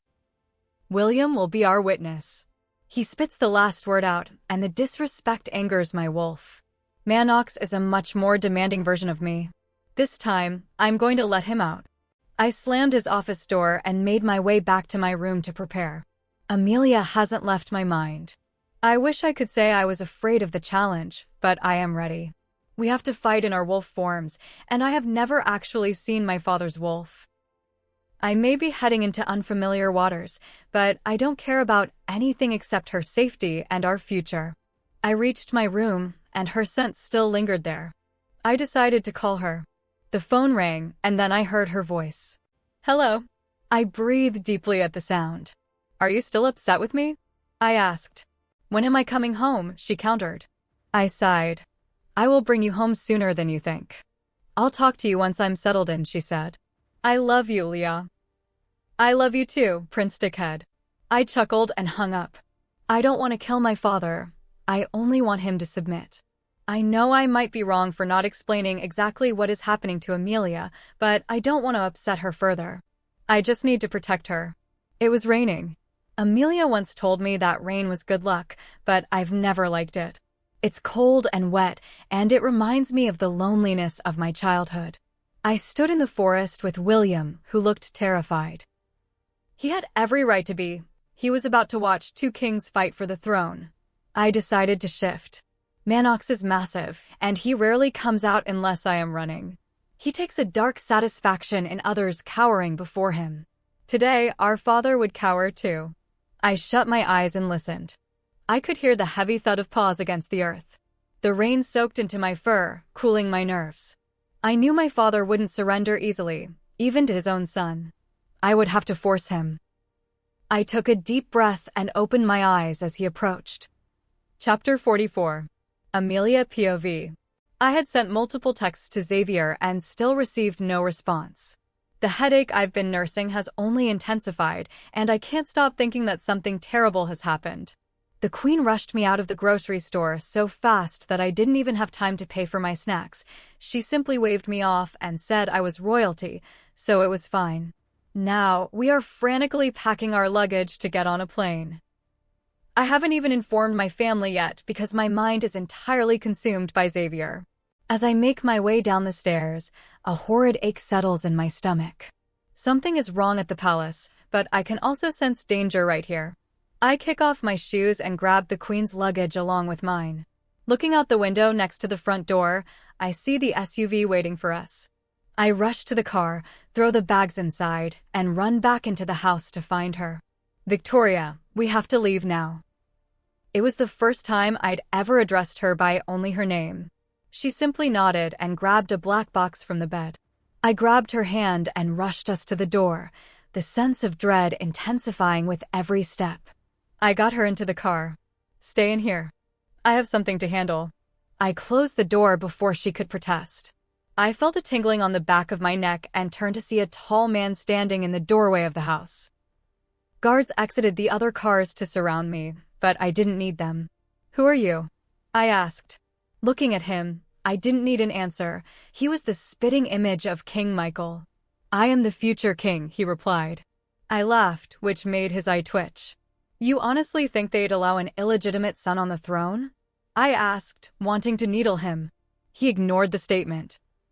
What I want to know is why my dear brother would let his mate be away from him with me on the loose, he said with a sickening smirk.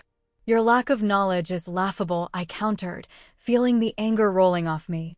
I am not a pretty princess. I'm a warrior. Are you ready to die? He asked. That's a question you should ask yourself. He shifted into his wolf form, large and brown, but lacking the true presence of a king. The guards charged first, and I used the distraction to shift as well. Caddy was ready. She had been dying for a reason to let loose. I lunged at him, knocking him off his feet. We grappled, teeth and claws tearing through the air. I felt a surge of strength I'd never felt before, a command over my own power that felt absolute. I went for his neck, sinking my teeth in and twisting with everything I had. I didn't stop until he was no longer moving beneath me. Standing over him, amidst the chaos of the fallen guards, I felt a strange sense of unease. It felt too easy, like the calm before a much larger storm. But I didn't have time to dwell on it. I needed to get back to Xavier. I shifted back, ran to the car, and took the clothes Victoria handed me. Drive. No, I yelled to the guard. As we sped toward the airfield, I sat in silence, trying to process the fact that I had just killed Xavier's brother. Xavier POV. I opened my eyes, and for the first time, it didn't hurt. The room was dark, and the 4 was still in my arm, but I felt my strength returning. The door opened, and Amelia stepped in, carrying a suitcase. She shut the door behind her and quickly changed into something comfortable. I ripped the 4 out of my arm. I didn't need it anymore. She climbed into bed with me, and I wrapped my arms around her, the feel of her skin finally calming my nerves. I felt a tear hit my chest and lifted her chin to look at her. I love you so much, Xavier, she whispered. That's not the reaction I expected. I thought you'd hit me for sending you away, I joked, though I knew William must have briefed her on everything. This isn't a joke, she said. I know, but I had to do it. I didn't want you to witness the challenge. Xavier, your mother told me about your brother.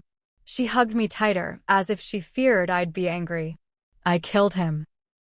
He attacked us before we could leave, and I killed him. Amelia, it's okay. He was the one behind the attacks. If you hadn't done it, I would have had to do it myself, I said, kissing the top of her head. You're king now, she said, her voice stronger.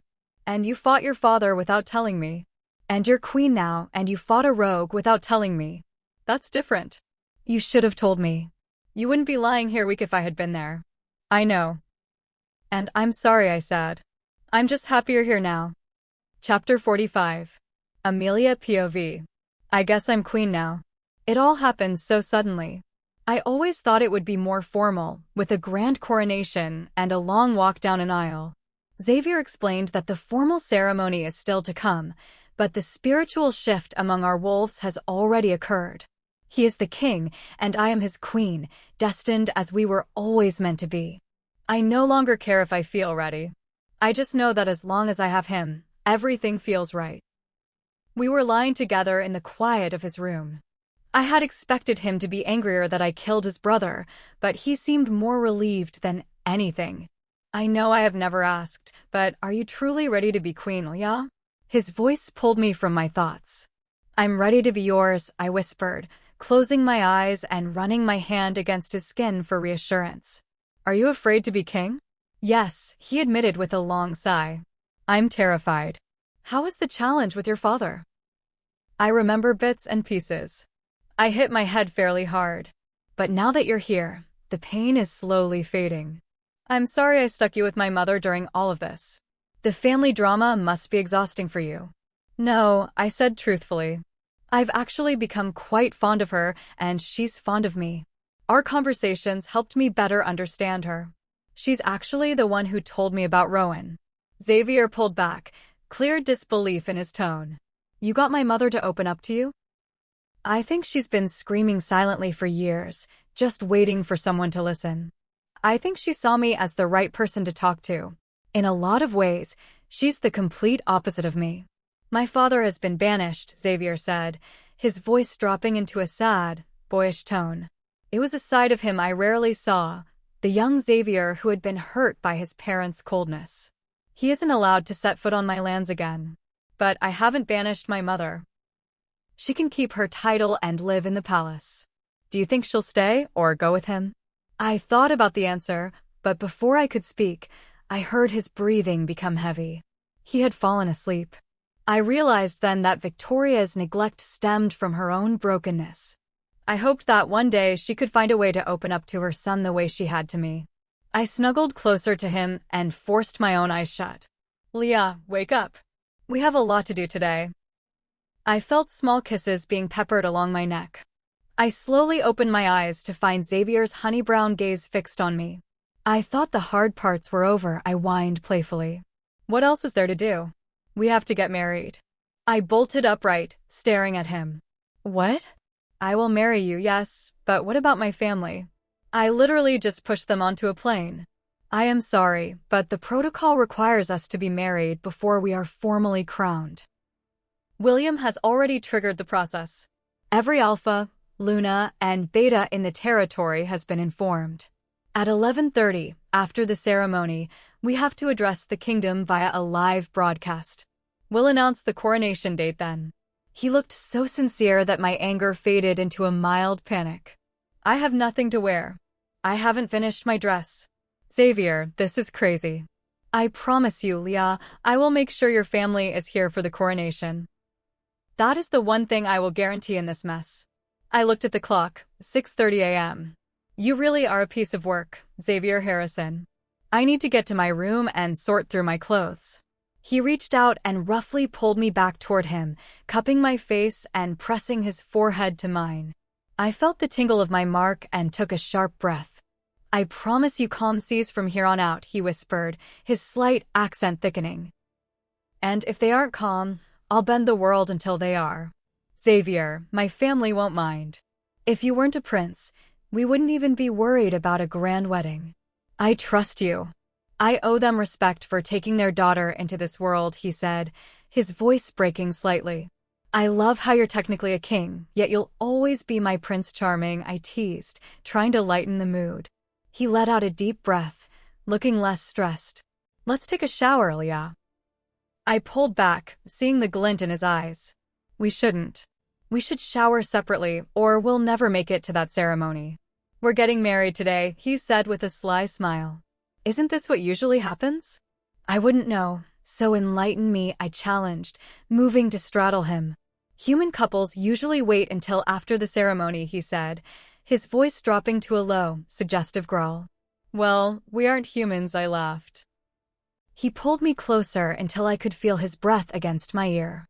I want you in this bed, in our new bed, in the shower, and everywhere in between. My heart hammered against my ribs. I couldn't breathe, let alone think. Finally, I found my voice. Then take me, Your Majesty. His hands moved up my back. Don't call me Prince Charming for the rest of the day, Leah. He looked me dead in the eyes, his intensity overwhelming. I want you to remember exactly who is claiming you. Chapter 46. Amelia POV. I don't feel too good, and it's supposed to be my wedding day. My stomach hurts, and I can't tell if it's just nerves. Regardless, I love him, and I want to be his queen. The hot shower water feels great on my skin, though my muscles are still sore from the fight in the woods. Xavier had already dressed and left, saying William would be here in an hour to collect me. I am in a full-blown panic.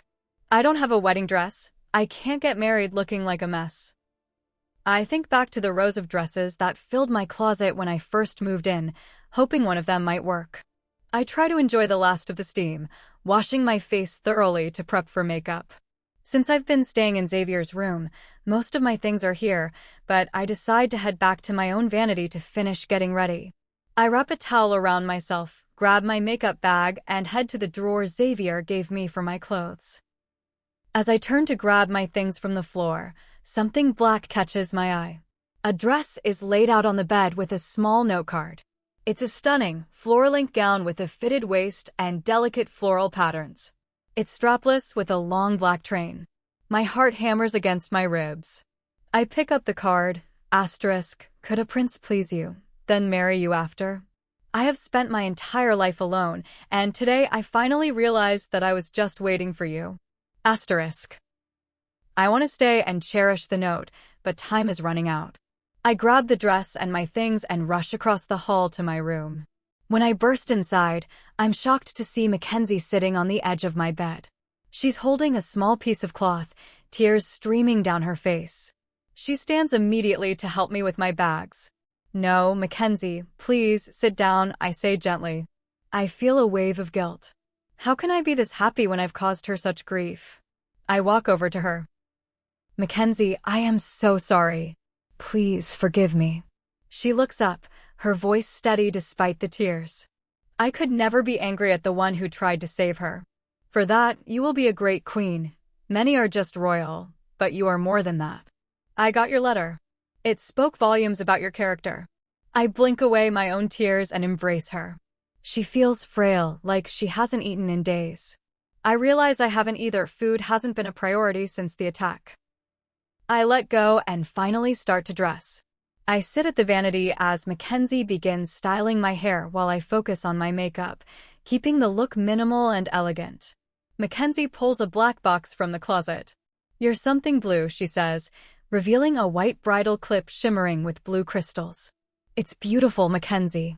Thank you. She sleeks my hair into a sophisticated bun, leaving a few soft pieces out to frame my face and secures the clip. I put on a pair of pearl earrings Xavier gave me and stood up. Mackenzie zips me into the black floral gown. It fits perfectly, hugging every curve. We both gasp at the reflection in the mirror. I finally look like a bride. You'll be a beautiful queen, Amelia, she whispers. I want you to stay at the palace, Mackenzie. Once things calm down, you have a home here. She smiles sadly. I can't stay. I need a new start to find out who I am without her. But I will keep in touch. A knock at the door announces William's arrival. He is dressed in formal royal attire and bows deeply. Your Majesty, I am here to escort you. I lock my arm with his, and Mackenzie gives my train one final adjustment as we head toward the throne room. The palace is silent, no music, just the heavy weight of the moment. We reach the grand doors of the throne room. I'm incredibly nervous. I've never even seen a royal wedding, let alone starred in one. I take a deep breath and tighten my grip on William's arm. The guards fly the doors open, and there he is. Xavier is wearing an all-black suit, looking every bit the king he has become. We walk down the long aisle until we reach him. I notice Victoria standing a step ahead of us. King Michael is nowhere to be seen. Xavier kisses my hand, and we turn to face his mother. She is wearing deep maroon, the traditional color of a queen mother. I never imagined doing this alone, Victoria begins, her voice echoing through the hall. I thought I'd always have my mate beside me. I know now that no one is perfect. Years ago, I made the wrong choice in neglecting my son, and it defined my reign. I hope for his forgiveness. But I know my daughter-in-law is everything he deserves. She will be the queen I never was. I see a single tear fall down Xavier's cheek, and I squeeze his hand. Victoria picks up a glowing gold ribbon from a pedestal. This ribbon was blessed by the moon goddess. It creates a sacred bond between the two of you and the heavens. She wraps the glowing silk around our joined hands. The light is blinding, and I feel a profound emotional surge, a connection to Xavier that transcends the physical. Our names begin to etch themselves into the fabric, shimmering in gold. When the glow fades, Victoria unlaces us and sets the ribbon aside. Xavier turns to me, his eyes full of fire and devotion. He kisses me with an urgency that tells me he's never letting go. Leah, he whispers against my lips. Now you're my queen, my wife, and my warrior Luna. Chapter 47. Xavier POV. I've never felt this nervous in my life, perhaps not since I met Amelia. For the first time, I finally feel in control of my life, and that's all I've wanted. It's Amelia's and my coronation today. Today is the day we formally take our place as king and queen. I am wearing an all-blue beaded suit with broad shoulder pads accented with gold. I've never felt this much pressure to fill the shoes my father left for me. I want to be a better king than him. I want to be worthy. Not only do I want to be a better king, but I also want to be a better husband and father than he ever was. Every Alpha, Luna, and Beta has been invited to witness the coronation. I am standing in the long hallways, waiting to walk into the chapel-like room for my crowning. I am waiting for Amelia, and I'm sure she's going to wear a beautiful gown. My mother will be escorting her shortly, and I'm left here with my thoughts. I made sure to keep my promise, and the family of the queen will be sitting right in front, along with my mother, after she passes on the throne. I wish that I weren't nervous, but that's inevitable. I hope I'll be better than my father. He was a quiet king, not one to do much for the kingdom. I feel her presence and look back to see my mother and her. She's wearing a blue dress that hugs every part of her body, adorned with detailed gold flowers. Her hair is tightly curled and pinned away from her face, and she looks stunning. I try to breathe and focus. She walks up to me and bows. I take my hand and touch her chin to lift her up as we did once before. Beautifully stubborn, I say to her. She smiles in response, and we stand side by side, assuming position. I turn to my mother, who is wearing a black gown with gold trim to fit the occasion. She waves her hand to the guards, and they drape blue and white cloaks over Amelia and me. Once we're adjusted, my mother stands in front of us. The doors open, and everyone stands. We begin to walk down the long aisle. I pull back my shoulders and stand up straight, trying to focus. Once we reach just below the staircase, my mother takes 2 steps ahead of us.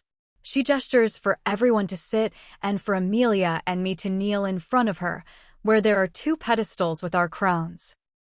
Today, we're here to pass down and to honor our new king and queen. Centuries ago, we were blessed by the moon goddess. She gave us a king and a queen to structure us, and we must continue to honor that. Though things may not have turned out as we expected, we must still honor her wishes. Do you, Prince Xavier Harrison, promise to protect, respect, and honor your kingdom? My mother says while looking down on me. Yes, I solemnly promise. Do you, Princess Amelia Harrison, promise to protect, respect, and honor your kingdom? Yes, I solemnly promise, I hear her say.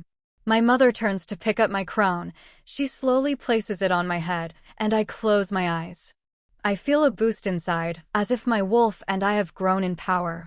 I open my eyes to witness Amelia's crowning, and I see my mother smile dearly as she places the crown onto her head. Once she was finished, Amelia and I stood up and turned to greet the leaders of our kingdom. Your King Xavier and Queen Amelia Harrison. My mother speaks loud enough for the whole room to hear. I grab Leah's hand and watch as everyone vows for us.